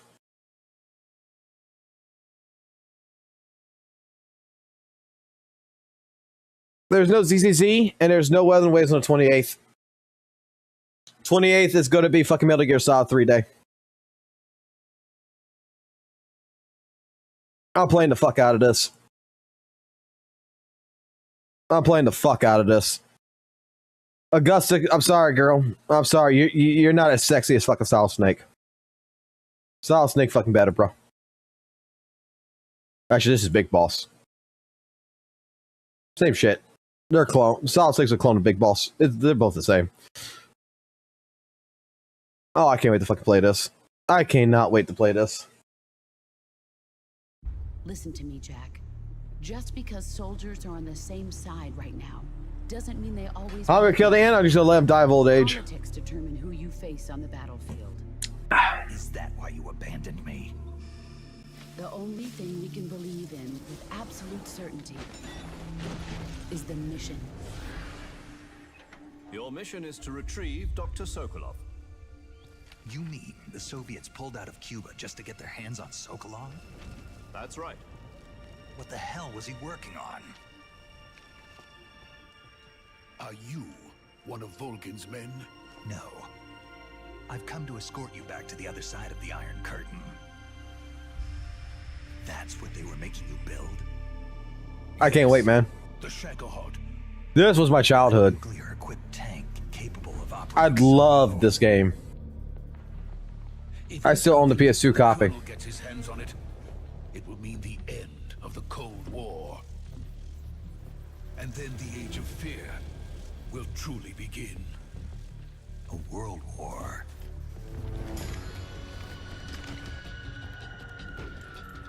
And Ocelot never lets his prey escape. Sokolov was being guarded by the KGB and hunted by Gru? Snake, it sounds like this could be even hotter than Cuba. I'm defecting to the Soviet Union. Sokolov is a little gift from my new hosts. Are we taking him with us? No, this one is still just a child. He has not yet found an emotion to carry into battle. Even if they are our enemies, they're still our countrymen. But it won't be me that pulled the trigger. Colonel! It'll be But this looks fucking good. I know a lot of people are not gonna fucking play this because Kojima's not involved in this, but I'm sorry, man. People aren't the ones who dictate the missions. I want to see if they actually do it justice. The times. Sorry I'm late.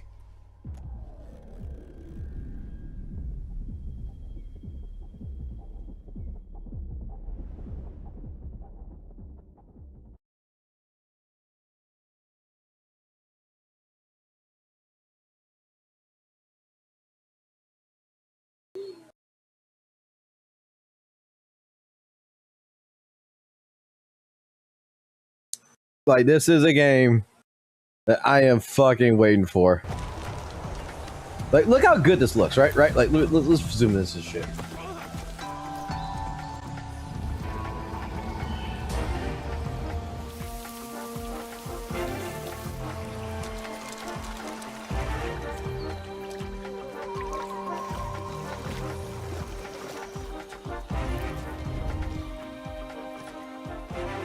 Like, this is a faithful recreation.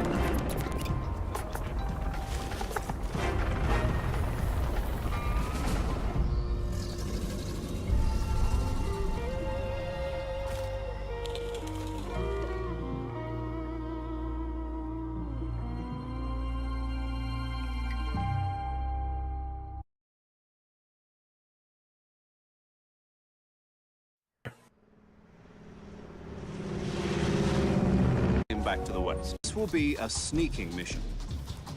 You must not be seen by the enemy. You must leave no trace of your presence. Is that clear? This I want to try, when this comes out, I want to actually do like a fucking full stealth run. Weapons and equipment to procure on site. That goes for food as well. You're completely naked, just as your name implies. I have to find my own weapons and equipment? Whose crazy idea was this anyway? The mission rests entirely in your hands. A real one-man army.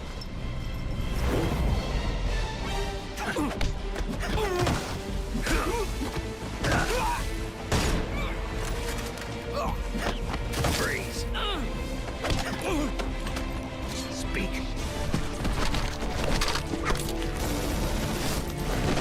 I wonder how the health system's gonna work. If it's gonna be like the old one where you get to see him like fucking pull the bullet out of his arm and shit.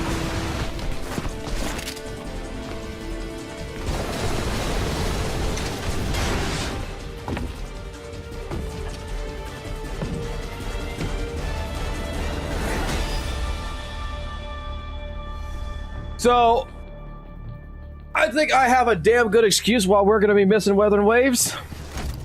Commencing virtuous mission now. I think I have a damn good reason.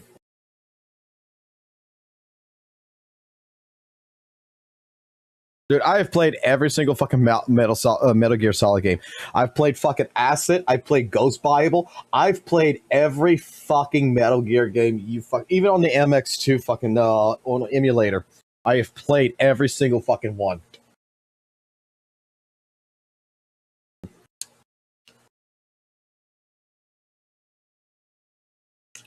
Like, we're gonna play. Like, I plan to play this on the live stream.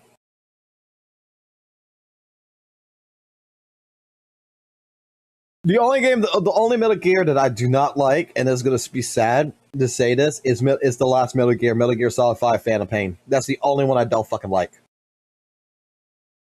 and it's a reason why I don't like it, and it's not because of David Hayter. It's not because David Hayter didn't do the voice for Snake. It is straight up that when you complete half the game, you have to replay half the game again.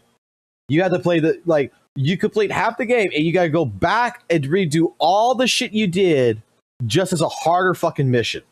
And it's like, wait a minute. You're just rehashing the same shit, but now I gotta do it without fucking guns and shit. I gotta collect my own shit on the way. Like, that's not gameplay. That is just like how everything came into that game was kind of shitty in that part. Like, the first half of that game is perfect. The second half was kind of shitty.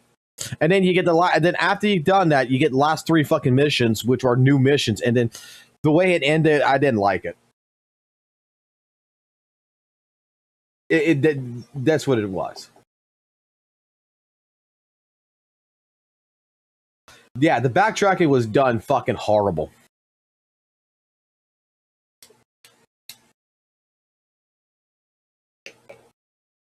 But I liked it, and I played that game for fucking almost 3 months, because there's just so much to fucking do in fucking that game. Like, in the open world aspect of it, there was so much fucking shit to do in Metal Gear and Phantom Pain.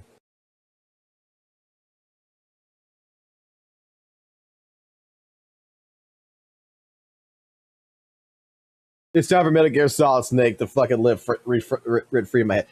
Let me put it this way. You know, I love it when people say, you know, like St. Tona's or WUWA or whatever lives rent-free in my head, right? I love it when people say that. I don't know about you guys. I don't know about you, but rent-free would suggest that I don't get paid. Motherfucker, dude, I get fucking paid, man. There's going to be some person that is going to at least donate like fucking $2 to $5. And then typically with all the fucking sponsors that we got on the channel, with people fucking becoming proxies and fucking making and becoming members and shit, and just fucking paying the 99 cents. Like, dude, the fucking streams pay for themselves. That's why they're not monetized. I don't monetize it because there's no reason to fucking monetize a live stream. I make more fucking money from your guys' generous fucking donations and shit, and that money right now is in a PayPal account.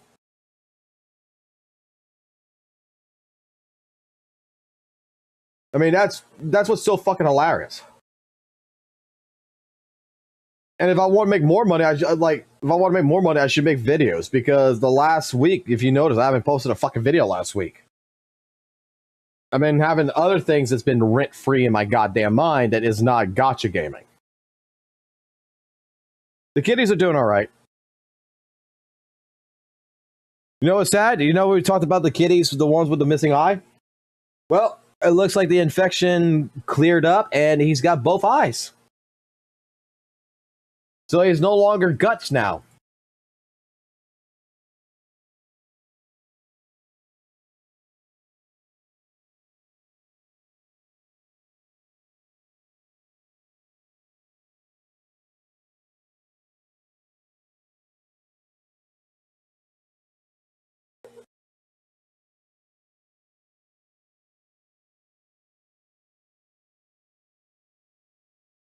All right, miasma priest. All right. Okay. We're gonna have to do something.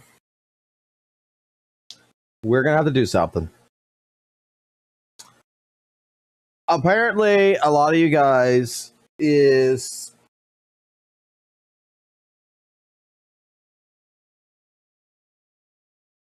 pretty much making some commentary to me on the sidelines that I need to stop modding the clowns of the stream.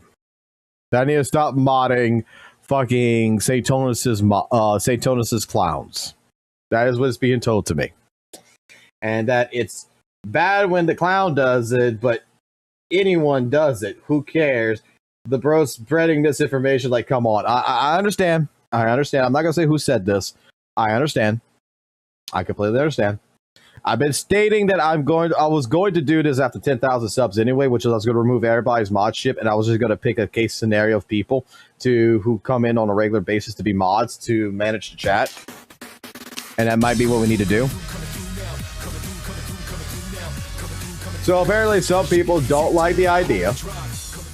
Some people don't like the idea of me modding people who's against me.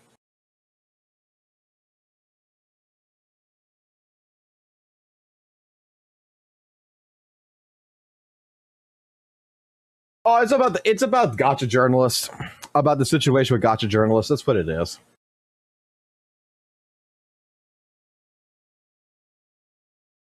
No, it's you. It's about you. I don't know what kind of person you are. I don't know if you're a Satonis follower. I don't know if you don't follow Satonis. I don't know what the fuck you are. You have your opinion.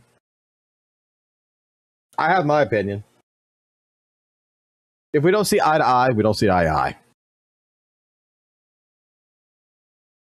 I'm going to put it like this. I don't think you're a retard. I don't think you are a person who is stupid. I think you're just a person who's got his own opinion. You come in here, you assume that, you know, because right now I'm primarily focused on Z.Z.Z and I'm talking about Wuthering Waves, it's not right. And I know I got other people on the chat that thinks that, you know, I'm turning into Satonis and I'm doing the same thing Satonis does, but in the reverse sense. And like I stated, if that's what you want to think and that's how you want to feel, God forbid, I can't change your mind. I'm sorry. I don't think I should even try to change your mind. You need to come to your own conclusions. Right?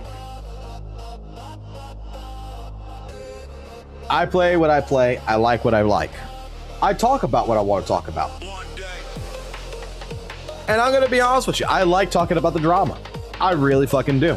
I think the drama, whether it is a gacha game drama, whether it is a voice actor drama, whether it is a drama with Roblox, whether it's a drama in general, if there is something interesting to talk about and we can dive into it and we can look at multiple sources of information and come to a conclusion around that, I'm all for it. I'm all for stopping what I'm doing and talking about whatever drama that is new in the market.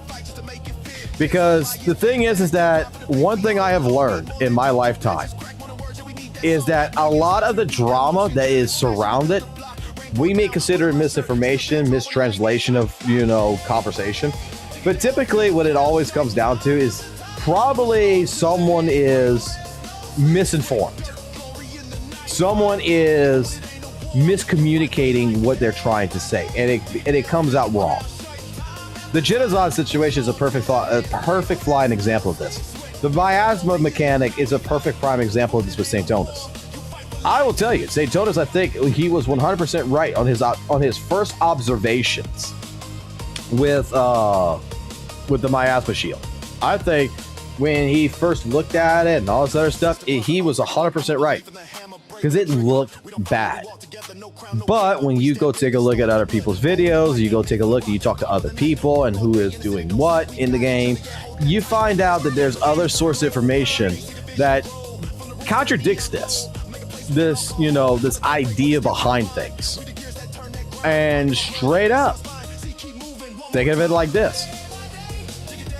Straight up, if there's new information that comes along that says, hey, look, this is wrong, this is not right, then why are we dismissing it?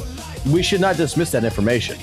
We should be watching that information, we should be talking about the information, and we should have a clear head and be non-biased about that information. That's it.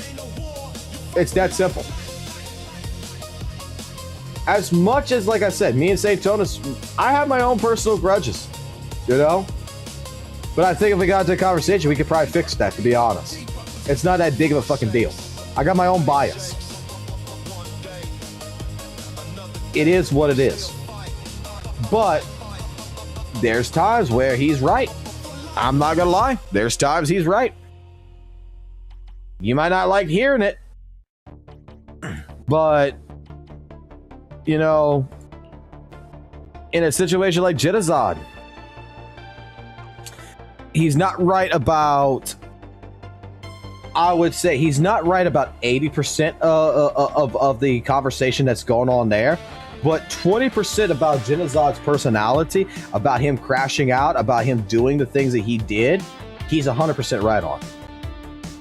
Like, there was no excuse for Z.Z.Z to go into St. Tonus's fucking stream, go into his fucking chat, and fucking rip his chat and fucking nuke.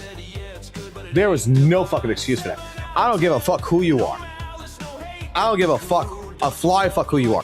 You don't go into someone else's fucking home and go fucking try to fucking dictate what the fuck is that with the chatters or whoever's saying what. You don't try to dictate that shit.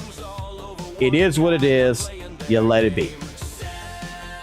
I believe 100%, even looking at it myself, it's like that chat room that was going on, Saint had antagonized Z.Z.Z, for example, but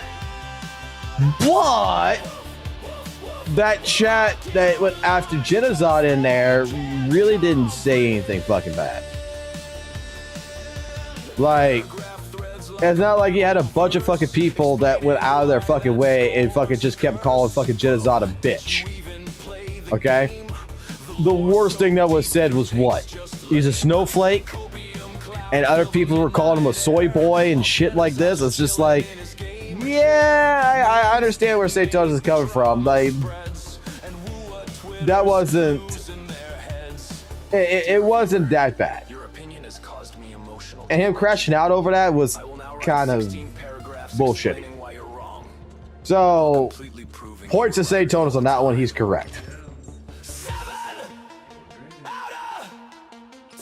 Again, it's not about, to me, it's not about, in general, what I like about going ahead and just saying that I don't like this person and I'm going to fucking say every fucking day that this person's a piece of shit and I'm going to fucking make sure everybody fucking knows it. It's more about, okay, what is the situation? What can we learn from this situation? What is the context and what am I missing? That's all I want to know.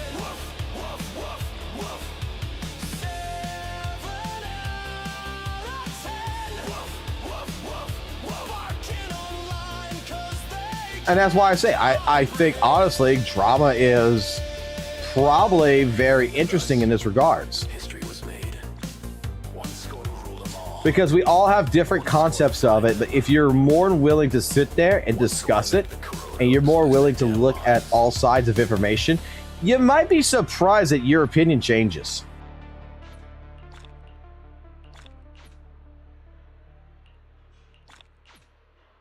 I haven't done this in so fucking long, bro. I'll be a tourist right now.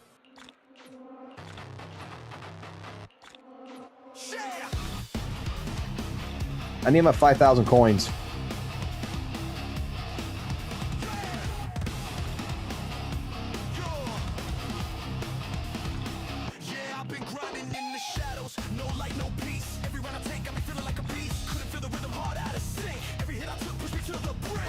How many fucking goddamn shit did I make that I did not fucking sell? What the fuck wrong with me?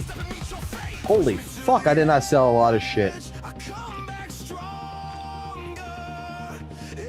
Alright, we reached our limit.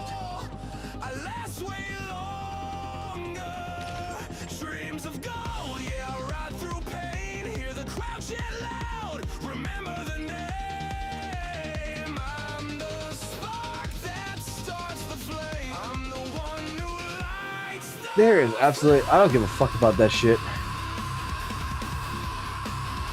Okay, might as well get it. Who asked? I don't think this is useful, to be honest, right now. I was just gonna keep saving up my coins then at that point. There's nothing there. I wanted the discs. That it was the main thing.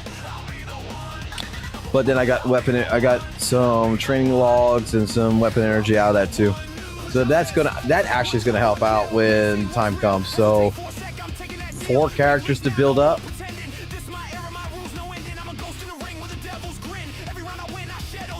I got 17 days to build up on these discs and everything. Yeah, I got a lot of shit to do. Hello, Sam. What did I miss something? I don't know what the fuck you missed.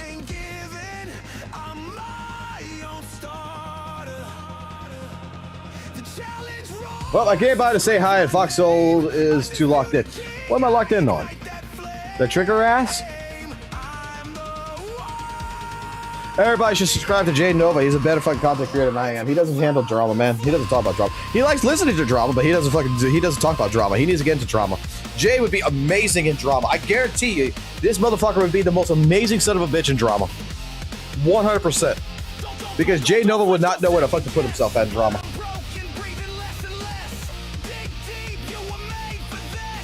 Ugh. Soy boy. Okay, that's a bit. That all right, to be fair, it's a bit funny. It is a bit funny.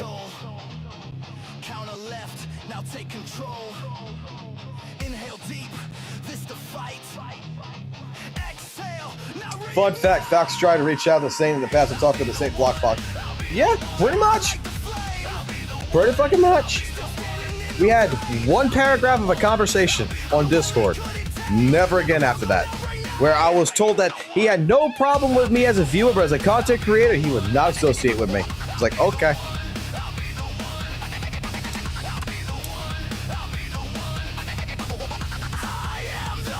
Like I said, thanks for the mod. I mod everybody, even though I'm getting yelled at right now for modding everybody. This is my fucking stream. I mod everybody. I don't give a fuck. You can be a person who hates me. You can be a person who likes me. I don't care. You can have a different opinions of me. I don't care. Because you know what? A lot of my best friends, a lot of the people I have met that are good people, are people who had difference of opinions against me. That we would sit there and I would talk about like Wuthering Waves, or I would talk about Z.Z.Z right now, right? And I would tell you this is my thoughts, and you would tell me it's completely fucking wrong. And I'd be like, okay, explain it to me. And you would explain to me your side. And you know what? Sometimes I would be like, you know, I still disagree with you, but I understand where your point's at on this, and you know what? I'll give it a shot. I'll just try it your way for a change. And that's how I met a lot of good people. That's how I met a lot of good friends. You just don't dismiss it, man. I like chaos. That is the one thing about this live stream. Let me explain something to you, Sam Sketcher. You're here, you're new to the stream. Let me explain something to you. You're in a bar room right now. Welcome to the bar. Grab yourself a drink, grab yourself some protein, I don't give a fuck. Do whatever the heck it is. Talk about what you want to talk about, have fun with what you want to have fun with, and don't give a flying fuck about being judged here. Okay? The community does what the community wants to fucking do. And God forbid that people call y'all, let's put it this way. A lot of content creators out there, a lot of them are going to say that this community is unhinged, it's fucking weird, that the people here are absolutely dog shit or whatever, blah, blah, blah. Let me explain to you something about our community here. Our community has what's called real fucking freedom. They can say, they can do whatever the fuck they want. Every now and then, yeah, we might have to bout somebody. We might have to block somebody. We might have to ban somebody. I haven't had to do it in a really, really, really long fucking time. But sometimes 1 or 2 members may end up getting a little bit fucking crazy. And we have to deal with it when that time comes. So just like a bar room, you're coming in, you're coming to have fun, you're coming to be part of the conversation, you're coming to bring in conversation. Shit, I love conversation. If you guys something you want to talk about it. Let's get into conversation about it. I don't care. But the moment you become a complete utter fucking dick, the moment you start attacking other fucking people, stuff like this, trust me, We got people in here that will see that will message, and you will get bounced. Simple as that. It's not. It is just in all honesty, is to be fair. I don't mind people having arguments. I don't mind people going ahead and discussing, you know, taboo subjects or whatever you have it. Okay? I don't mind if there's a WUWA player here and a Z.Z.Z player here and they're going at it. Okay? I find that shit's entertaining as fuck, to be honest. My problem is when you start doing shit, you start threatening people's lives, you start threatening people in general, you start making some pretty bold claims. And yeah, at that point in time, we gotta fix that problem.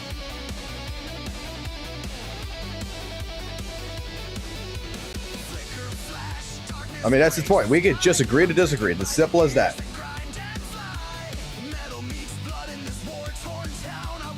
So if this is a bar, does reacting to drama content count as a bar fight?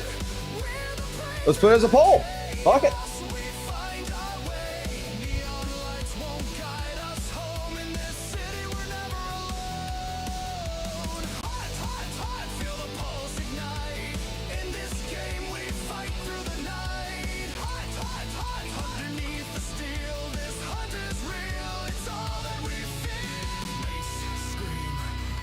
All right, there's the poll. Let's find out. What do you guys think? Do you think reacting to drama is considered a bar fight?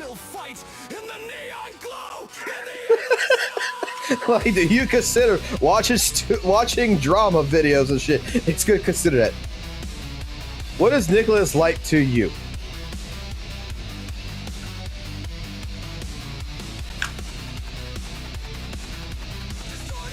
I ain't gonna be honest, I never really watched Nicholas Light to actually give a fucking full opinion on that. Should I go... should we go fucking watch a couple of Nicholas Light videos? You guys got any recommendations that I should watch real quick to try to get an opinion about him? Because I don't really know. All I know is this guy like some kind of like a musician or a rapper or something, a singer or some shit, and like he just got into gacha gaming and like he has no idea about shit and he's just like mellow as fuck? Like, is the guy like from the few clips I've seen, I swear I think the guy might be high. Could you really be in this town?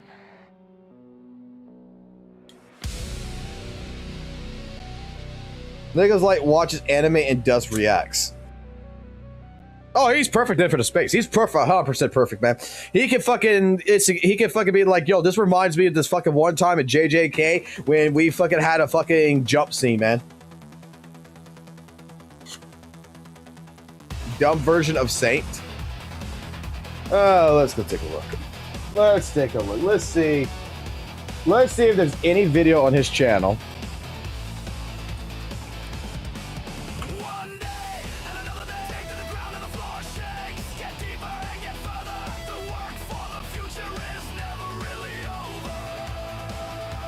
Is there anything in particular here? Let's see.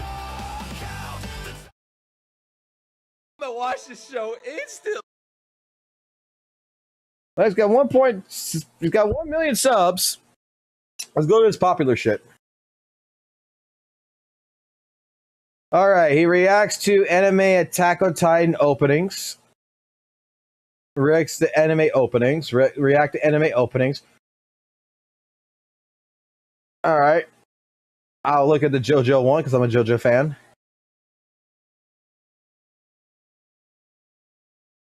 All right, this is 4 years ago. Openings, openings, openings, openings.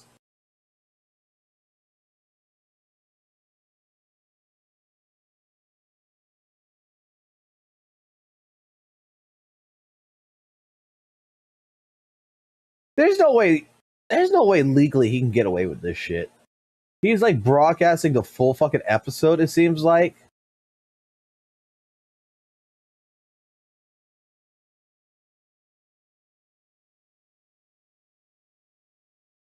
You got anything on Berserk? That's how I'm gonna judge you. You got anything on Berserk?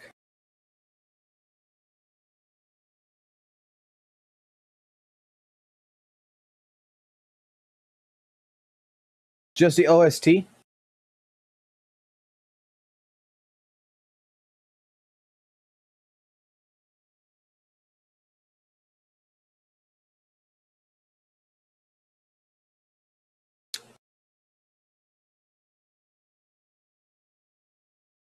This is not a channel I'll watch. I could tell you this straight up from looking at this shit. Nothing with Berserk, so you're not even gonna watch all the Berserk. You're just gonna be like, okay. Alright, let's see what JoJo Bizarre. Let's see what you got. Oh my, you hear those drums?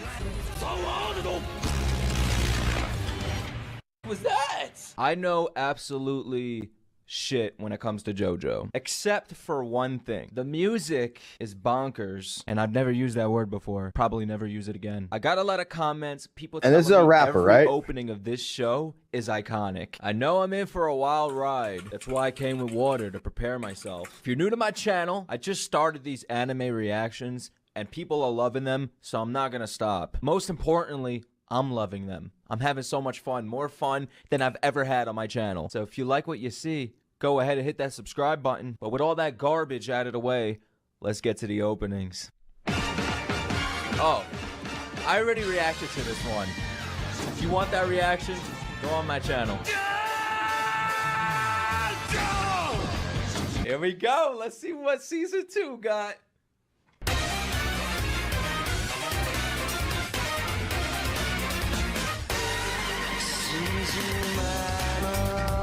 Oh my god, it has the same kind of vibe. Ooh, this is smooth.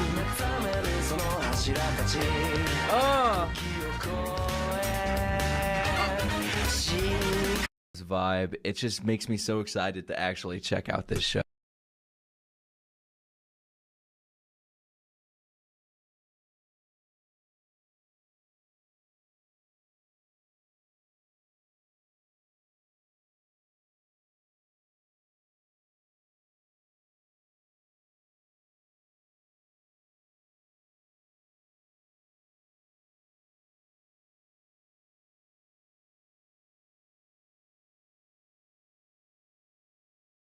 There's no such thing as fair use in YouTube. I'm gonna tell you that right now. 100% YouTube does not agree with fucking the wording fair fucking use. It just says if you get caught, they're not liable. They don't give a fuck. There's no such thing as fair use. Now, apparently this guy makes music, so let's see something here.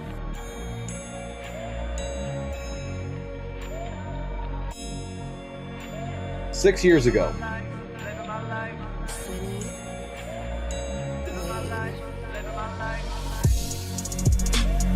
Living my life, nobody's telling me what to say.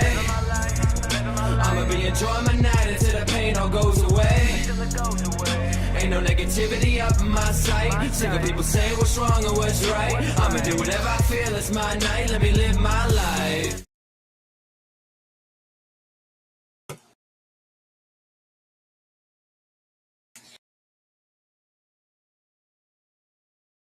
Yeah, I'm not gonna let him do that shit.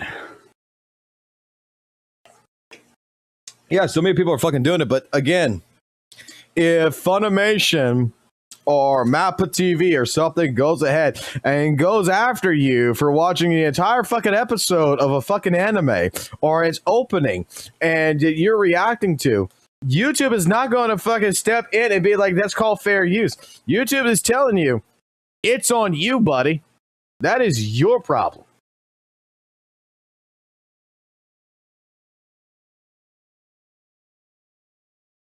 Yeah, okay, so my opinion on Nicholas Light, just from that short time frame, I have no idea about the guy. Guy might be cool fucking personally. Dude might be the greatest fucking guy there's known to fucking man.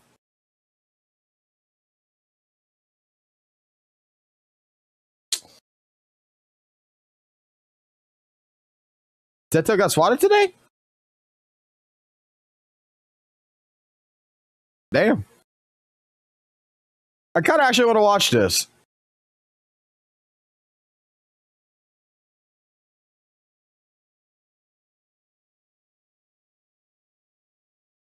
Let's see. I guess we can talk about it. I want to hear this. I want to hear this, actually. I want to hear this shit. I'm just going to give you guys a little story time about what's been going on in my life and what happened yesterday. I got swatted, but it was my first time, by the way.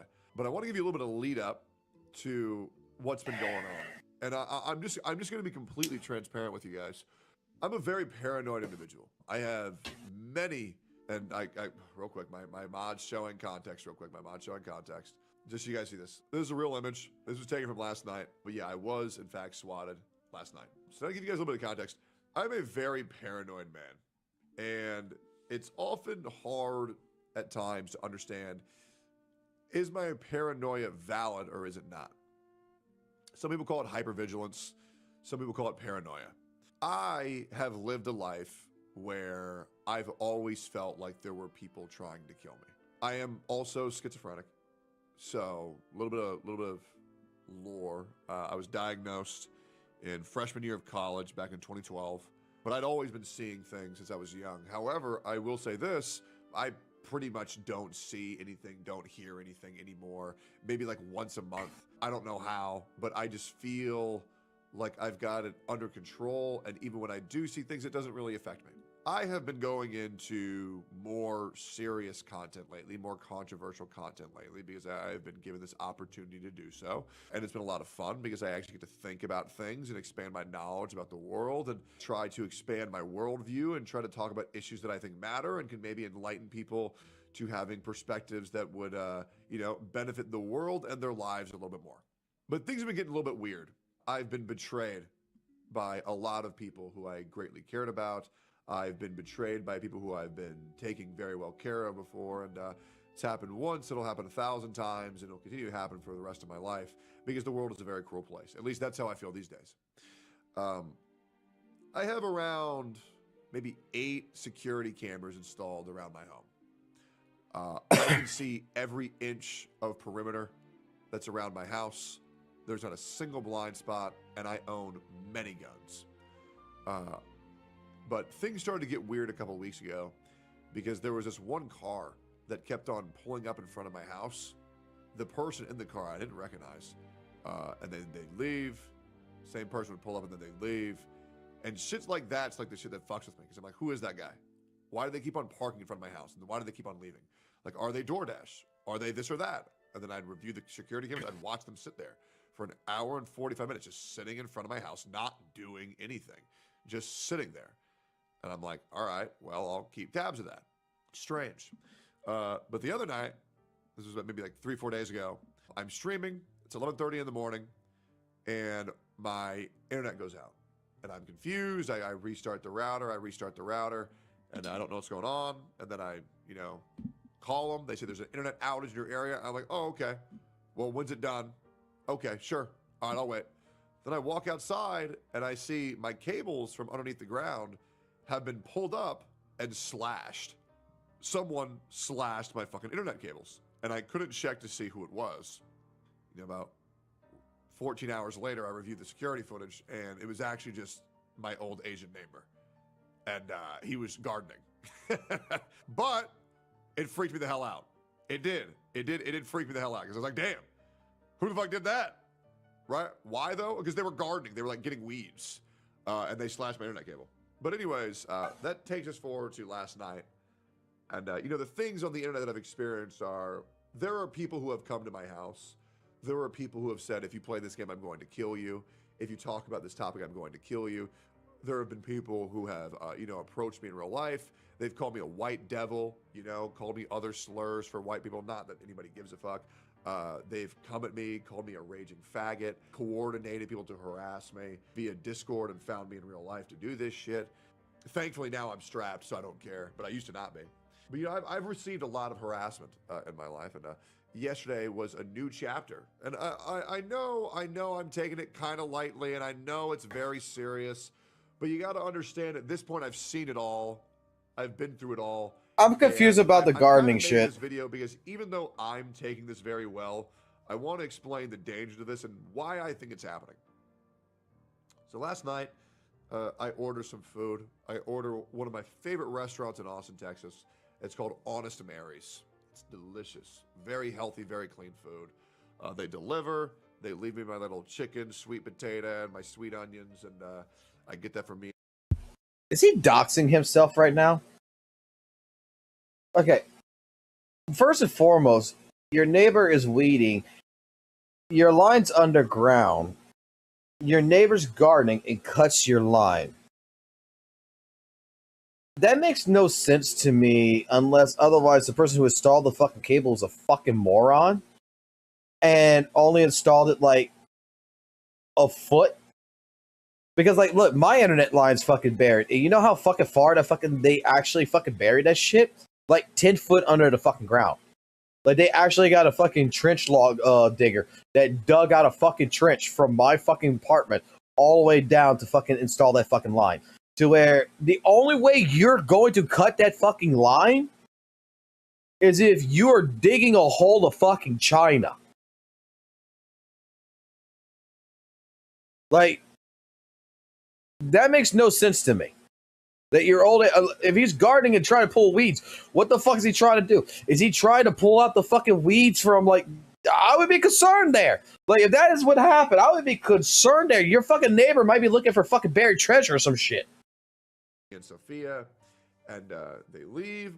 I say thank you. About 30 seconds later, I hear a loud knocking on the door, and I'm like, damn, bro, relax. Like, what? Did you forget to give me my drink or something? Give me a fucking heart attack. I hate when people knock on my door. I fucking hate it. I've gone off on many door-to-door salesmen saying, brother, leave me the fuck alone. Like, dude, is this an unskippable ad?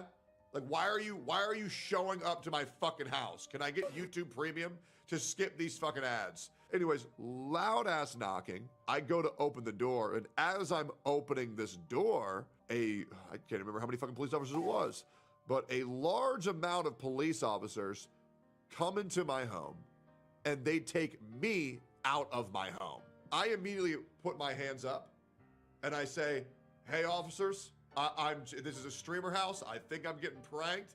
Please do not hurt my cats. Please do not hurt my dog. Because obviously I have 3 cats that I love very much, Banjo, Eggy, and Simba. And I have a dog, Mango. And in case you don't know, in swatting, when you get swatted, if an animal interferes with a police investigation of your home, they can kill them. If it interferes, if it causes them any inconvenience, they will kill them with the suspicion that it could potentially save a life by killing your animals. And the more and more I'm talking about this, I guess the more and more the reality of the situation is kicking in, where I like how he's playing the music in the background. Last night, I could have lost the lives of my pets from doing nothing. They pull me out, they go inside, they interrogate Sophia, they go upstairs, they check all the rooms, they go downstairs, they check all the rooms. Ironically, besides Z.Z.Z's room, they don't go into Z.Z.Z's room, they don't go into the attic, but they check every single room, they interrogate Sophia, they interrogate Anna. They ask them, I hear them from outside, has he ever done anything wrong to you? Has he done this? Has he done that? Has he touched you?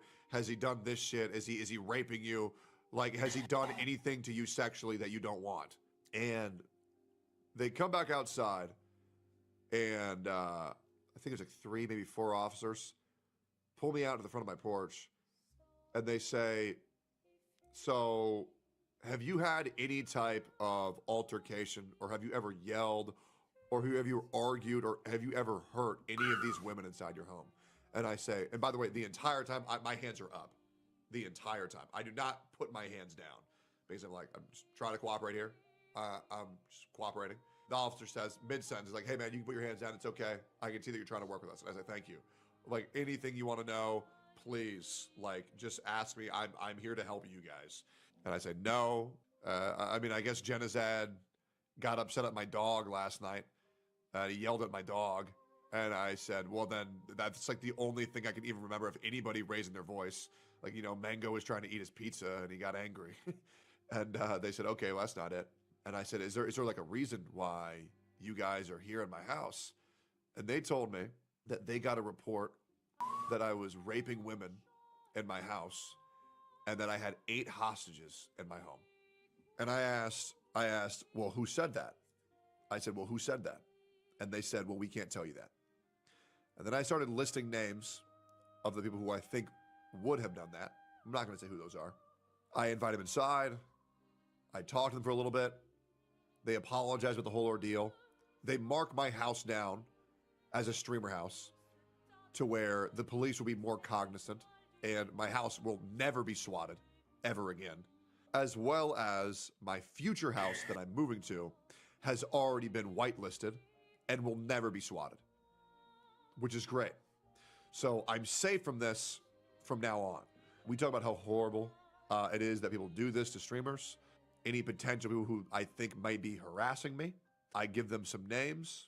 From schizos to streamers, I name them all, just to kind of like set off a warning flag in case they hear one of those names calling about me, because I think I know who did this, and I actually don't think it's a chatter. I don't think it's a schizo. I actually think it's a streamer. I think it's a content creator. Yeah, and it's not Miz. If it was Miz, I would just say Miz. It's not Miz.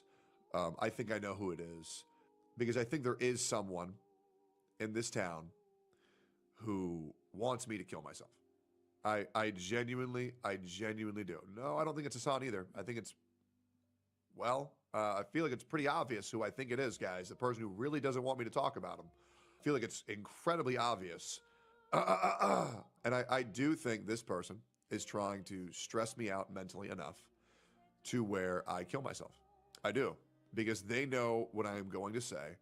They know the widespread coverage is going to happen. And the narrative of me is going to shift so drastically, because when I'm allowed to tell the story that I'm going to tell you guys, with proof, by the way, with receipts of everything that I'm saying, including legal court documents, when I'm allowed to tell you guys the story that I'm allowed to tell you guys, it is going to change everything. It is. It's most likely his and ex, I think Pinky. it's very scary, and maybe this is my paranoia getting me. It could have just been a random schizo or chatter. And if it is, that's even more pathetic, because me being outspoken of my opinions makes you want to come to my house and try to get me killed. My pets, my animals, my girlfriend, my close friends. You want to get us hurt? You want to get us killed because I'm outspoken about gacha games? Because I'm a little bit more conservative with my viewpoint on life? Because I've called your streamers what they are? Horrible pieces of shit? You want to try to kill me? This is insane. You are pathetic. And to be honest, all you've done is make me stronger. All you've done was give me a hit tweet. All you've done is give me a clickbait stream title. All you've done is give me a banger YouTube video that's going to be a 1 of 10. And now all you've done is make it to where these people who are conspiring to try to hurt me over me merely telling the truth online, it makes your side look insane. You've added another chapter to my storybook that I get to tell one day as a cautionary tale of do not get involved in the streamer world, because my God, chatters and streamers alike are retarded. You're going to try to kill me by getting the police called on me. You're going to try to get my animals hurt. Well, unfortunately for you, once again, I am still alive. Unfortunately for you, I thought it was funny. To be fair, I was spooked for like 10 seconds. But then after that, I was just kind of just talking to police officers about Donut Operator and how stupid motherfuckers are that actually do this shit. So to be honest, good job. You tried. You did nothing.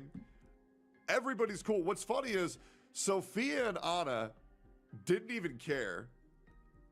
And Z.Z.Z just stayed in his room and kept sleeping. Then came out 30 minutes later and was like, hey, I heard the police out here, but I didn't want to make it more confusing, so I just stayed in my room. Mango got pet by every police officer, and everybody loved Eggy. Nobody pet Simba, unfortunately. So, you tried once again, but like, I mean, this shit's getting fucking pathetic, man. Just understand that what's happening is going to happen. And I hate to disappoint you even further, But because I'm such a paranoid man that even if I die, even if I get killed, even if I commit suicide, I would never commit suicide, by the way. I already have people who are going to share my story in the case of me dying. The world will know what you have done, and nothing is going to prevent that. It will happen, the world will hear it, and it's only a matter of time. And by the way, to all of you people in Austin, I cannot wait for you to understand how much you enabled a horrible, horrible fucking human being. Thanks for watching.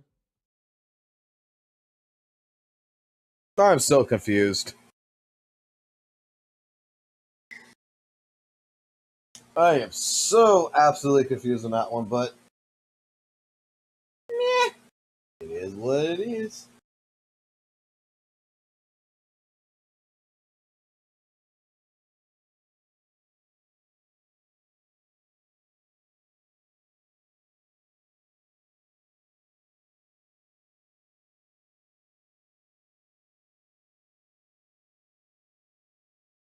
I'm gonna share this because this is the I'm not sure how to take this one, but I mean, I think it's fine.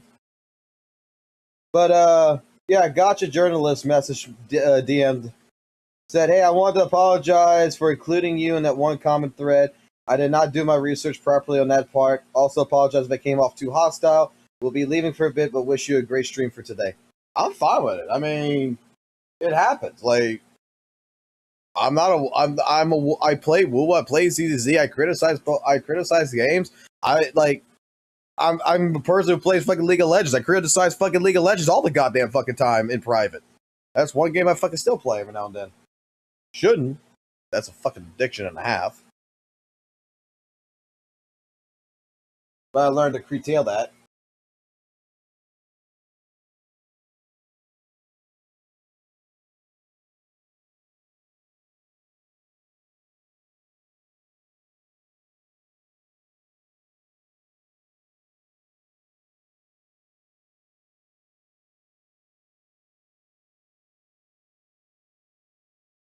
What the fuck is this?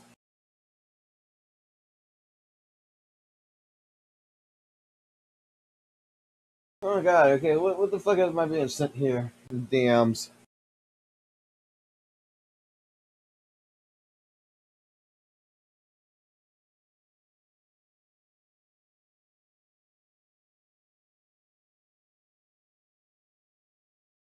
I am not gonna sit here for an hour and watch that. Absolutely not.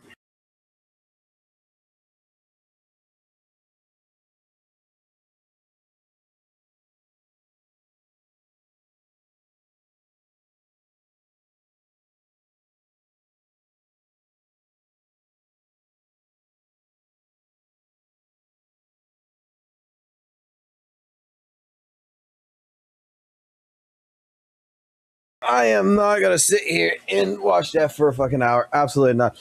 Aricado's apparently put out a video.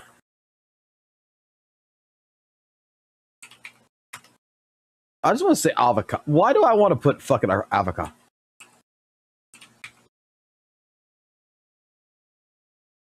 Okay, I can't spell right now. Why can't I spell right now?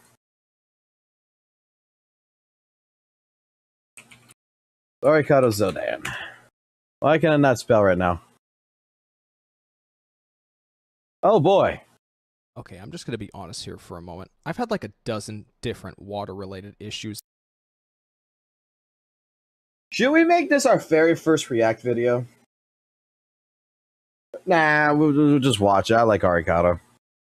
In any of the places I've lived, and I don't want to risk another one trying to set up a bidit. Also, Ethan, what the fuck? Wait, what? Set up a bidit. Also, Ethan.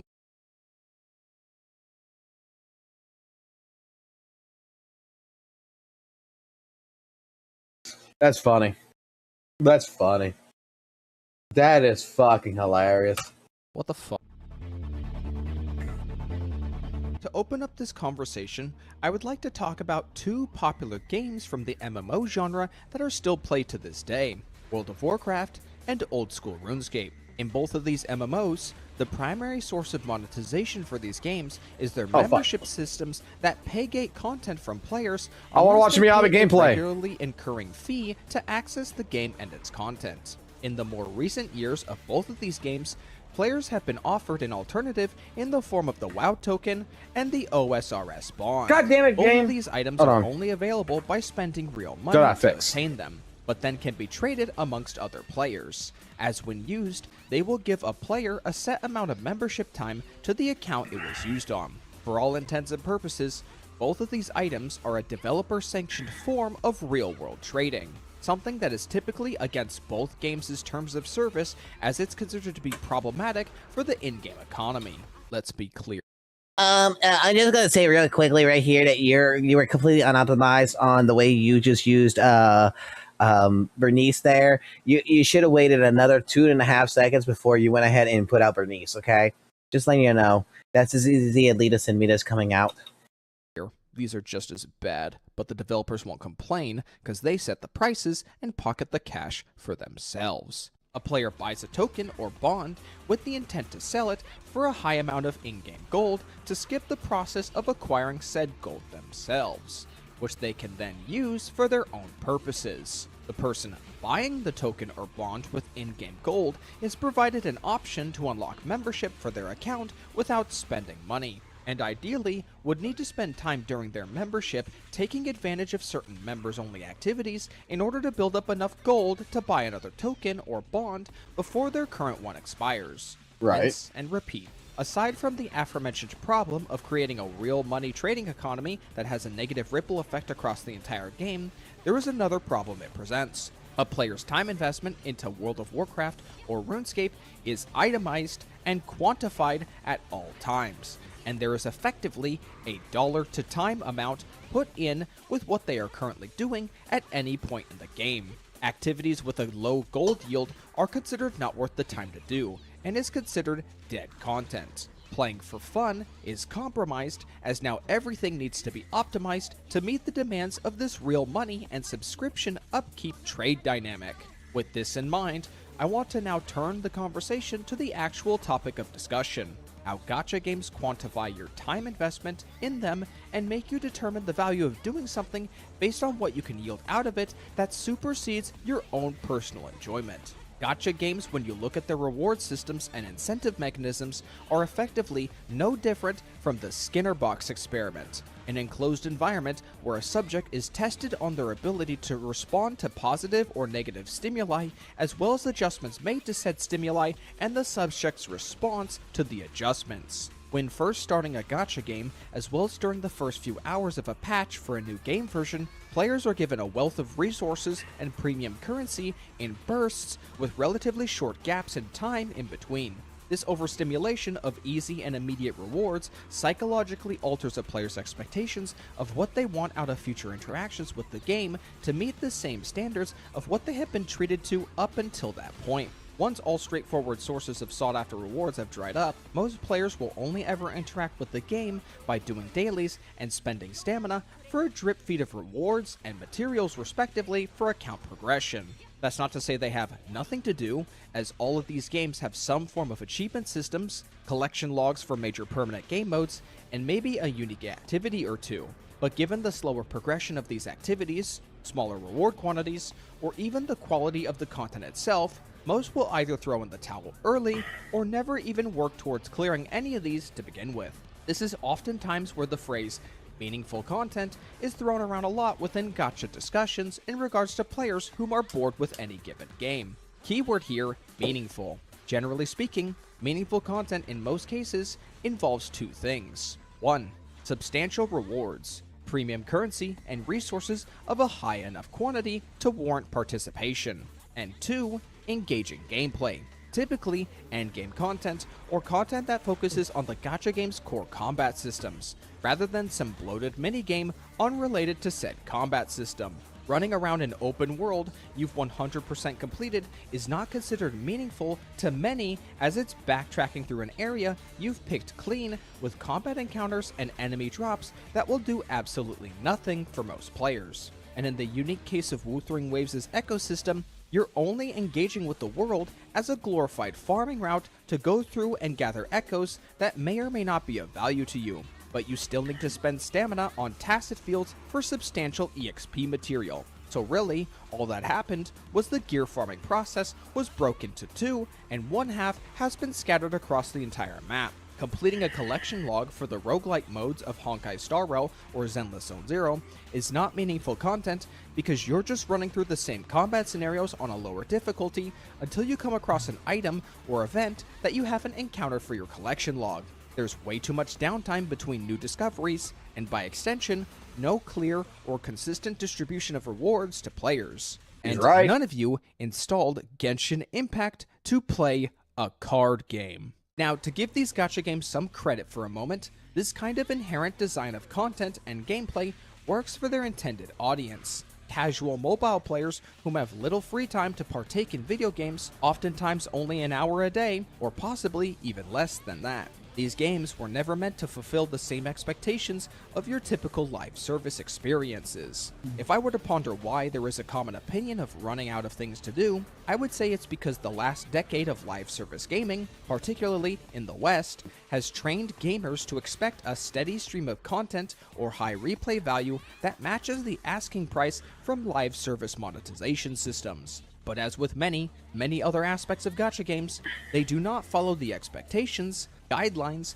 or business trends of the live service market. This of course includes content offerings. You are given a bulk amount of permanent content to complete at your own pace, with smaller supplementary content to complete within a given time frame. You complete it, and then you wait for the next big drop of content while logging in daily for account upkeep and to remain in the loop of the gacha ecosystem. It's this very game structure, coupled with gamers' fixation with optimizing everything, that creates this environment where every activity is assigned a value to it, and not meeting a minimum standard results in the content being deemed not worth doing, even if the content in question does have valuable rewards tied to them. And of course, this deliberate design of starving players out will draw them towards spending money either for currency or resources to maintain that flow of positive reinforcement. There's not really a solution I can provide for this kind of thing, as it's so intrinsically tied to the very foundation of gacha game design. But nonetheless, I wanted to explore this psychological alteration of players' expectations and open up a conversation about it. All I can really say is to remind everyone to temper their expectations, know what you're getting yourselves into, and to not put too much faith in getting X, Y, and Z out of a gacha game. And while I've spent the entire video exploring how gacha games change how players look at and quantify elements of their games, it's not an inherently wrong thing to do at all times. These are video games after all, and you should be able to decide what you want to do and what you do not want to do when you are playing them. But just be self-aware of how these games effectively bribe you into doing things you might otherwise not want to do. All with the intent to get your hands on a character whom you believe will elevate your experience of a gacha game to its next level. And with that, I have said all I really wanted to about how gacha games create a mindset in its players of assigning an inherent value to what they are playing. I'm sure some of you might even consider these closing thoughts sections in my videos to be a waste of your time as well, so I won't keep you any longer. This has been Arikado Zodan, and I'm clocking out.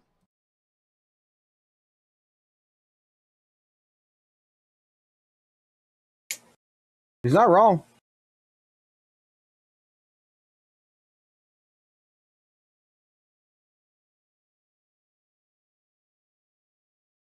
I think it's a damn good video.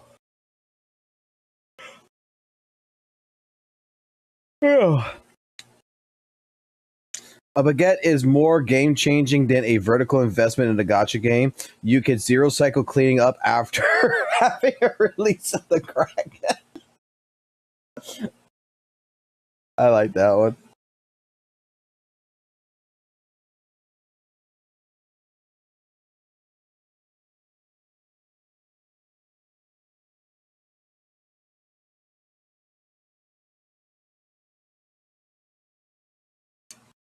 Pretty much. I mean, it's an effect. Like gacha games, gacha game is going into a fucking casino, right? This is the way I look at it. Okay.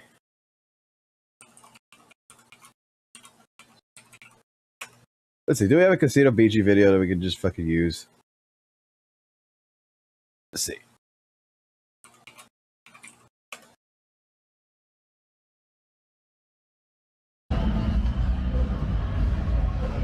I'm not sure if any of y'all ever been into like an actual fucking like casino. Okay? Like watch this shit. I went to Evo and shit, right? And me and Valk walked the fucking Vegas Strip, and we went into casinos and such. If you've never been into casino, this is what it's like.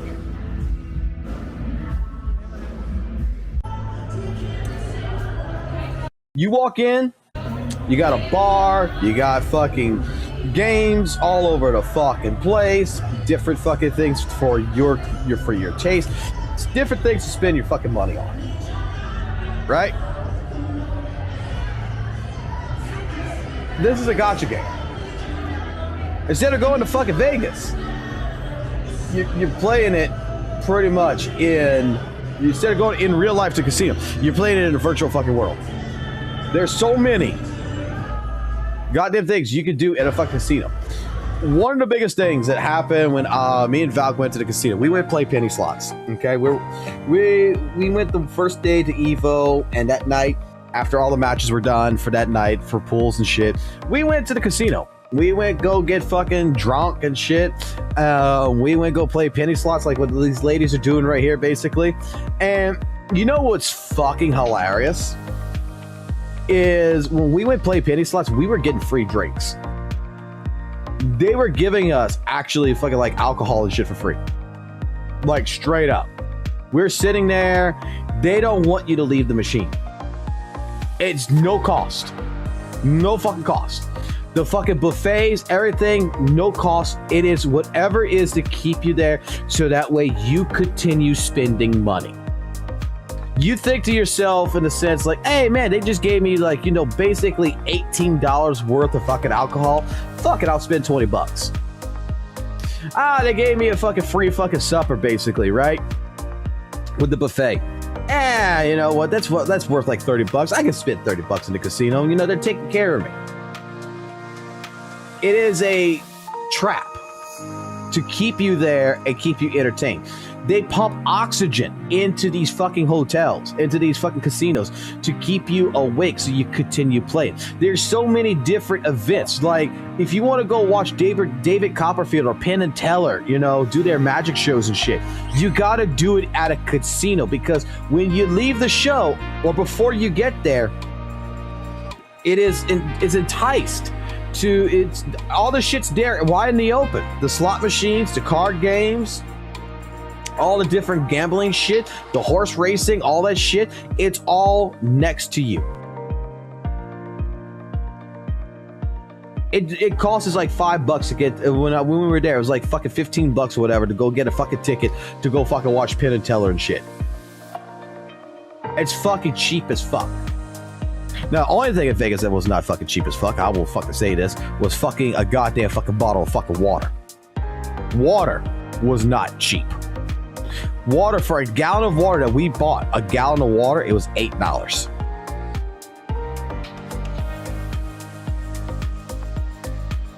But this is what a gacha game is.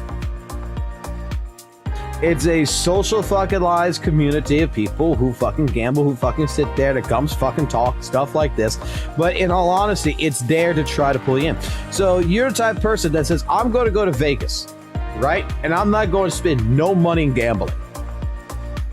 How many fucking people who are, you know, let's just say they're free-to-play players, right? Have broken the free-to-play player rule because sooner or later they look at stuff and say, you know what, they gave me like, you know, let's just say Wuthering Waves or Z.Z.Z gave me 30 fucking pools for free.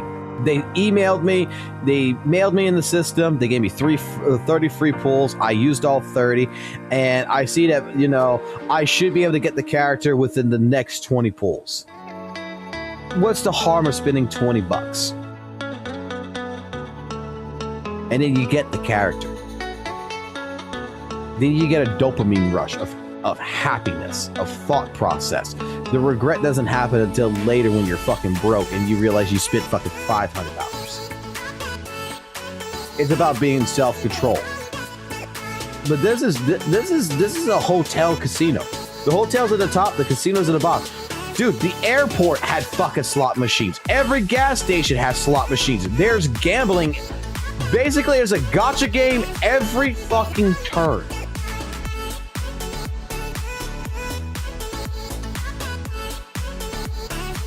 This is the fucking sports betting. We were here. This exact place right here. I was here.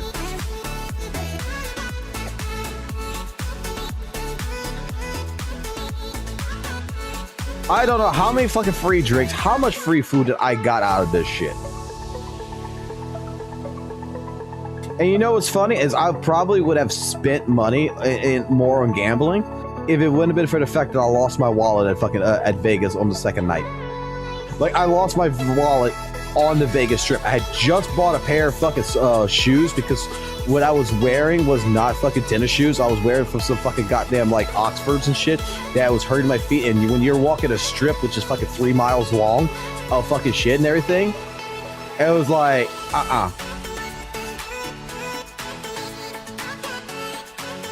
Here's an actual fucking restaurant. Don't know about you, but some of those prices actually look fucking cheap to me. The escalator. It's beautiful. It's absolutely fucking beautiful. Where's it? Basically, it's this other thing. Losing your wallet. Dude, no, what was fucking hilarious is I lost my wallet. I had just bought a pair of fucking tennis shoes. And I put them on, and I fucking must have left my wallet like on the side on the curb or something. We got up, we left, and I couldn't find it. It was like fucking a month later that I got a fucking letter in the mail with all my cards and a letter with some guy saying that he was homeless and that he straight up wanted to make sure that I got my money and shit back and all this other stuff. And if I felt like giving him a reward, he gave me an address to where he was located at, blah, blah, blah kind of deal. And I'm just like, the guy tried using my fucking card to fucking use the money, but I had canceled all the fucking cards. Like, the moment I lost it, I thought I got pickpocketed. And I canceled every fucking card immediately.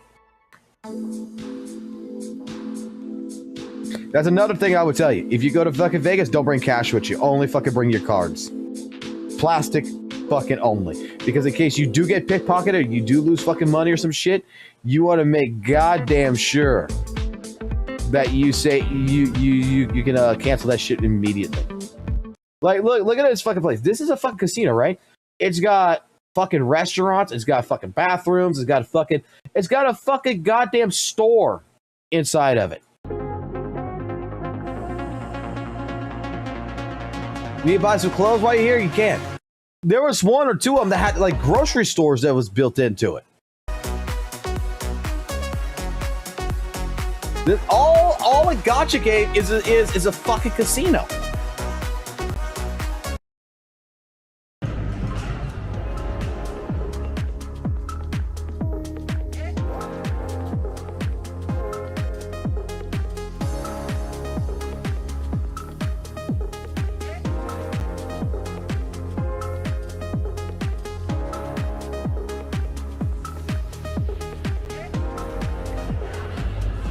It is what it can do to try to keep you there. That's it. Its entire purpose is to try to keep you there. The longer you're in there, the more highly likely you're going to spend money. So that's why, like, yeah, them giving us free drinks, them giving us free food, them doing all this other good shit that they would typically do. Like, look, fuck. You want to watch a girl fucking dance while you're fucking, like, dude, you're interested in a chick? I mean, she's kind of ugly. I'm not gonna lie. Chick's kind of fucking ugly to me.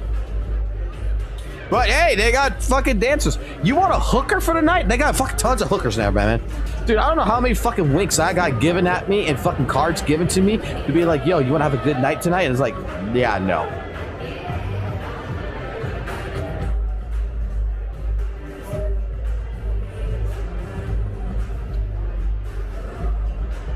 Jesus Christ, all these girls look fucking kind of ugly.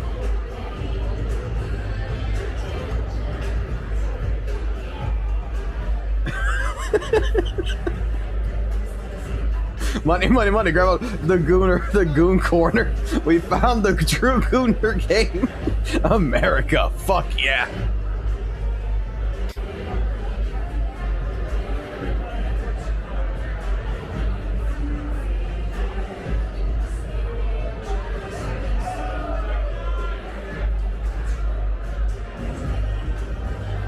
This place is kind of sad, bro. It kind of is.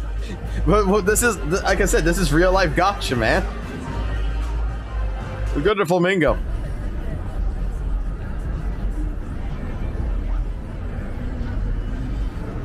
Actually, did it have MCN?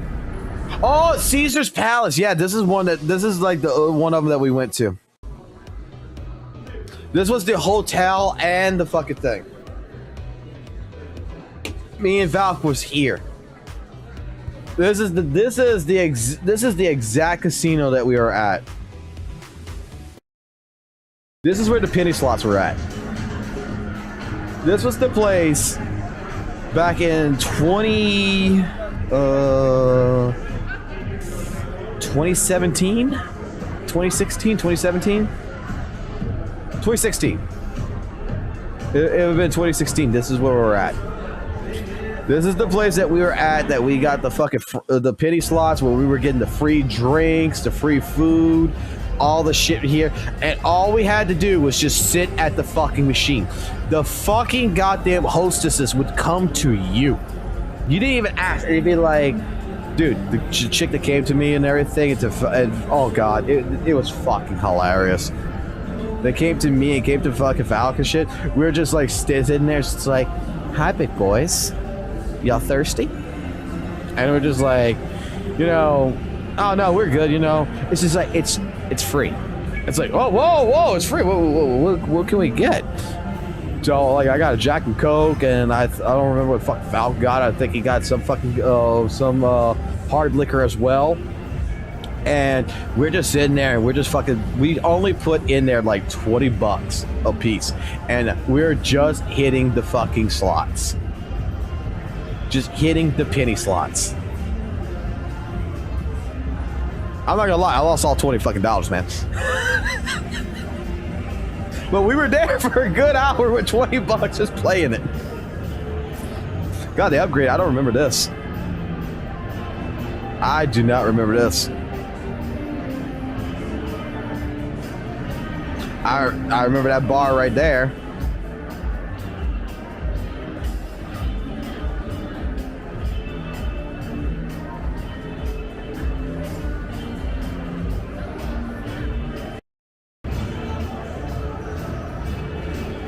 Dude, you want to hear a story from Evo though? Y'all want to hear a story about fucking going drinking that the third night? So, let me tell you a story here real quick. On the third fucking night, Val and I had I was depressed. I'm not gonna lie. After losing my wallet and all the other shit and thing, on the third fucking night that we were there, because we were gonna leave on the fourth, Val basically said, "Let's go get fucking stinking drunk," and we went to Hooters, man. We went to fucking Hooters. And straight up, this motherfucker fucking paid like $80, maybe a little bit more than that, for drinks for both me and him. And this motherfucker is feeding me drink after fucking drink after fucking drink. I remember for a good period that we had fucking a mudslide. When he basically, I remember before the blackout, I remember him saying that he wanted to try every single fucking girl drink, all of the fruity drinks, like, you know, the typical drinks a man doesn't drink. Let's just fucking order all of it. And that's what we did. And the flaming Dr. Peppers, the Jaeger bombs, all this shit I'm fucking drinking. And all I know is, okay, somewhere between a fucking Jaeger bomb or some fucking flaming Dr. Pepper, some shit like that, and some fruity drink or whatever, somewhere in the middle of all this, I black out. And I remember waking up in the bathroom of my fucking hotel with Valk explaining to me that the night was fucking nuts. That the night was completely fucked. And after I got drunk. because it was the first time that I ever fucking drank. I mean, if you're in Vegas, you're in Vegas, right? Whatever happens in Vegas stays in Vegas. It was the first night that, like, I'm fucking like not myself. I am telling people to go fuck themselves, apparently. I'm trying to fucking walk on a fucking side of a fucking bridge, he's trying to tell me. Like, on the beam on it said, be like, I want to fucking do shit, that I am not my fucking self. And he had to bring me back to the fucking hotel room, and I was still drinking while in the hotel. He had to hide the fucking bottle from me, and I said, I'm going to go to the bathroom and I'm going to go fucking go take a piss or some shit. And apparently I collapsed in the fucking tub and I went to fucking sleep in the tub.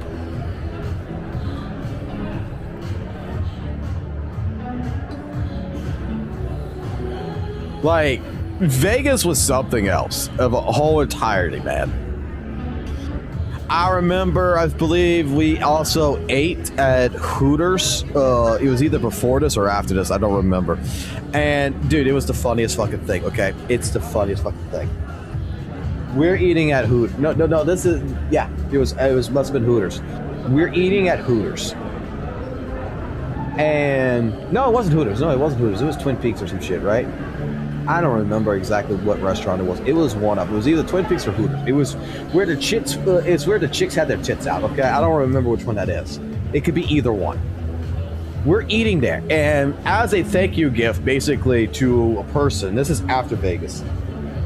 To the person who basically, kept me alive at Vegas. I'm going to buy him his fucking meal. Right? I'm buying my friend a meal. Dude. Let me tell you something about Valk. Let me tell you how fucking fucked up and funny this shit was, right? How fucking oh god, I'm laughing on this one already. So after the Vegas shit and all this shit happened and everything, I fucking treat my friend out to go eat out for dinner, fucking go pay for his meal and everything else, and they have this waitress, blonde fucking bombshell. I mean, fucking. This bitch had fucking goddamn fucking, not double D's, but maybe like goddamn fucking G's. I mean, these are some beautiful fucking titties. I mean, beautiful, perky, big ass fucking tits. Okay? Low cut shirt, big cleavage. I want you to imagine this. I want you to imagine a fucking Shifu, Yujan, right? I want you to imagine her fucking short blonde hair like fucking Android fucking 18. Fucking those tits out and serving you your fucking food. Beautiful fucking chick.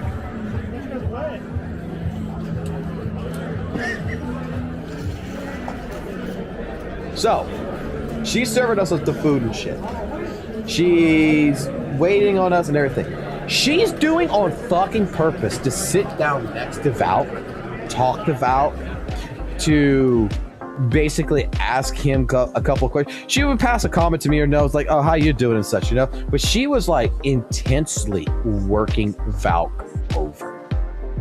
Like, I mean, she is sitting in the same seat booth with him, and she is talking to him. Now here's the thing, Valk is dressed like better than I am. I'm fucking in short pants, fucking flip-flops, and a fucking t-shirt, okay?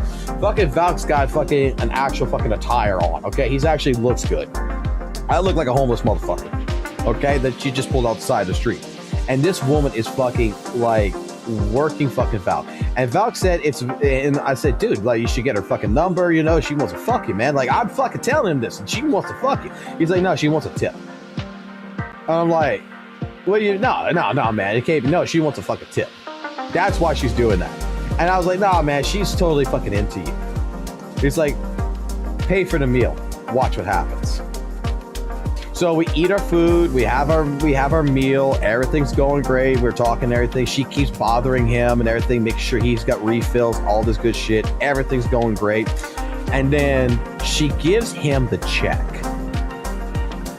She takes the check, hands it to him, and Valk right then and there has it in his hand and turns around and hands it over to me for me to pay for it, and her fucking eyes dropped.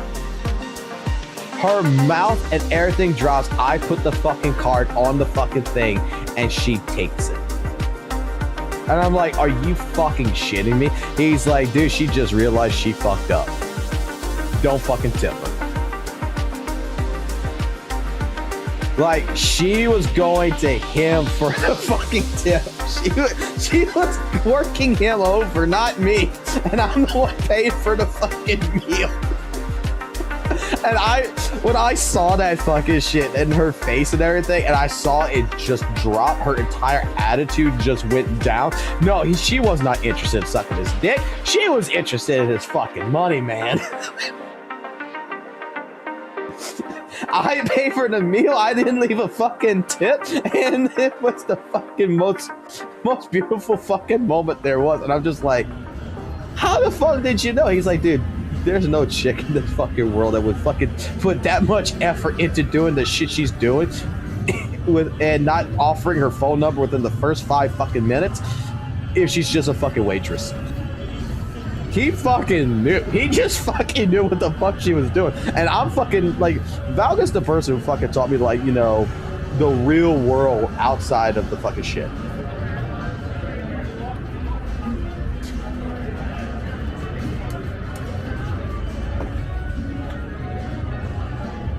And I just think like things like that. Like, dude, I remember like all kinds of fucking little stories. I'm not sure if y'all are interested in stories like this, but like this is the kind of shit that I used to go through. You talk to a fucking person who's been an introvert for fucking goddamn 20 something fucking years. I've been an introvert. I never really had friends. I never really went out. I never really socialized.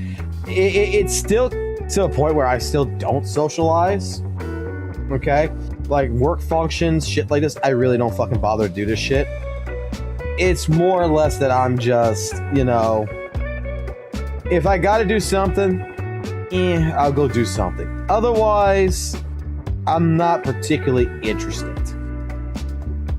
I like being in my own world. I like doing my own shit. My wife and like I said, Valk and then my wife have been both the only 2 people in my entire fucking livelihood that has kind of tried breaking me out of my shell to go to socialize, to go do different things like this shit.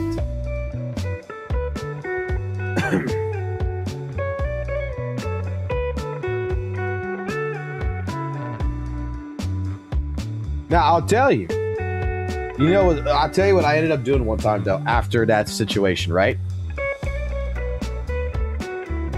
I'll tell you one thing. Look, since we're doing Vegas and shit, let's see. I want to do the Vegas trip.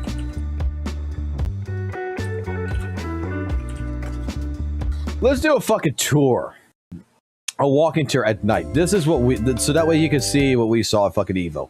We got to Evo the night before it started. And this is what we did. We walked this entire strip. This is a 2-hour fucking video. Yeah. We walked all this shit. What you're about to see here, we walked every single square inch of the Vegas Strip for a good fucking 6 hours. Because our hotel room was not going to be ready until fucking 8 o'clock the next morning. And our plane came in the night before at 7 o'clock at night. We had no place to go. We had nothing to fucking do. And we decided we were going to walk every strip and everything. And I want to see like those 2 chicks right there. I guarantee you, those 2 chicks right there, they're not fucking there for fucking vacation. Those are hookers. Those are fucking hookers. When you just saw the ass on right there, hold on. Guaranteed, those 2 right there, that's hookers. Because I don't know how many times I got winked at by girls like this and got approached by girls like this asking if I wanted a good time.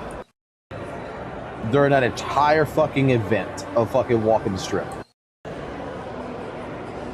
Like, you don't have to go looking for sex in fucking Vegas. It comes find you. 100%.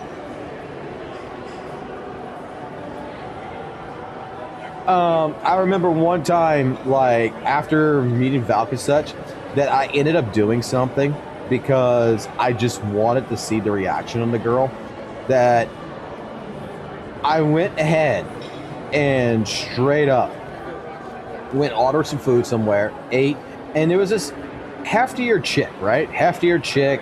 All the other ones are fucking like skinny and everything, but there's this one girl who's big, right? I don't want to say fat, but you know, pretty hefty.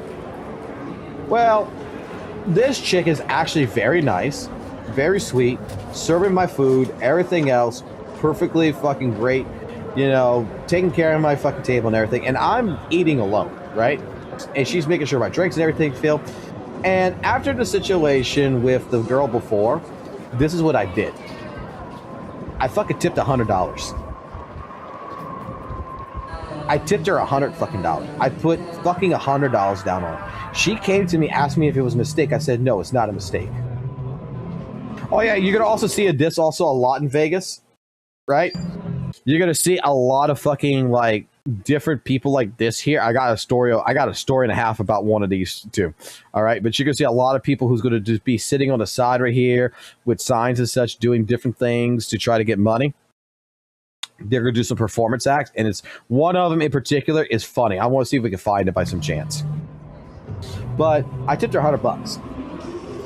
Dude, the next time I went to that fucking restaurant, after I told her, no, it's all right. No, it was supposed to be $100 that you served, you know, you did really well.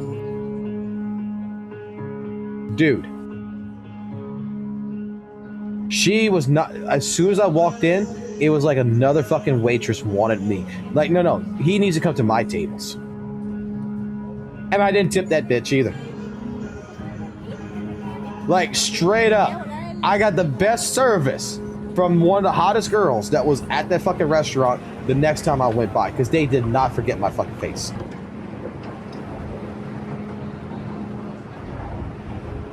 And I tell you what, you ever want to have like some fun and you got some extra money, you really want to have some fun and it's not a gacha game, fuck with your waitresses. Like, tip the good ones, tip the really good ones, and see what happens the next time you go back, like the next day or a week or whatever later. See what happens the next time. That shit's fun. Now, get it back into Vegas. What we just talked about with that guy that was on the side of the bridge and everything, the performance shows. There was one show that happened in fucking Vegas. The one performance side that we stopped at a distance and we watched it. And we had no fucking clue how to react, and it was fucking hilarious. They had a dude with a boob job. Straight up, they had a guy with tits. And had a fucking goddamn fucking cardboard sign that basically said, for $10, I'll let you touch them.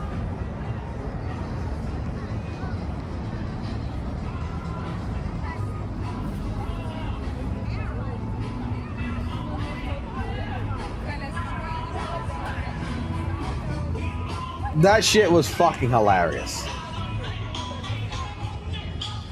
See that CVS right there? That's where I bought my fucking tennis shoes at. This is where I lost my wallet at.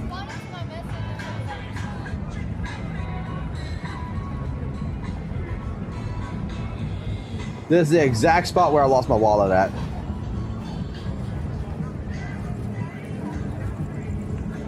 Our hotel was next to the MGM over there.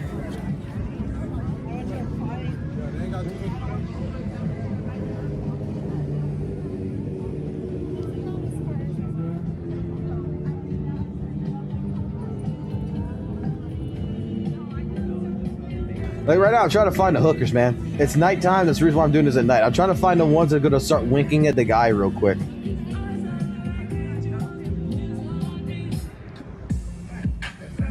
I can't imagine trying to park because you got people that's just walking everywhere.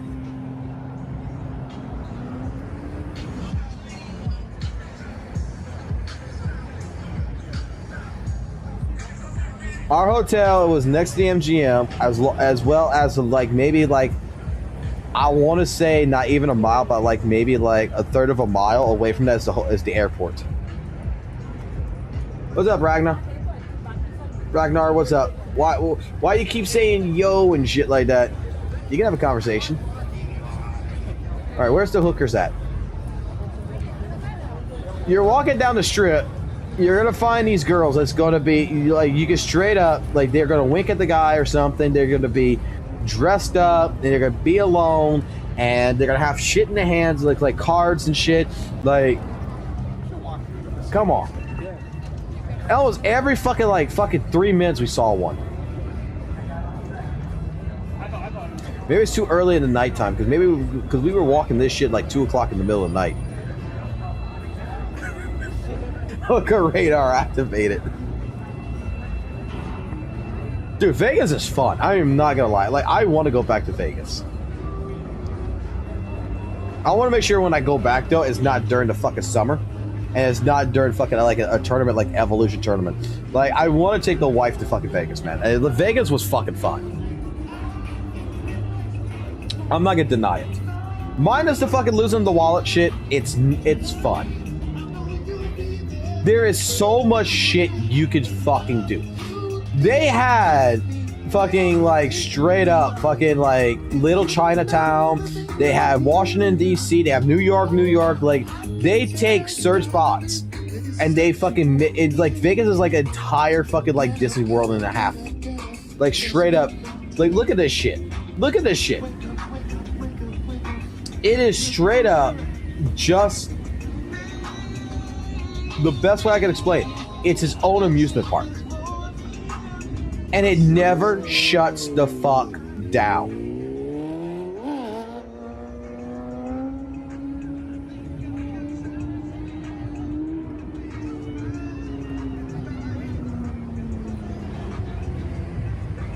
That was a wide load.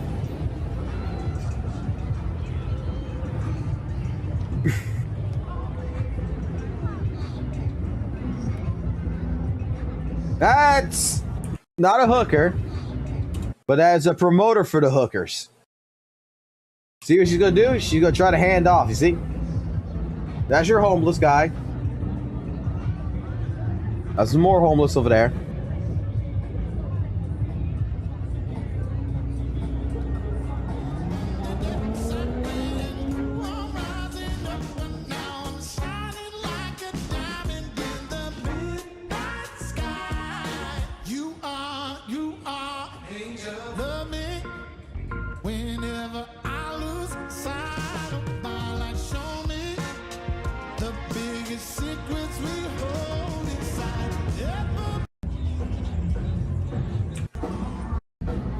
God, it has actually changed since the last time I remember this shit. Like, some of this shit looks familiar, some of it is not familiar.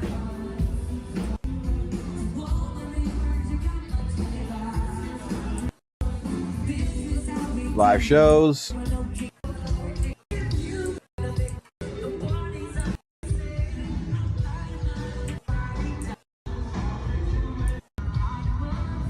The Hershey's Chocolate Factory. We were there.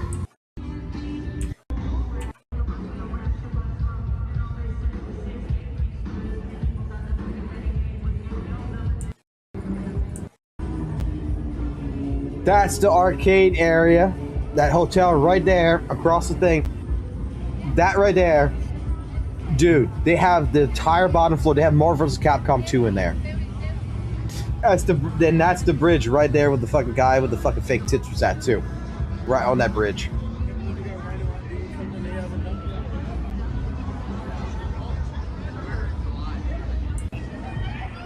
They have their own fucking goddamn statue of fucking thing of Lady Liberty.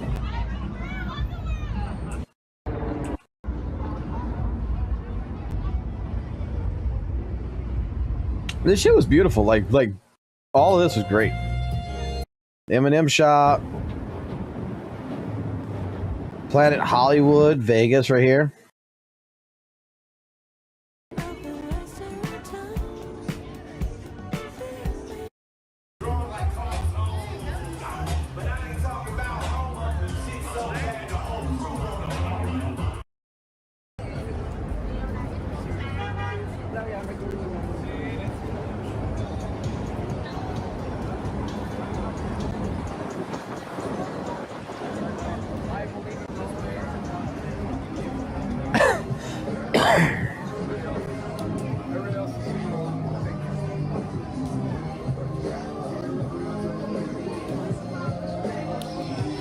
Yes, there is a Caesar Hotel.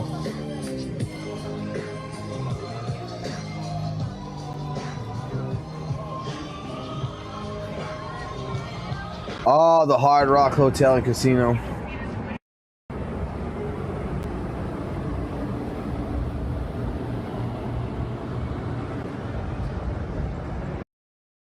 Yep, resets in 30.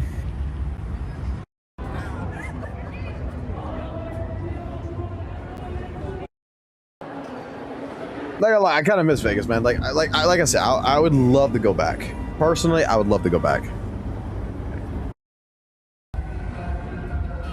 Paris is there.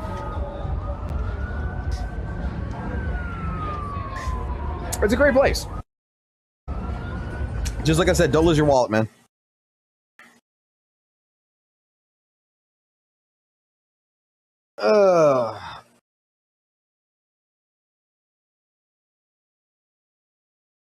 France, you.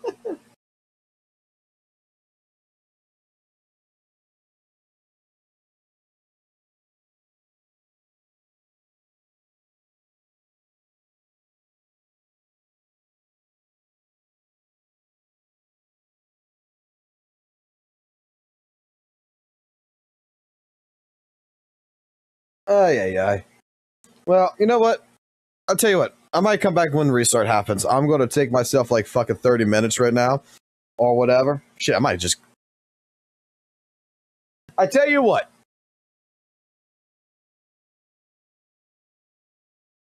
I'll come back when Kate stops streaming. Because I don't want to fucking accidentally fucking still be streaming when he's streaming and then feel like I'm obligated to fucking keep a fucking 100 or so fucking people fucking entertained. That if I'm going to do that kind of shit, I might as well be fucking rested, right?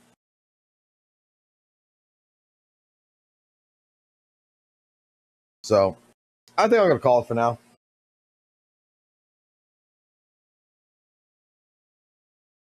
Yeah, I think I might call it. I'll wait for reset. Come back during reset.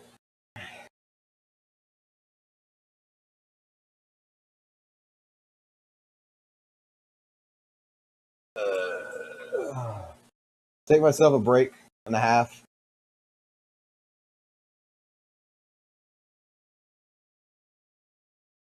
Let's see. You know what? I'll do this instead. You know what? Fuck that, man. I know what I'm going to do. Yeah, that's what we're going to do. We're going to do this exactly. We're going to do this exactly.